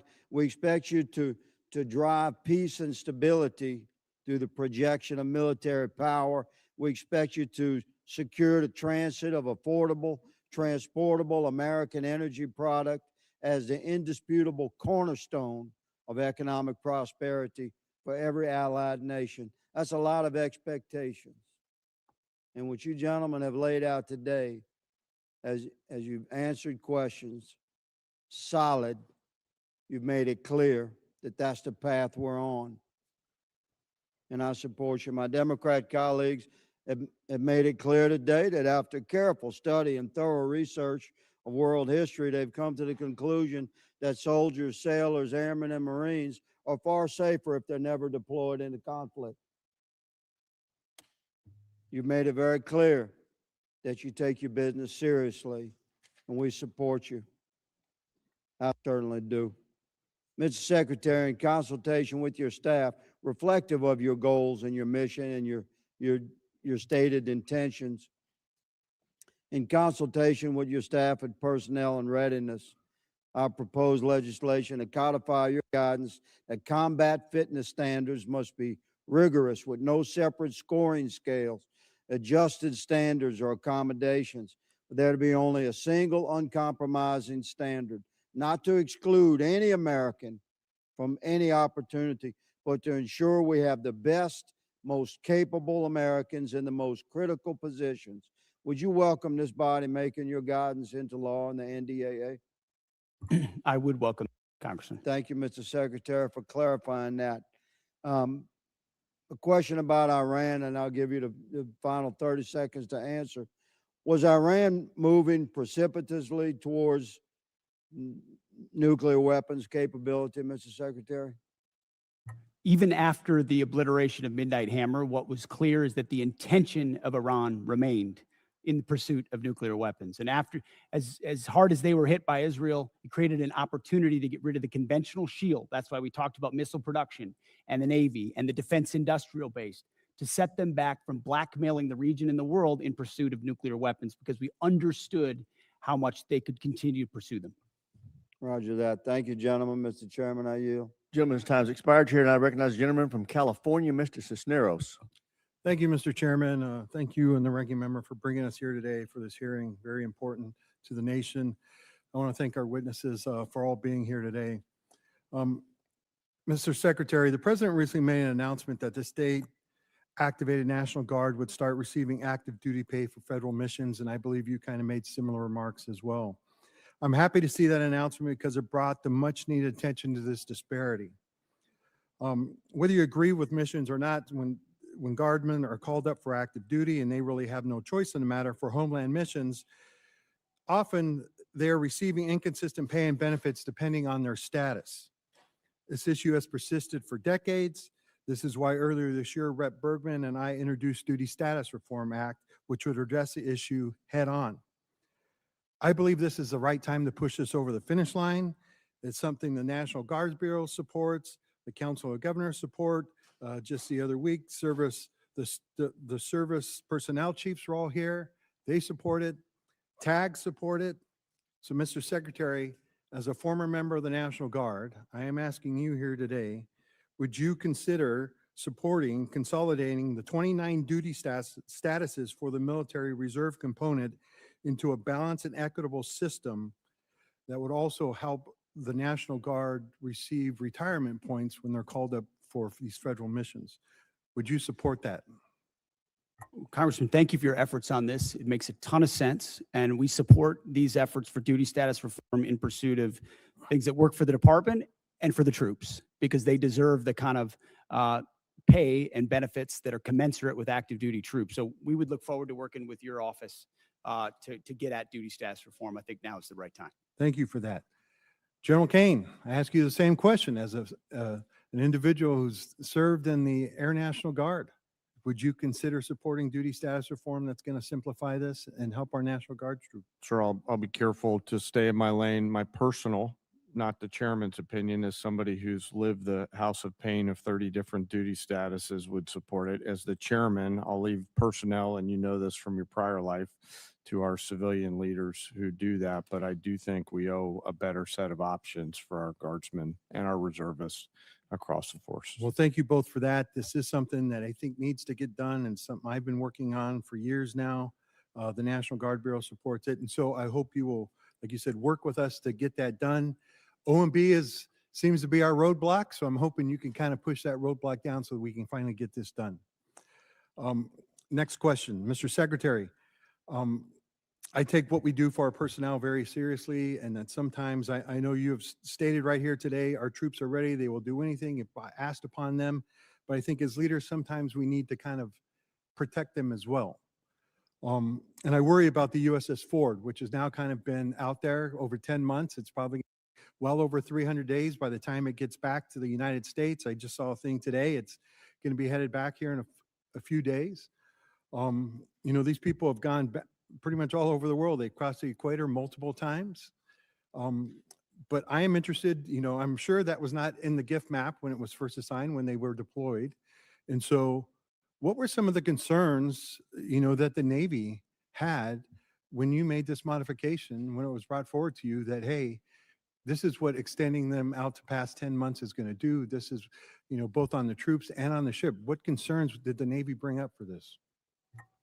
It's a very fair question, and I can tell you every week I stare at an orders book where I'm looking at troop movements or asset movements, and multiple times that included the Ford, and multiple times the operational requirements, whether it was down in Southcom or up to CENTCOM, demanded additional assets in real time, which through a tough decision-making process led to an extension in consultation with the Navy. Admiral Caudle and his staff, they fairly represented readiness trade-offs, maintenance trade-offs, which are real what things. What are the concerns? going What forward. trade-offs are we making right here? I mean, really, we have 3 carriers in the area right now. How many do we really need? It's rather, I mean, you know, it's a great show of force, but do we really need 3 carriers there? And you got 1 ARG there and another one on the way. You know, this is going to set back possibly deployments later on. It's going to have ramifications down the road, extending for this much. And not only talking about, you know, we had service members that were kept away from their family for almost a year. How many missed the birth of a child, you know, before, you know, extending them and another 4 months? We need to keep this in consideration. We kind of make these modifications. And I hope these issues are being raised when you do these SDOB books, right? And people are actually making these decisions. Gentleman's in time's timely expired. Chair, order. I Yield recognize the back. gentleman from Virginia, Mr. McGuire. Thank you, Mr. Chairman. Thank you to our witnesses today. Secretary Hegseth, I really appreciate your return to warrior ethos and the priorities of our military. Merit over performance is how you win, and it's how you save lives. And your love of our military comes out in everything you say. So we really support you and your team and what you're doing. General Kane, your comments about being in the middle and being apolitical also saves lives. I think all of the fellow veterans in this room, military guys, would agree that if somebody saved your life on the battlefield, you wouldn't care if they were male or female, black or white, Democrat, Republican, independent, whatever. We're all Americans and we're all on the same team. And we put our differences aside and work as a team, we can turn the impossible to a possible. We can be outnumbered and still win. So I want to commend you guys for supporting our troops so they can best survive. Let's see, the border. Nobody talks about the border, Mr. Secretary, as you say, but it's incredible what you guys did in just a matter of weeks. The missions in Ukraine, Honduras, I don't know any other military in history who has been able to successfully do something so complicated, but it talks to the unity and the teamwork of all the joint force and how well they work together. I got a lot of questions. I'll try to go fast. $1.5 trillion budget. In that budget, I want to echo what Rep. Jackson said about US SOCOM. We are often deploy, and we seem to be doing more with less, and we don't complain. And they won't be that voice. So for us in Congress, we want to be that voice. Is just take a look at the budget and see if we can help them with that. Also, I want to talk to you guys about solid rocket motors. I know that the Secretary of War, I know that in this budget, we've picked one particular company that we put a lot of money in, and I think it's a great company, and they do a great job. but what is your plan to also have other companies come to the table to help us with a shortfall with solid rocket motors? You're right on SOCOM, and we will absolutely work with you and look at that. On solid rocket motors, it's such a critical component. You got to go with your fastest runner to get caught up as quickly as you can and giving them incentives. But we've also learned on multiple domains that just one option means zero options when you're stuck. You know, one is zero, two is one is none. So we need multiple avenues on that approach, and we look forward to finding other companies that can do it as well. Thank you. General Kane, National Guard. I'm thinking about counter drone with FIFA coming up, Super Bowls and all these things going on. Have you considered, and if you haven't, will you consider training National Guardsmen, send them to counter drone school so they can come back and train law enforcement so we can increase our ability to protect critical infrastructure?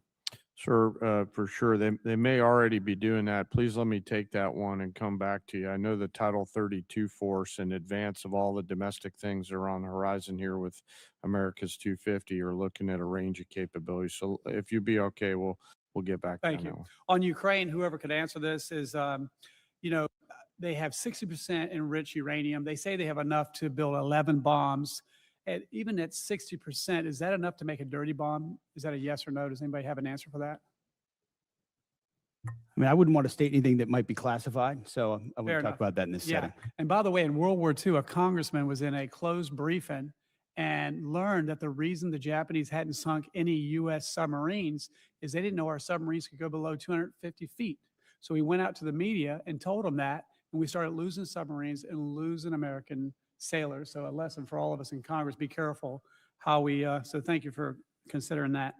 I would say this: if they had a nuclear bomb, would that kill hundreds of people potentially, thousands of people potentially, or millions of people potentially? The history shows us what the lethal potential is of a nuclear weapon, and so you'd have to assume the higher end of that range. And given the radical nature of this regime and the likelihood of them to use it, it gives you a sense of the threat.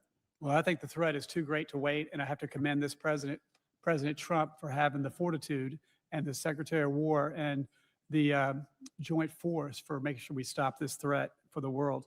Also, I'm a big supporter of the AH-64 Apache. I understand in operations Absolute Resolve and everything else, it's been very effective in countering drones. I'm glad that in the NDAA, we're keeping that program going. And I just saw that you're going to keep the A-10 program going. And a good friend of mine said, long live the Warthog. But if there's ways that we could bring some of the Warthogs back, and or are there any other capabilities that can replace the Warthog? I don't think so. Is there anything that can do what the Warthog does? Gentleman's time's expired. Chair, and I recognize the gentleman from Illinois, Mr. Sorensen. Thank you, Mr. Chairman. To General Kane, on behalf of myself and my constituents, we thank you for your service and your leadership to our military men and women, to our service members and the veterans that I see in our committee today. Thank you for your support of our great country. Mr. Hegseth, I hear from your officials in our briefings here on the Hill, and because I live in an Army town, I now hear from neighbors at the grocery store who are worried about our munition stockpiles that are now down to critical levels, and they sure don't want another forever war. So, Mr. Secretary, first of all, talk to us about the need to renew munition stockpiles, and tell us what happens when munition stockpiles become depleted. Well, first of all, I would note that, as you know, we give weekly briefings on munitions to this committee, so it's not something that's withheld from any of the members here. We appreciate that. But it's also a topic that isn't something that should be publicly discussed as far as any shortfalls that may exist. But I would assure you that there are not shortfalls that exist in our ability to execute the missions around the world. And the reason we're investing in the defense industrial base with $1.5 trillion is to make sure the greatest companies in the world, which have been falling behind for decades, are running faster than ever before to give us 2x, 3x, 4x of the critical munitions, your Patriots, your THAADs, your SM-3s, every other standard missile. And my neighbors work really hard to make sure that we can. It's jobs in America. It's what our warfighters need. So, We're could you focused on it. tell me why we're firing the people at Joint Munitions Command for no cause other than just telling them they're overhired or they're surplus employee? I A would have to Joint look, Munitions Command? I would have to look into the particular circumstances of that, but there have been places where we haven't been moving fast enough with munitions, and when people don't move fast enough in the Department of War, we find someone else that will I mean, run fast. this is Joint Munitions Command. I mean, your department says that you're prioritizing munitions, yet you cut 58% of Joint Munitions Command at Rock Island. But let me move on. My district is also Munitions are not built by commands.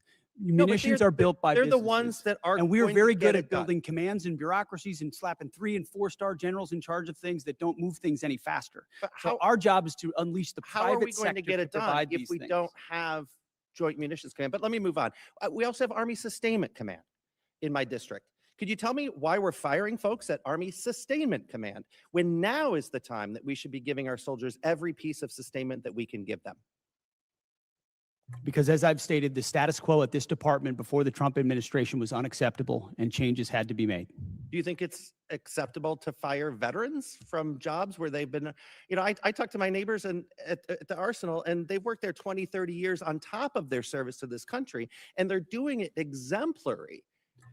Great performers will always have a job at the Department of War. And when you reestablish merit, sometimes things happen, but we're grateful for all the vets that serve. And in fact, we've created a Patriot pipeline for service members to get into the defense industrial base manufacturing business, to consider that as a second career. So we're leaning into vets and service members as the workforce of the future in our department. And this isn't me. I mean, they tell me that, they feel you're taking a wrecking ball to the civilian workforce. But, I want to go and follow up on Congressman Norcross's questions about why you terminated collective bargaining earlier this month. This affects hundreds of thousands of hardworking DoD employees. So many of them are veterans who have honorably served our country. You testified that if you work hard, you do the work, you keep your job. But that's not what's happening. And you allege it is being done to maximize efficiency? Explain that. I thank you for asking that question. I'd love to clarify. I fundamentally believe the Department of War should not be subject to collective bargaining, full stop. So people shouldn't be able to fight for good wages and being treated well?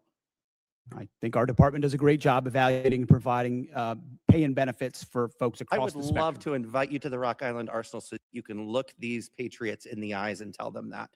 How does creating chaos for long-term civilian workers actually maximize efficiency? Do you have any comment on that? There are plenty of examples of shipyards and other manufacturing Plenty plants of where there are examples, but you can't give us restraints that limit the hours, limit the ability of leaders to ensure we're meeting the goals we're supposed to. And I don't think we should Blah, live to blah, those blah, blah. constrictions. Okay. Well, you know what? I want to use the rest of my time to the men and women of our armed forces. Please go forth with the integrity and the morality that you've carried before this administration took us down a path that has allies turning away and American citizens objecting. Do what's right, even if you're asked to do otherwise. Mr. Chairman, I yield back. Gentleman yields back. Chair, and I recognize the gentleman from Florida, Mr. Mills. Thank you so much, Mr. Chairman, Mr. Secretary, General Kane, and the Honorable. We'd love to just thank you for this opportunity, for coming here, and for continuing to push forward the warfighter ethos, for making sure that the realities, regardless of what's said in here, are the realities on the battlefield that we're getting day in and day out. I asked the chairman for unanimous consent to enter a couple of documents into record. Without objection. I'll be entering into record my DD-214 published in 2003 indicating my Bronze Star and other wartime medals and decorations. I'd also like to present the document provided by the Department of the Army in 2024 that also authorizes vets and verifies all medals and or awards, as well as a document by Paul Savitsky, former Special Forces member, that annotates the 2 explosions that I was involved in Baghdad. Without objection, so ordered.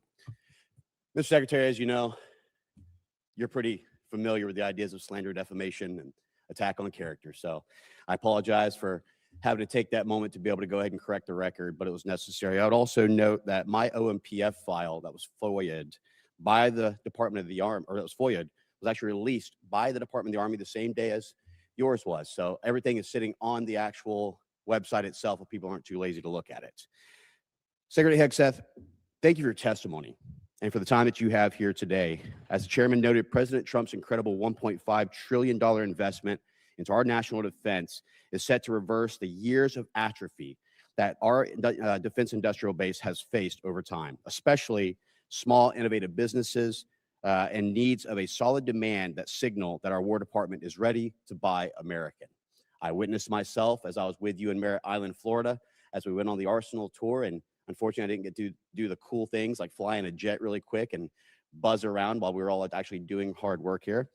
But I wanted to just say, Mr. Secretary, that can you detail for us how the Department of War has eased the path for American small businesses to contract with the department? Well, Congressman, thank you for the question. That has been core to our mission, is the recognition that we have a problem at the department, previously the Department of Defense and now the Department of War, and that problem is us. That problem is our bureaucracy, our process that is meant to block out new competitors and protect existing primes. And there are great primes that provide great products, and we continue to support them. But to build an arsenal of freedom, you need more than just 5 or more than just 6. You need an entire network of small, medium, and large companies contributing to the U.S. manufacturing and supply base, delivering weapons ahead of schedule and under budget that don't only have defense business, but also commercial business.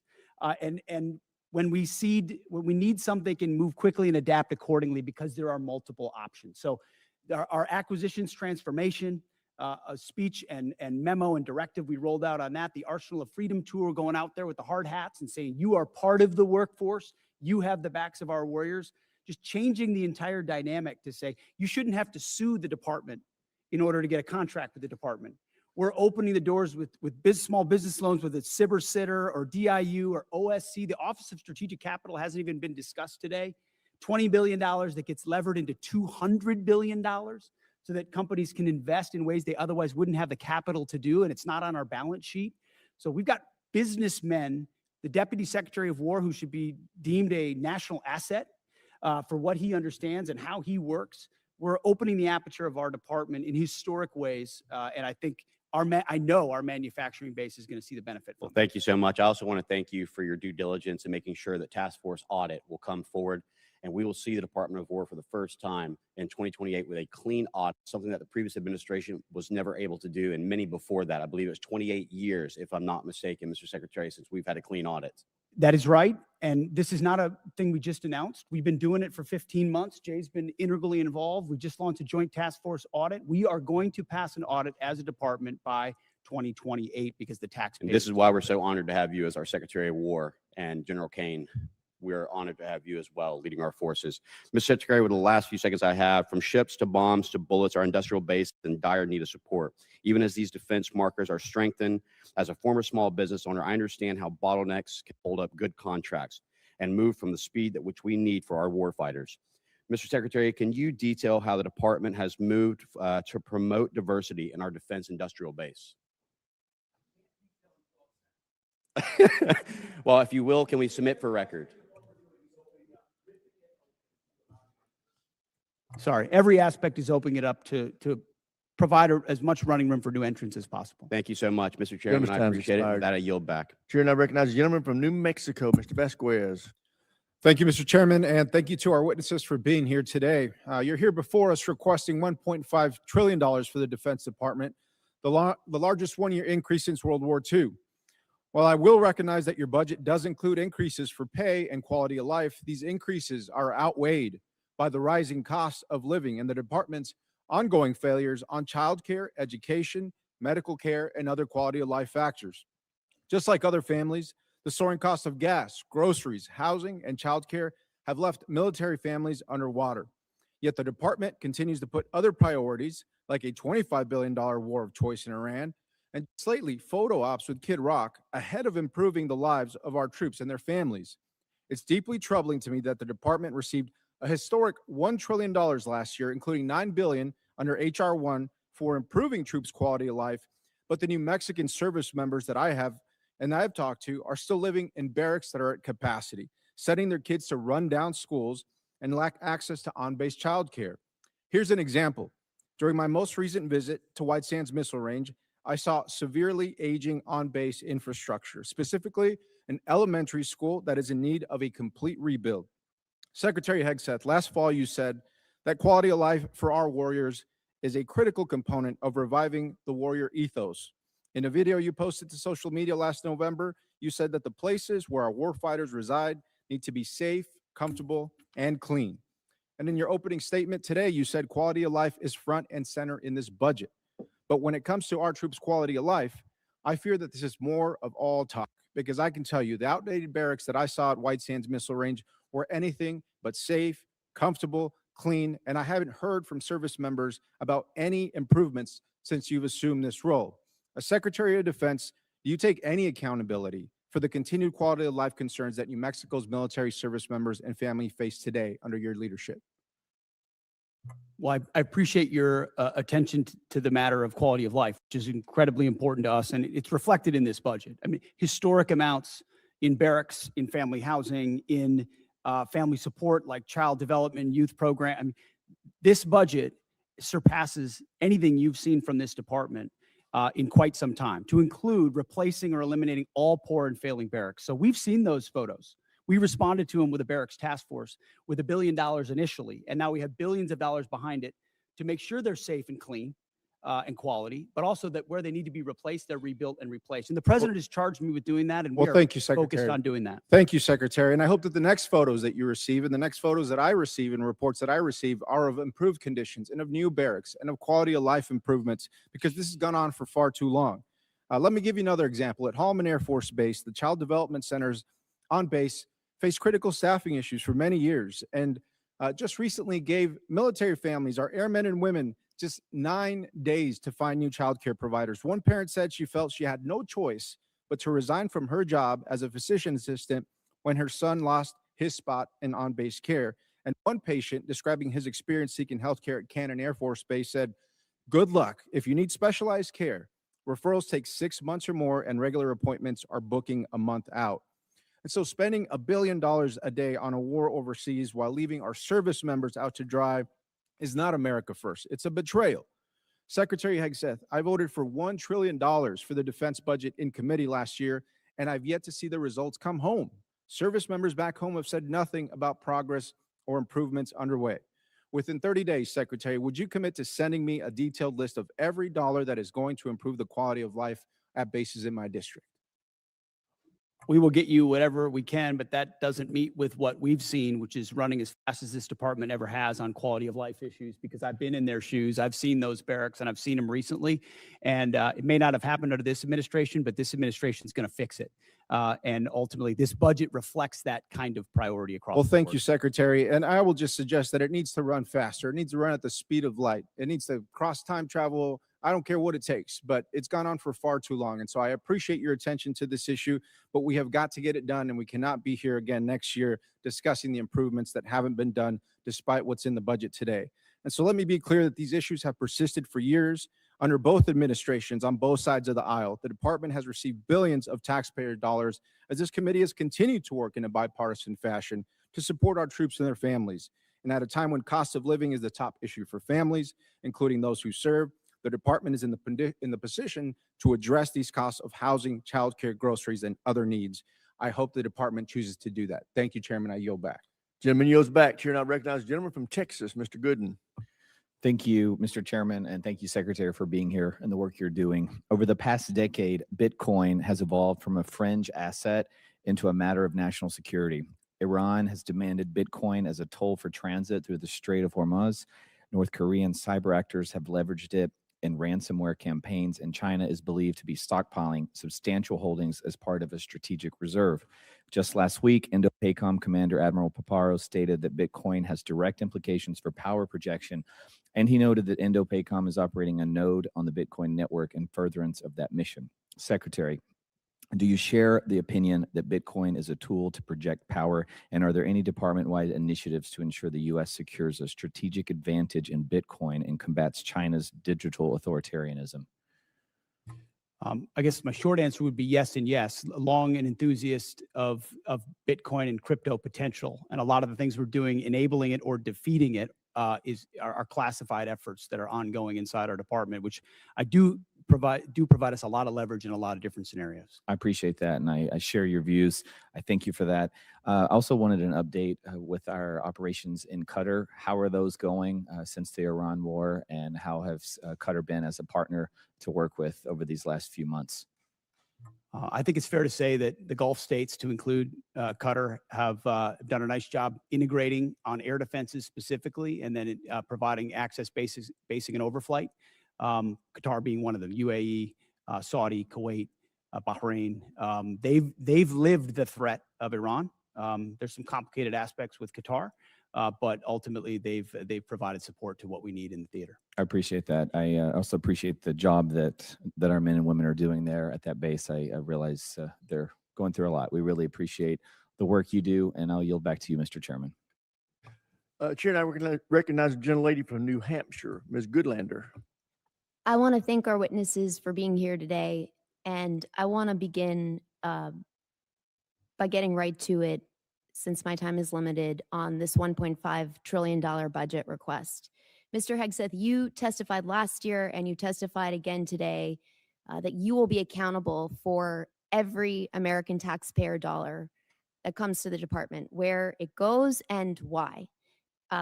That's really important since, as it's been pointed out, the department has failed 8 audits. The department remains on GAO's high-risk list. The Inspector General just last year alone identified billions of dollars that could have been put to better use, and in questioned costs, that is spending that raised red flags. So this is a crisis right now in accountability of where the dollars of the American taxpayers who are in the middle of a cost crisis, where this money is going. I want to ask about your war in Iran. And Mr. Hurst, you testified earlier today that $25 billion has been spent to date. I just want to clarify that that is money, that taxpayer dollars that have been spent already in this war. $25 reflects the costs of the war, right? So we've already spent the dollars on munitions and things like that. So we're factoring in cost of munitions expended into that total. So how much of that has gone towards munitions? Does that include the munitions that have been spent to date? Yeah, that reflects the munitions that have been spent to date and other operational costs. Can you give us a breakdown of what those costs are? We'll work to get you guys a product that has a detailed breakdown of those costs. Yeah, my concern here is, Mr. Hegseth, you've testified repeatedly that you're going to be accountable for each and every American taxpayer dollar that you spend, that you're going to be accountable for the rationale. Here we are 60 days in to your war of choice in Iran, and you can't give us an answer on a breakdown of the basic breakdown of American taxpayer dollars that have been spent in your war of choice? That's a question for Mr. Hurst. You, right now, as you sit here now, you We're cannot. happy to give you a breakdown. We'll provide you a product after this hearing. Well, I would love for you to give us this breakdown now and explain to us, was this unbudgeted costs, or was this something the department planned for in advance, since you were appropriated $1 trillion last year? The department deals with contingency operations all the time within its normal budget. So this was not budgeted for. My point here is, you know, and General Kane, you've testified to this. We all understand, for you to do your jobs, you need Congress to pass budgets. For us to do our jobs, we need you to give us the details and to be accountable to American taxpayers. And so I got to say, it's an extraordinary dereliction that as you sit here, you cannot account for billions of dollars that have already been spent. You're in this briefed war. on munitions every week. You and your entire staff have I'm every, asking just so the you- American public know, it's not Mr. as if you Hegseth, don't have you- munitions levels. Mr. You do Hegseth- from us every single week. So Mr. you know Hegseth- exactly the numbers you're Mr. talking Hegseth, about. you have testified that American taxpayers need to know where their dollars are going.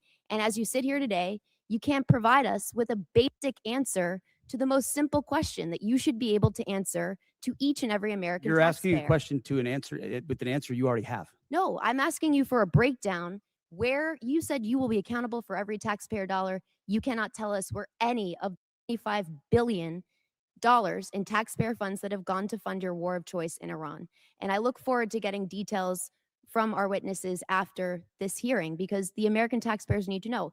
Mr. Hegseth, can I ask you, do you know what the average cost of a gallon of gas was in this country on February 28th? Well, it depends on where you live. If you live in California, it's $8. $2.83. Do you know what the average cost of a gallon of gas is today? Much higher in California. $4.23. I gotta say, Mr. Hegseth, you said you've got a crack economic team that's looking at the impacts of this war on the American taxpayer, and you can't answer this basic question. That should shock the conscience of every American. General Kane, I want to come back to something, a really important principle, and my time is limited. you testified to an important and bedrock principle of American law that our service members follow lawful orders and lawful orders only. Is that right? Do you agree with the statement, quote, "The military won't follow unlawful orders"? I do. Mr. Hegseth, do you agree with that statement? Understand what you're insinuating at I- a partisan point. I'm not. I'm actually quoting you directly, Mr. Hegseth, from April 12th, 2016. And I appreciate that on the record, you've clarified this important principle of American law. Gentlelady's time's expired. Chair, I recognize the gentleman from North Carolina, Mr. Harrigan. Well, thank you, Mr. Chairman, and thank you, Mr. Secretary and Chairman Kane. It's always a pleasure to have you here. I'm going to fall in line with the chairman's earlier statements that we can do whatever we want with our 5 minutes, and I'm going to give you all a break from the conflict here, and I'm going to tell you a story, and it's a story that's important to me. And I'm going to start with a proposed citation. And it's a rare point of personal privilege for me to do this, but I have an ask of you. But I'm going to start with a proposed citation for a Medal of Honor award upgrade from a Silver Star. Sergeant First Class Thomas J. Grasso distinguished himself by acts of gallantry and intrepidity above and beyond the call of duty between September 29th, 2015 and October 4th, 2015, while serving as a senior communications sergeant, Operational Detachment Alpha 3133, Advanced Operations Base North, Special Operations Task Force Afghanistan, in support of Operation Resolute Support. Sergeant First Class Grasso was part of a small Special Forces element that seized Kunduz, a provincial capital of over 300,000 civilians, from the Taliban. Outnumbered 60-1, the U.S. Special Forces element faced an overwhelming enemy force of 2,000 confirmed Taliban fighters. On September 29th, facing a Taliban advance on Kunduz airfield, Sergeant First Class Grasso established a sniper overwatch position in the air traffic control tower. With enemy fire converging from 3 directions, Sergeant First Class Grasso risked his life to engage a hostile anti-aircraft team, successfully clearing the way for air support. On September 30th, fighting through relentless ambushes on their subsequent movement into the city, Sergeant First Class Grasso repeatedly dismounted his vehicle while exposed to intense enemy fire to engage insurgents and shield the convoy. During one encounter, while under withering enemy fire, he disregarded his own safety, maneuvered into the kill zone of a complex near ambush, saving the lives of 5 trapped Special Forces teammates, 1 Romanian partner, and their interpreter. Sergeant First Class Grasso again came under heavy machine gun fire when he dismounted to direct the element to the city compound. To enable the remaining element to safely enter the compound, he effectively returned fire and suppressed the enemy positions. From October 1st through 4th, Sergeant First Class Grasso anchored the defense of the compound, absorbing the heaviest concentration of enemy fire. He repeatedly subjected himself to heavy machine gun and rocket-propelled grenade fire from distances as close as 15 meters, repelling dozens of enemy attacks. On October 1st, a rocket-propelled grenade directly hit his position, inflicting a traumatic brain injury. Bleeding, disoriented, and going 60 hours without sleep, he checked on his teammates before returning to his exposed post. From there, he single-handedly neutralized continuous waves of attackers, attempting to detonate vehicle-borne IEDs, forcing the enemy to request a temporary ceasefire. During a subsequent rocket-propelled grenade attack near his position, he eliminated a follow-on explosive-filled rickshaw, preventing a perimeter breach. As the fight wore on, the enemy began throwing hand grenades into the compound from an adjacent building. Sergeant First Class Grasso ran through the blast to hurl grenades back, then established a clear line of sight from an exposed staircase to enable his command to call in a danger-close F-16 strafing run, bullets hitting 15 meters from his position. When partner forces were decisively engaged, without sufficient ammunition outside the perimeter, he maneuvered, without regard for his own safety, under devastating fire to resupply their position, and employed accurate sniper fire, destroying another advance. On October 4th, he unhesitatingly stepped into the enemy's line of sight to destroy the fighter preparing to fire a rocket-propelled grenade at 2 trapped teammates.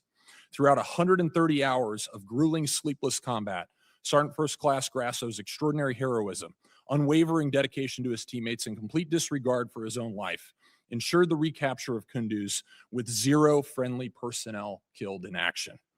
As these severe conditions took a toll on the element, his ability to fight through a traumatic brain injury with indomitable will and lethal precision inspired those around him. Sergeant First Class Thomas J. Grasso's heroism and selflessness are in keeping with the highest traditions of military service and reflect great credit upon himself, his unit, and the United States Army. I'm asking you to direct the board chair of HRC, Awards and Decorations Branch, to board Sergeant First Class Thomas J. Grasso's packet. I know these things to be true inside of this packet because I was there. And I'm here today only because I was one of those 5 that he rescued out of that near complex ambush. And I'm grateful for your service to our nation. Congressman, Thank you. We'll do it. And I'd love to meet the Sergeant First Class. Thank you. I think the gentleman yields. The chair now recognizes the gentlelady from Maryland, Ms. Elfrith. Thank you, Mr. Chair. I want to start by thanking SEAC ISOM and General Kane for inviting a number of us to the Pentagon last week to talk about the 1.8 million enlisted service members we have, the challenges and opportunities that we can work together. Every base that I go to internationally and every single major military base in Maryland over the last year, I insist on meeting with service members and hearing what we can all do better, Mr. Secretary. I want to assure you I insist on those meetings. There's a whole lot we could talk about today, war in Iran, and I too want to thank the families of the 14 service members we have lost in this war so far, boat strikes in the Caribbean and the East Pacific, firing of a number of people we all respect on this dais on both sides 61 days into this war. But I want to start with those quality of life issues, Mr. Secretary. A number of members of this committee met with survivors of sexual assault at Fort Hood, enlisted members and family members. You sat here last year and you said, quote, "I applaud Congress for the efforts that have been ongoing to address sexual assaults, which we do need to drive down to zero. That funding has not been reduced." I appreciate that, but the budget we have before us is level funded from last year, which you would agree is a realized cut year over year. So I want to give you the opportunity to talk about how you're still going to drive those sexual assault numbers down to zero via flat funding. I'm told we've added 5%, so it's actually not flat, but we remain committed to that. And I think you've seen throughout the force reductions, not enough. We want more. We want to go to zero, but we remain committed to that. We're going to hold you accountable for that. Thank you. I want to move on to Ukraine. I don't normally agree with Mitch McConnell, but as you know, the department is withholding approximately $400 million in appropriated security assistance to Ukraine. Despite some public belittling, Ukraine has stepped up perhaps more than any other ally for us in the Middle East. They're harnessing the superiority that they have generated from a hard-fought war with Russia. They are intercepting Iranian drones that threaten U.S. and partner forces in the Middle East. But Mr. Secretary, I'm very concerned about that $400 million. Can you please let this committee know, folks watching at home, the Ukrainian people, when they can expect that $400 million in Ukraine support passed by Congress bipartisanly last year to be released and put on contract for its congressionally intended purpose, the defense of Ukraine? So the department recognizes that 400 million was allocated for European capacity building, and as of yesterday, it has been released. As it released, an under contract released as of yesterday. How would you describe it, Jay? Not under contract, but released to be put under contract. Let me ask you a different way, Mr. Hurst. When will it actually be on the ground in Ukraine? That depends on what they buy with the money. And Okay. we're going to take the advice of the EUCOM commander as we employ those funds for best use. Okay, we're gonna keep on that because it's incredibly important, as we heard from everybody, including the King of England yesterday. I'm gonna stay on our allies here. It's clear that the president didn't account for the Strait of Hormuz being closed, global oil market disruption, gas prices skyrocketing. Mr. Secretary, gas in my district, Maryland, not California, $4.11. The president did not notify allies abroad or Congress before he went to war. He has repeatedly berated and belittled our NATO allies. And I am not interested in Twitter diplomacy. I'm interested in our actual exit strategy from this war. So I'm actually going to pose it to General Kane, if I could. Well, the president did understand the risks and had the courage to undertake the endeavor nonetheless, which the American people voted for, that kind of courage in taking on that Iranian nuclear threat. General Kane, have you or what have you formally and specifically requested of our NATO allies and European partners for operations in the Strait? Can you tell me escort duties, air defense, peace enforcement, specific requests of our NATO allies? Both us and state have reached out through a variety of mechanisms to pulse our international partners, not just in Europe, but in the Pacific as well, to see what capabilities could be brought to bear down there, as this is largely, this is largely we don't move much trade through there. I'll defer to energy, commerce, and treasury to But we've been comment on. specific with our allies about what we need. We have. Okay. Can I ask you for specificity on another issue that's been brought up today from a military perspective, not a policy perspective? What will it require of our service members to actually eradicate any Iranian nuclear threat? Can you help us understand that? There's such a wide range, ma'am, of options in there, all of which are classified. It would be out of my swim lane, but we always deliver the full range of options, the associated risks, and the advice to go do the things that we would be asked to do. There's many. I can't speak for everybody on this committee, but I know we The would like more gentlewoman's details. time has expired. The chair now recognizes Mr. Mesmer from Indiana for 5 minutes. Thank you, Chairman, and thank you, Secretary Hegseth, General Kane, and Comptroller Hurst for being here today. Congratulations to all of you for rolling out the $1.5 trillion defense budget. I'd like to offer special thanks to Mr. Hurst and his comptroller team for the work that it takes to put this budget together. It's a monumental task and important for our nation and our well-being. Secretary Hegseth, as you know, the theme of this year's NDAA is expanding the defense industrial base, and one of the key bottlenecks to that expansion is our workforce size. We are not producing enough skilled young workers, and too many regions with strong manufacturing potential remain underutilized.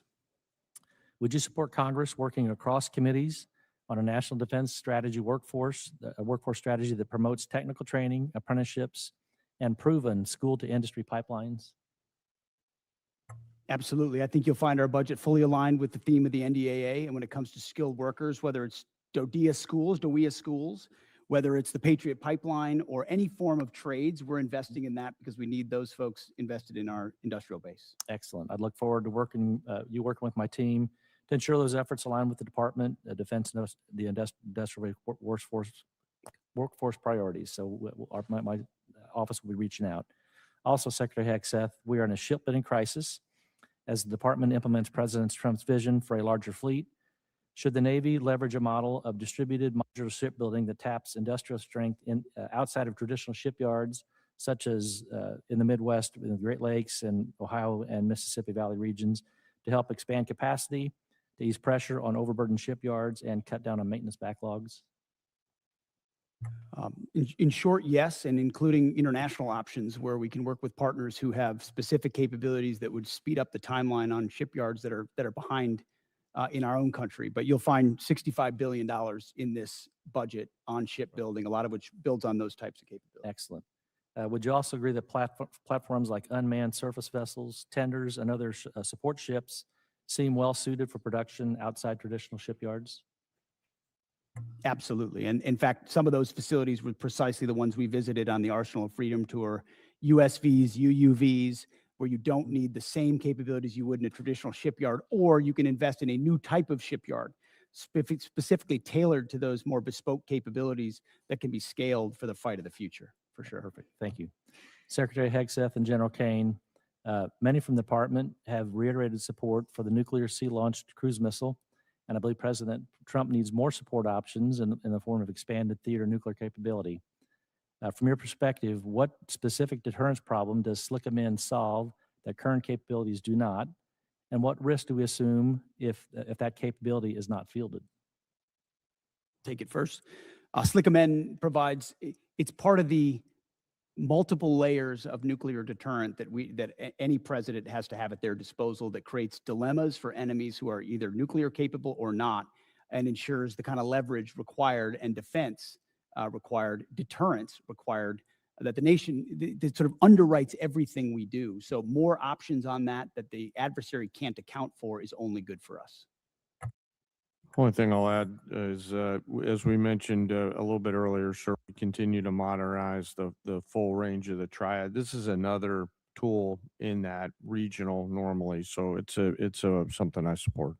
Thank you. As we look beyond the current program, should the department be thinking about a future sea-launched nuclear system with greater survivability, maneuverability, and potential hypersonic capability?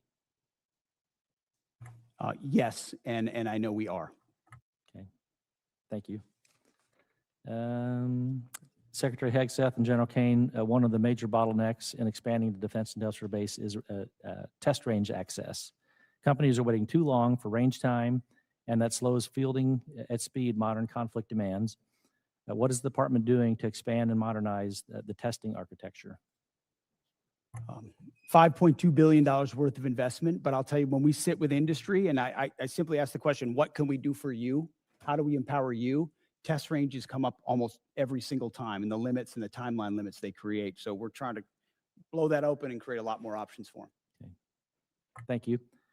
Secretary Hegseth and General Kane, I'd like to extend an invitation for both of you to come and visit Naval Surface Warfare Center Crane and see what a great work is being done in Southwest Indiana to support the warfighter and ensure our military edge. And with that, I'll close and surrender the rest of my time. The chair now recognizes Mr. Whitesides from California for 5 minutes. Thank you, Chairwoman.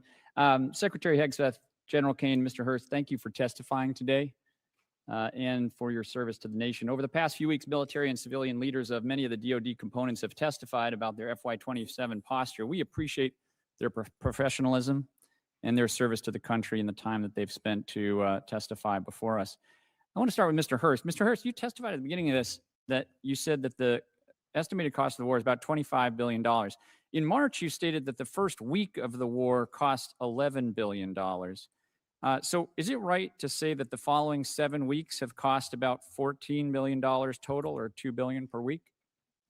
Yeah, the most intense phase of the conflict was obviously the beginning. That's when most munitions were used. Okay. And that's the biggest expense from the war. Right. So that and you also said just now that the $25 billion includes the cost of the munitions deployed. Is that right? This question is for the CFO, sir. Yeah. That's correct. Okay. So I guess I'm confused then. It makes sense that if that's the cost, then the cost to refill those stocks would be no more than $25 billion. Am I right about that? When we estimate cost of the conflict, we're using current replacement cost for these weapon systems. Right. You're using current replacement costs. So it's frankly pretty surprising that the estimate for the supplemental would be $200 billion.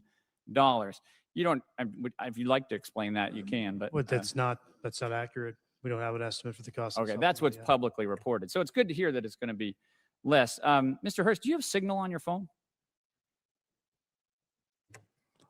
I'm sorry, why is this relevant? Do you have Signal on your phone? What does this have to do with the budget? I'm going to take that as a yes. Mr. Kane, sorry, General Kane, do you have Signal on your phone? I do, sir, yes. Okay. So I want to talk about Signal. Last year, the Secretary and other administration officials discussed sensitive and almost certainly classified information about a strike in Yemen using the unclassified Signal app. Mr. Hurst, what's the current policy for Signal on official DoD devices? I'm the comptroller. I don't do CIO work. So therefore, it is allowed? Is that your statement, that it is now allowed to have Signal on your device? Mr. Whiteside, my statement is I run the budget for DoD. Yeah. Okay, well, he's got it on his phone, so therefore it must be permitted. Sir, I got to go back and look if it's on my official phone. I was talking about my personal phone. I'm not exactly sure. I'll go back and look, though. Okay. Last month, FBI Director Kash Patel made a public announcement that Russian hackers are targeting Signal app users in the government, specifically stated that they were targeting individuals of high intelligence value, including current and former U.S. government officials.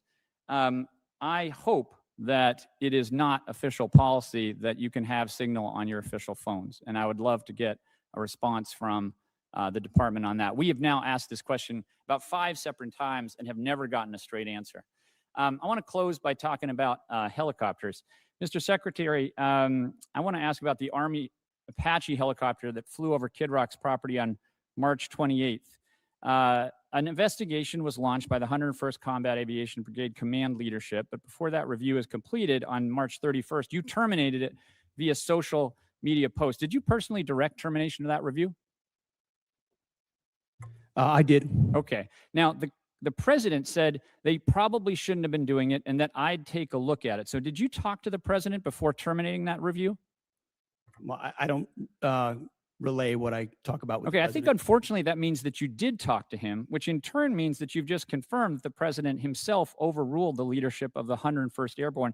Mr. Secretary, you yourself have affirmed not what I said. repeatedly the need for higher standards and higher accountability at every level of your agency. Commanders rely on established processes to uphold these standards. How does canceling a command-initiated review by the 101st Airborne leadership support a culture of accountability? Actually, I think I'll ask that of the chairman. Sir, back to my earlier comments about the importance in my role of staying in the middle. What you're alluding to is, in my assessment, with deep respect for your ask, is a partisan question, and I think it would be inappropriate for me to answer that. Sir, I actually don't think it is. I think it is actually a very fundamental principle of accountability in our department, and I think it was the wrong decision. I'm going to close by just saying one thing. Mr. Secretary, you started this hearing by politicizing it, and I want to make one point.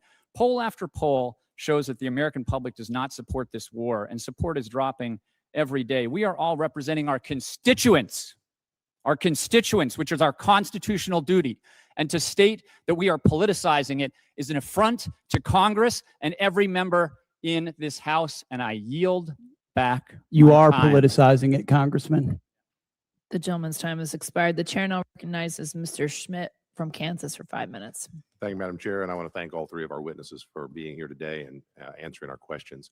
Mr. Secretary, let me start with you. A little bit off topic for today, but relevant. We are now more than 2 months into the funding shutdown for the Department of Homeland Security because folks at this end of the avenue have not yet been able to get to yes. I hope we're going to get to yes here shortly. I think we made some progress here today while we've been in this gathering. It's been necessary, as I understand it, for the administration to scrape out the pennies under the couch cushions in order to keep DHS running and honestly running not at full speed. Has your department had any role in contributing to the ongoing operations of DHS while things have not been funded? Well, I wouldn't comment on the status of DHS. I'll just say the ways that we cooperate with them have continued. I mean, look at the southern border and the 11,000 troops we have there, Task Force Southern Border, ensuring that our border is locked down. We've worked with law enforcement from day one on DHS to do that, just like we have with local law enforcement across the country. So obviously we welcome DHS funding, but in the meantime, we're going to protect the country, protect the homeland, and that's what we're doing with them. Do what is necessary.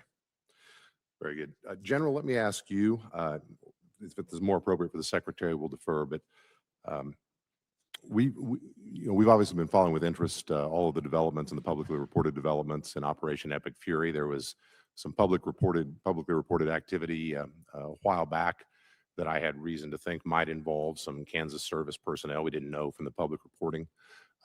We had simply been trying to find out whether our folks were involved or not. We finally did get an answer. It took about 4 weeks, and when we got it, it was, for the most part, everything we'd read in the press, with one exception. It's a bit unsatisfactory when we're just trying to do our job and figure out whether our folks are implicated and whether we need to be doing something to help them, their families, or their folks back home.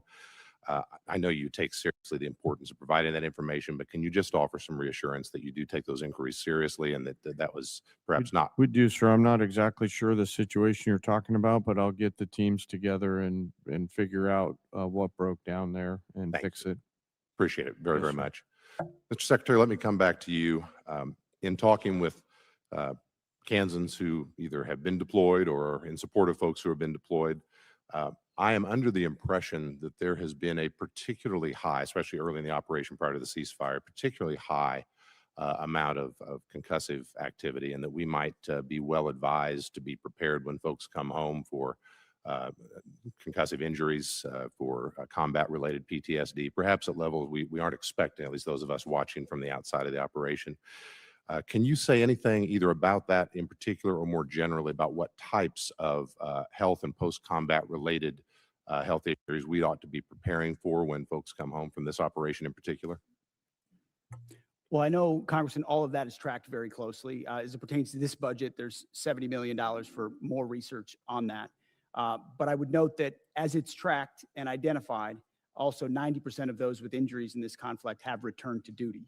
But that doesn't mean there couldn't still be a lingering effect, which is noted and will be continued to be tracked throughout. And can I follow on that? I appreciate that answer very much. With respect particularly to Guard personnel who have been deployed and when they come back, they return to their civilian roles. They may be in communities far from a military post. They may be in communities that don't have dedicated healthcare services, that may be particularly focused on concussive damage or post-traumatic stress damage.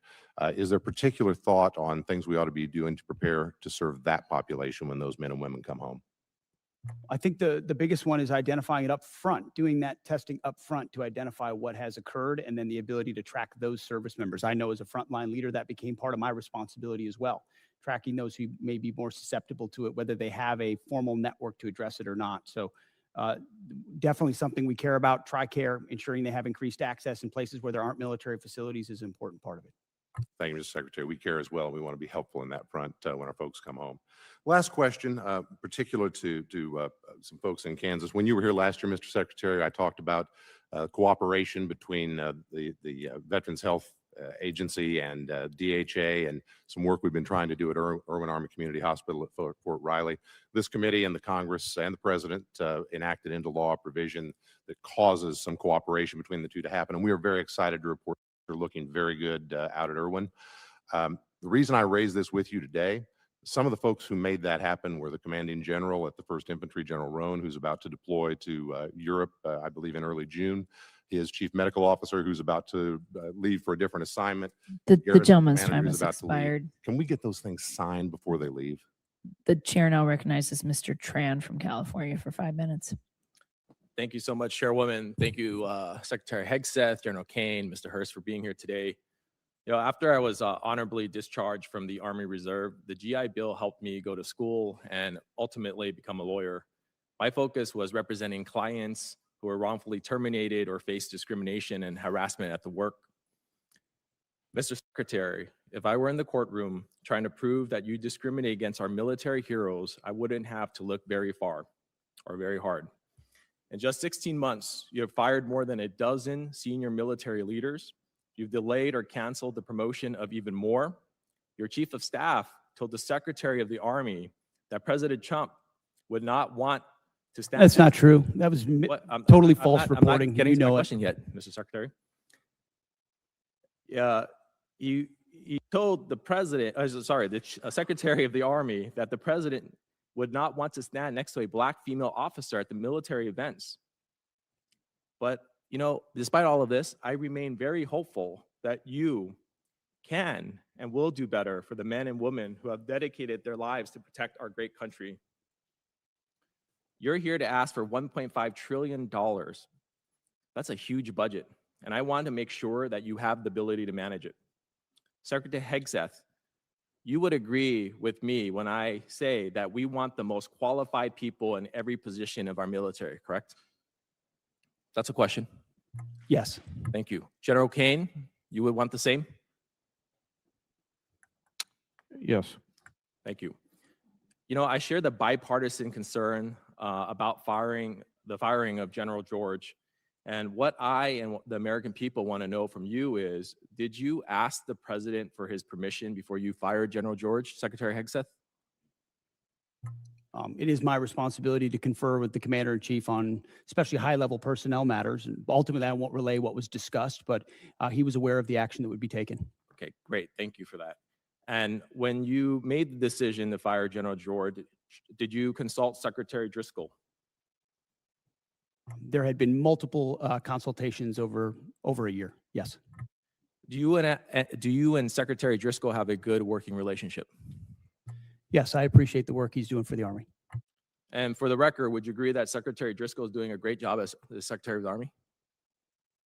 I appreciate the work that the Secretary is doing and made the personnel change based on the Chief of the Army.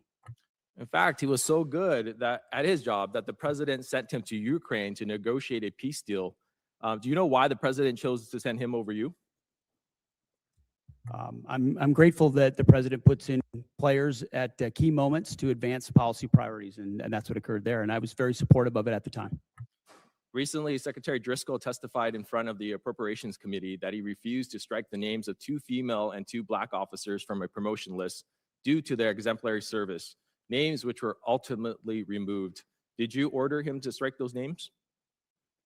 I know we removed those names. I did. Why? Because we review every general officer. You mentioned 12 general officers have been reviewed. The number's much higher than that. I would also note that under Barack Obama, 197 general officers were removed. So this is not something specific to this administration. Every officer serves at the pleasure of the president, And when they need to be removed in order to ensure we have the right leadership in those services, I will make those calls regardless of what you might say from the dais. You know, about a year ago, the Army began their transformation initiative. I'm all for modernization, but this process seems to have been completely rushed in a way that compromises our readiness, including deactivating a medical evacuation Black Hawk unit at Joint Training Forces Base, Los Alamitos. I've heard recently from senior Army officials who support slowing down the Army Transformation Initiative, specifically as it relates to aviation. Secretary Hegseth, can you commit to slowing down ATI as it relates to aviation? There are multiple places inside ATI that we are reviewing to ensure that we do not create capability gaps inside today's Army based on the fights we have today and the fights of the future. And this budget reflects ensuring that we don't have any operational gaps in the Army or any of the services. Mr. Secretary, during your opening, you brought up this beautiful slide, and you talked about the Arsenal of Freedom. It's the Arsenal of Freedom slide, talking about private investment, you know, from the $1.5 billion. RTX was on there, Boeing, GE, L3 Harris, Lockheed. My question to you is, do you or your wife have any personal investment in those companies? No. Thank you. The gentleman's time has expired. The chair now recognizes Mr. Crank from Colorado for 5 minutes. Thank you, Madam Chair. Mr. Secretary, the department's FY27 military construction request includes plans for a new $250 million Space Force operations facility at Schriever Space Force Base. When constructed, this facility will support essential national security missions like Golden Dome, the National Reconnaissance Office, intelligence, surveillance, and reconnaissance missions, and other Space Command requirements. With a projected workforce that includes over 2,600 high-paying civilian jobs, how will the department compete with the private sector to recruit and hire the highly skilled talent needed for those positions? And how will the department work with El Paso County, which is my county, and the city of Colorado Springs, who strongly supported this administration, by the way, to meet the growing needs of the Space Force? Well, first and foremost, and I mean this, I would welcome your input. That's usually what I say when I'm on the road and in the field with commanders is, okay, you ask me, we meet with battalion and brigade commanders all the time. They ask me a really detailed question, and the first thing I say is, what do you think? And usually they know the problem set much better than us, so we take that feedback back to HQ and we action it. So I would welcome how we can ensure that that workforce is properly cared for and competitive, considering how important the Space Force is, which is doubled in this budget in size. That domain of warfare we have to get right. Yes. Okay.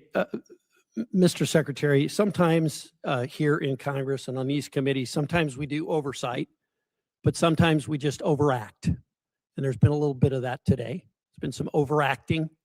I would hope that when I look back on my congressional career, I've only been here a little while. I do know that when President Biden did some military operations, I supported him. I wasn't here, but I supported those operations because it's important to support the men and women of the military. And it's important to support our commander in chief when he makes the decision to deploy those troops. And I'd hope that when I look back on my career years from now, I will say the same thing, that I didn't choose what to support based on who the party was in the White House, but based on whether it was the best thing for our national security.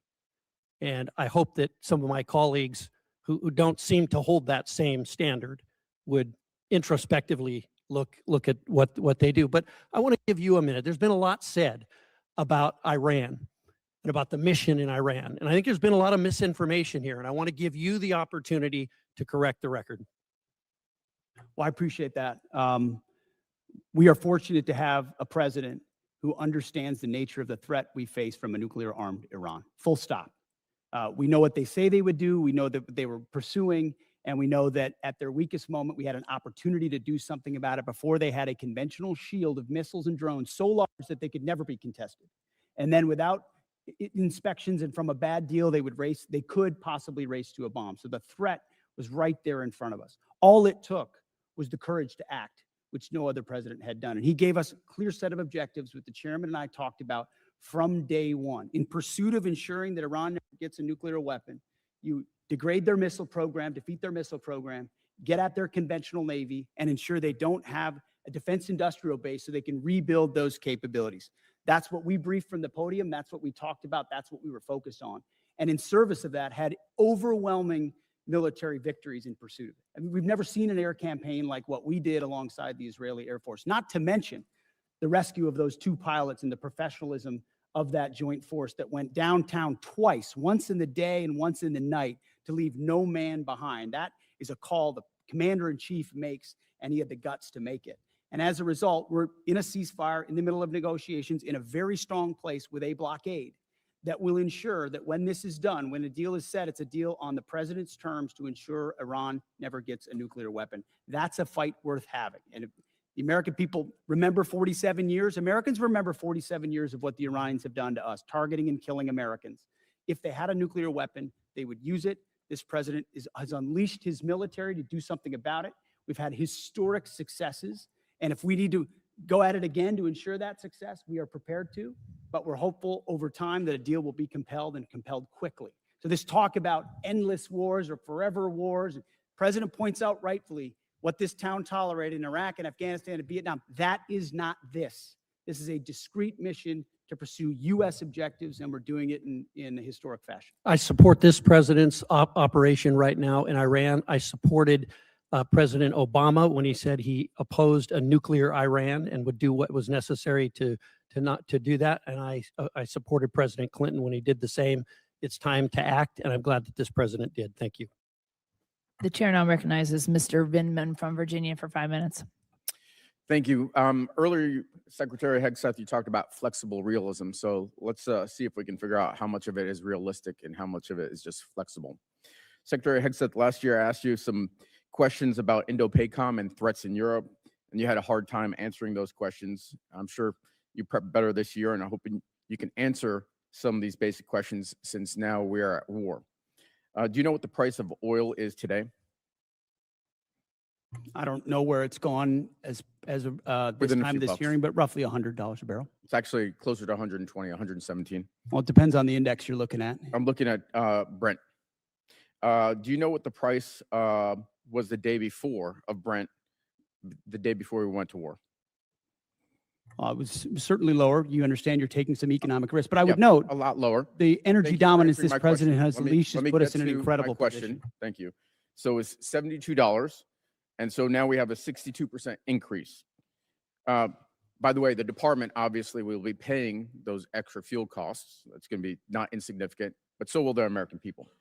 Now, at its narrowest point, how wide is the Strait of Hormuz? I think it's about 12 miles, but I'd have to check. It's 24 miles, but 12 miles is actually the relevant number because that's the navigable channel. That's So the international water navigable Yep, channel yep. point. And do you know how many barrels of oil transited the Strait of Hormuz each day before the war started? I don't know the exact number, but you're looking at over 100 oil tankers usually transited a day, or 120 a day would transport the strait. Yeah, and so 20 million barrels a day, and right now they're at an 81% reduction. So it sounds like you've done your homework. You're tracking pretty well what the strategic situation is. So a couple of questions. Were you aware that if we struck Iran, that they would most likely close the Strait of Hormuz? Of course, our department was prepared and planning for every possible contingency, being front and center as something they may do in a desperate state to attempt to, which is what they've facilitate done, some kind of control. and I appreciate that. And earlier you told Mr. Moulton that this department has looked at all aspects of the risk, and that the president got every possible perspective. And then recently you just said that the president did understand the risks and had the courage to undertake the endeavor nonetheless, and that's leadership, or words to that effect, pretty close. And so I just want to kind of give you the state of play right now. It's been 2 months of war. We have hopes for a resolution, but the war continues, really. Iran has closed the strait, and we've now gone in and blockaded their ports. 1/5 of the world's oil is unable to transit the strait, and the American people and the department are paying significantly more. And you also said that this is what the American people actually voted for. But actually, the American people voted for a promise not to get into Middle Eastern wars. And they voted for lower prices. And this is the exact opposite of what they got. So let me ask you this. the president ordered the strike. Is that correct? The president's been saying for over 30 years that Iran can never have a nuclear weapon. So I he's been got it. very clear as a We're talking position when about their American pres- people voted for President Trump overwhelmingly. They voted Secretary, for that I got position. that, but the president ordered the strike. Is that correct? Which strike are you referring to? The strike on Iran, the war that we're in. Oh, of course. I mean, Okay. he's the commander in So chief. He's it made, sounds he's made like the calls. It sounds like you're blaming Daddy for the mess we're in, and I don't think he's going to be particularly happy with you. I see Let's what you're trying to transition- do. There's no daylight in this administration on this Mr. on this Secretary, I'm campaign, asking and the I'm happy questions. You've been to admonished stand for this shoulder to shoulder before. with this You're administration. reclaiming my time. So let's shift gears. Last time we were here, I asked you if you'd apologize to the mother of an F-18 pilot whose son you endangered for sharing classified information on a signal chat. You refused. On March 1st, 6 Army soldiers, including a constituent of mine, were killed by an Iranian drone strike. Do you take any responsibility for those deaths? I was there at Dover when they came back. Of course, I take So was I. responsibility for every aspect Well, of I this appreciate mission. that because you also complained about the fact that tragic things happen. The news makes it front page news. The press only wants to make the president look bad. Is it about the soldiers or is it about the president looking bad? It's not just the president who wants, or the media that wants to make him look bad. It's you. It's actually about the soldiers, and it's frankly reprehensible that you would make that statement. And so, Truman had a sign on his desk that said the buck stops here. And this The gentleman's time has expired. The about chair now passing the buck. recognizes Mr. Van Orden from Wisconsin for 5 minutes. Thank you, Madam Chair. Mr. Secretary, it's great to see you. General Kane, Honorable Mr. Hurst, of course, my dear friend of over 3 decades, Master Chief Isom. How you doing? Hey, I have to be very clear here.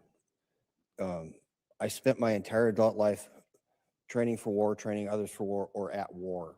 And you very astutely mentioned to some of my Democrat colleagues that our generation has been involved, was involved in an endless war, a morass.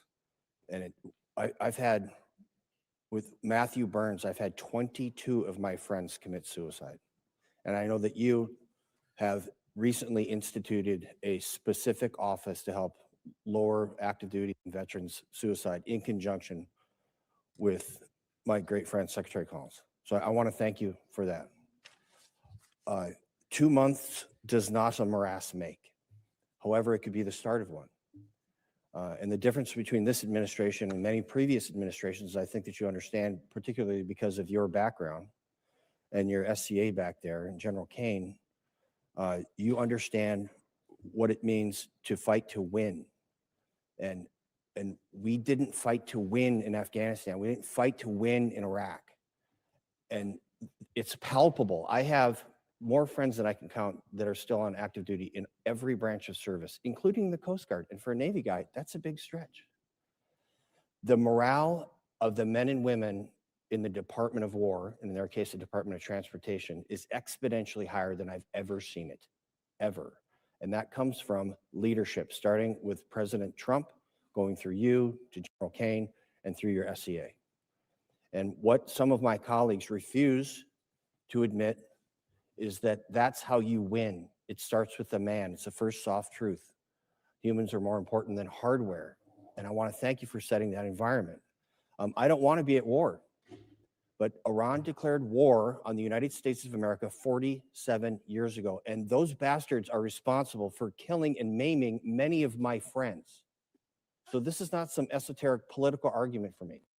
This is a fact that President Trump, by using you as the Secretary of War and General Kane as CJCS and Master Chief Isom, what you're doing is you're going to end a war that was declared on us.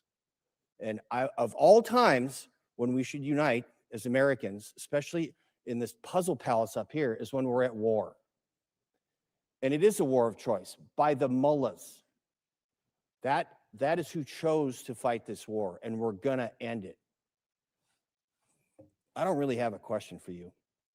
I trust your judgment. General Kane, I trust your judgment. Master Chief, I trust your judgment. And when you're coming here with a request for a tremendous amount of money, I understand that there's no fluff in there, that this is what's required to end this war that the mullahs chose to declare against us. And I'm telling you right now, we have your back. And there are a lot of my Democrat colleagues that do also. They're just afraid to say it out loud because they'll be crushed by the left of their party. And that is reprehensible. So with that, whatever you guys need, you just holler. Okay, Mr. Secretary? I couldn't say it any better. Thank you very much, Congressman. You're welcome, sir. With that, I yield back. Gentleman yields back. Chair, and I recognize the gentleman from Missouri, Mr. Bell. Thank you, Mr. Chair. Mr. Secretary, I don't trust your judgment. You made the comment to my colleague that there's no daylight between you and the president, which calls into question your role and, again, accountability. And so I got to ask, has there ever been any time that you disagree with the president on this war or anything in general? I would never betray conversations that we've had. Okay, The so commander you can't in chief even deserves candid acknowledge that discussion you've in ever even private. disagreed with the man, like his choice of tie, that dance, anything. You haven't disagreed on anything. I've never relayed the discussions I have with the commander in chief. Okay, because it seems to me that rather than being Trump's Secretary of Defense, that sounds like you're just being Trump's secretary. And we need someone who's going to be there that is actually advising, that is also pushing back when necessary and serving the country as opposed to the president. So you said you've never called him out privately or publicly, because we know that hasn't done. But have you ever said the words, and you don't have to tell me what it was about, have you ever said the words, Mr. President, I disagree with you? As I said, I don't relay the private conversations that a commander in You can't chief even acknowledge deserves. that, like if you've just said, Mr. President, you're wrong about this, or you're wrong about that. You can't even acknowledge, you can't even admit that, if that's happened. You can ask it again if you want, but I don't relay the private Okay, fair conversations enough. that a commander in chief The deserves. objectives of this war have constantly shifted and changed. You see that though, right? Like you can acknowledge that, because 1 minute it was to dismantle the Iranian nuclear program. But I don't know how that objective has not now been the listed objectives as far as I understand. Then there was regime change. Trump even said when announcing the start of the war, the hour of your freedom is at hand. It's yours to take. He also posted on Truth Social in January, help is on the way, to the Iranians posting in the street. Do you still believe in this particular objective? The objectives have been clear from the beginning, and I've supported the president throughout in having the courage to take on this threat. Okay, so then let's talk about what else has he said? So let's talk about the Trump doctrine. So on November 6th, the president said he was all about ending wars, not starting new ones. Yet in the so-called doctrine, the conflict has not answered why we're in the war. The objectives have changed. We're not sure about the exit strategy. This to me is the definition of open-ended or forever war. And you cannot claim to end forever wars while engaging in one. And then here's the one that really gets me. So I don't know when it's over when I feel it in my bones. So, Mr. Secretary, war decisions should be based on defined military objectives. You agree with that statement, correct? It's the commander in chief makes the call on I know, behalf of the American people in your when our opinion, objectives are completed. There should be clearly defined military objectives. That's safe to say? Ultimately, the commander in chief makes the decision about So it's when our not safe to objectives are say, achieved. okay, because I'm just trying to figure out like what kind of analysis, evaluation are we looking at with objectives when it's just what the president feels in his bones? Like, are we talking about like some Da Vinci Petruvian man or what? Like, what are we talking about when we just talk about feeling it in your bones? Because my thing is, we're not sit up here to trust anyone's judgment. We're here to represent our districts and the American people. And so my next question is, the problem that I'm concerned with is that Iran continues to increase their negotiating leverage with us. And so we've been told that we've won this war, it'll be over in a few days. But now they didn't control the Strait of Hormuz, and now they do have leverage in the Strait of Hormuz. I remember even in the strikes in June, after the strikes in June, I should say, they struck Al-Udeid, and we never responded to that. As a matter of fact, Trump even said he knew that strike was coming and he allowed it. Do you agree with that? Ultimately, the president's been clear about his objectives, and if Iran thinks they're going to outdeal the best deal maker on the planet, they got another thing coming. But they struck us and we didn't strike back, and you're okay with that? He even said he authorized, he allowed it. He said that, and you're okay with that?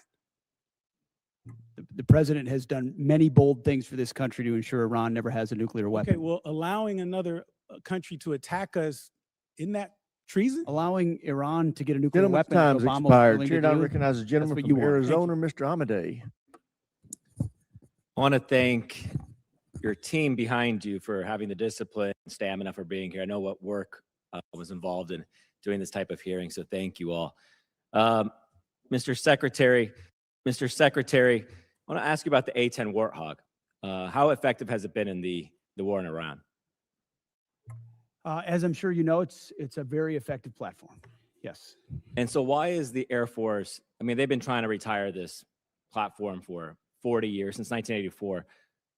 And it seems like it keeps proving itself no matter the technological advances that we have in the military. So why is there a need or push to retire this platform?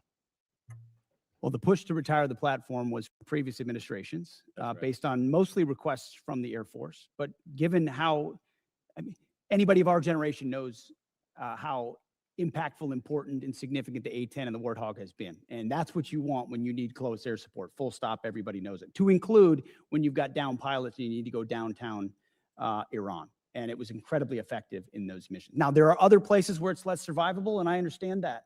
But there's still most of the world where it is the most effective close air support platform.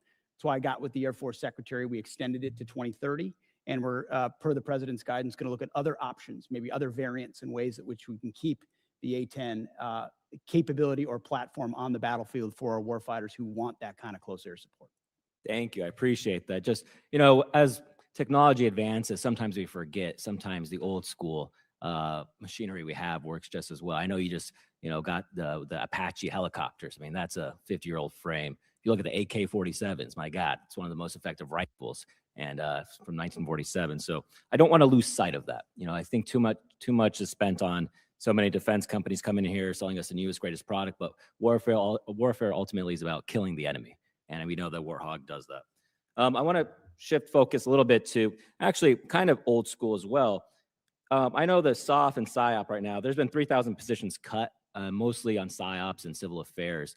How is, you know, I've been wondering, we have air superiority in Iran, and it seems like there's no internet connectivity in Iran. Are we doing any leaflet drops over there? We've explored a variety of different actions, many of which are classified, but that could restore additional communications capability to the Iranian people. I would love for President Trump's Truth Social post to be leafleted all over Iran, to be honest with you. I think that would encourage them to actually take to the streets. Moving to Iraq, I think there's budgeted right now about $118 million for the government of Iraq for the counter-ISIS mission. We know the problems that the Iraq government are facing right now. And you have personally said that you're going to certify, you know, the spending on it. I mean, do you think that this is an effective use of our money to give it to this government that we know is aligned with Iran and seems like it's becoming more difficult to deal with? It's a very much an open question. We're paying very close attention to the new government there and the counterterrorism efforts, some of which have been successful over time and others of which have not in this conflict, where Iraq has not stepped up in those efforts. And we're reviewing funding, basing every aspect accordingly, just like we did in Syria. The president directed that we leave Syria. We had 8 bases. We went down to 4, 2, and then 1, and now ultimately are in northern Iraq. And we'll review our posture throughout the region. Great. With that, I yield back, Mr. Chair. Chair now recognizes a gentleman from New Jersey, Dr. Conaway.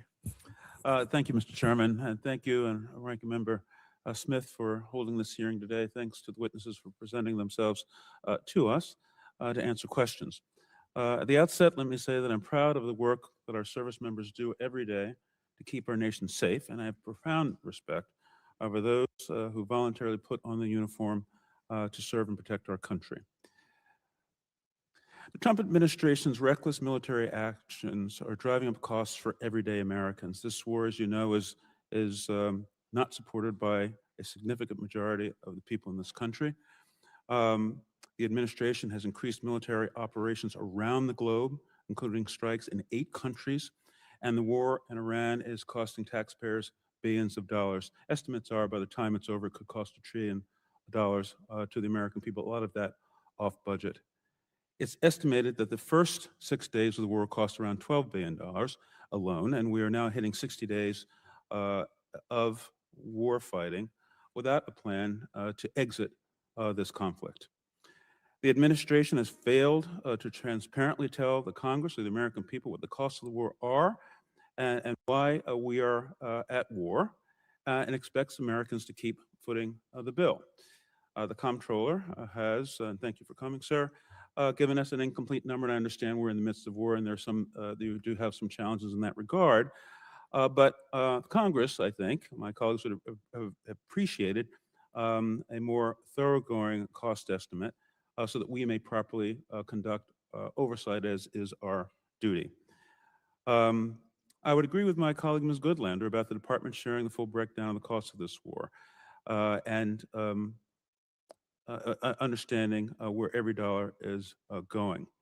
That number does not likely reflect the full costs of war, as you know. There are many estimates out there that say that this war will cost much more than you and the administration are putting before the American people. If you look at our past conflicts, when we went to war in World War I, and this has been mentioned, Wilson went to Congress and called for the American people to help pay for the war. Franklin Roosevelt went to Congress, asked for a declaration of war, and the Americans pitched in to pay for this war.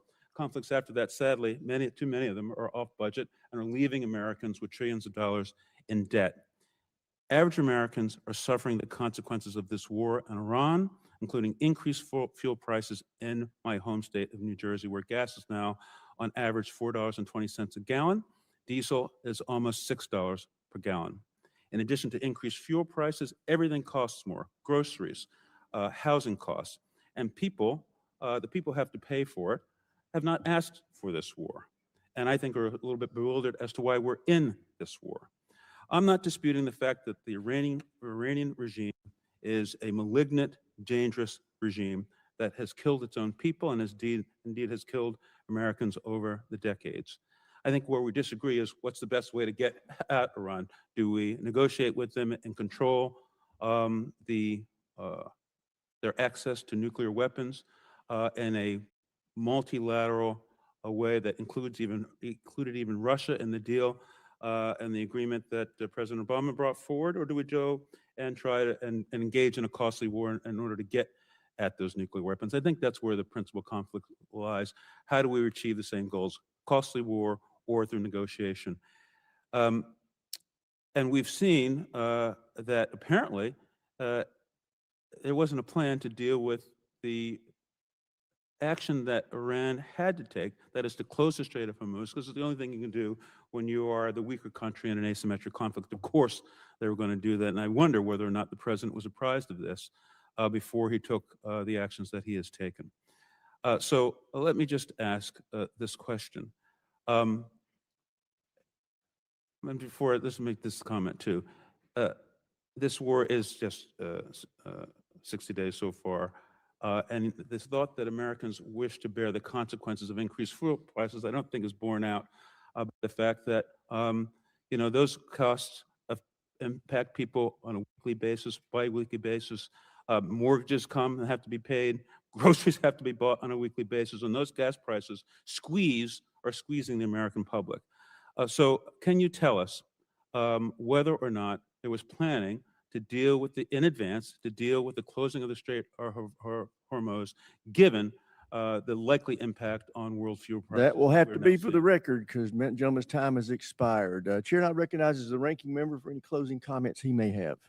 Well, first of all, I want to thank the chairman for conducting this hearing. Obviously, there's a lot of passion on both sides, a lot of partisan stuff being thrown around. I think on this committee, we're all trying to serve the men and women who serve us as well as we possibly can. You handle well in a difficult time. I appreciate the fairness of that. And yes, we have a lot of issues, but at the end of the day, the Iran war is the biggest issue that we face. And I hope that you gentlemen, would take seriously the concerns we have about where it's going and how it's going to end. Yes, it has not yet lasted as long as Vietnam or World War II, but we're also told it was going to last 4 to 5 weeks when it started. We were given an idea of what the mission has been. It's clearly gone beyond that. We did not contemplate that we would have, the Strait of Hormuz shut down, or that we would have to implement a blockade. So how we get to the result is something we really are going to want to hear from all of you about on a regular basis, and what role the service members who are over there, some 50,000, are going to play in that. And we all agree, Mr. Secretary, that Iran should not have a nuclear weapon. Is this really getting us there? That's the connection we want to see. And you can say, well, we had to start a war to stop the nuclear weapon. That in and of itself doesn't make it true. How is the war and the military action actually stopping that nuclear weapon? How does it put us into a better position? I think that's what we really need to hear, and what we'll have to continue to work on long after this hearing. But I thank our witnesses for coming before us. It is the democratic process. We're all part of a representative democracy. I have never met too many people at the Pentagon who loved coming over and talking to Congress. I get that, but I hope you understand how important and how necessary it is that the people's voices are heard, and we do have an opportunity to question and challenge the decisions that are made by our executive branches. We have a right to do under the Constitution, actually an obligation to do under the Constitution. So look forward to continuing the conversation. I thank the chairman again, and I yield back. I thank the ranking member, and I thank the witnesses. Thank you for your service to our country. Thank you for 6 hours of tough duty, and you've done a great job. I want to end this hearing the way I started it. This is a historic budget request by this administration. We are in unacceptably low levels of spending historically, and this president is meeting the moment with a budget request that meets the requirements that we have to meet if we want to remain at peace. This is about peace through strength. This budget will help us have peace through strength, and I urge my colleagues who are not in this chamber to pay attention to what we talked about today. This department, I think, is done an admirable job of defending the budget. And with that, thank you for being here. This hearing is adjourned.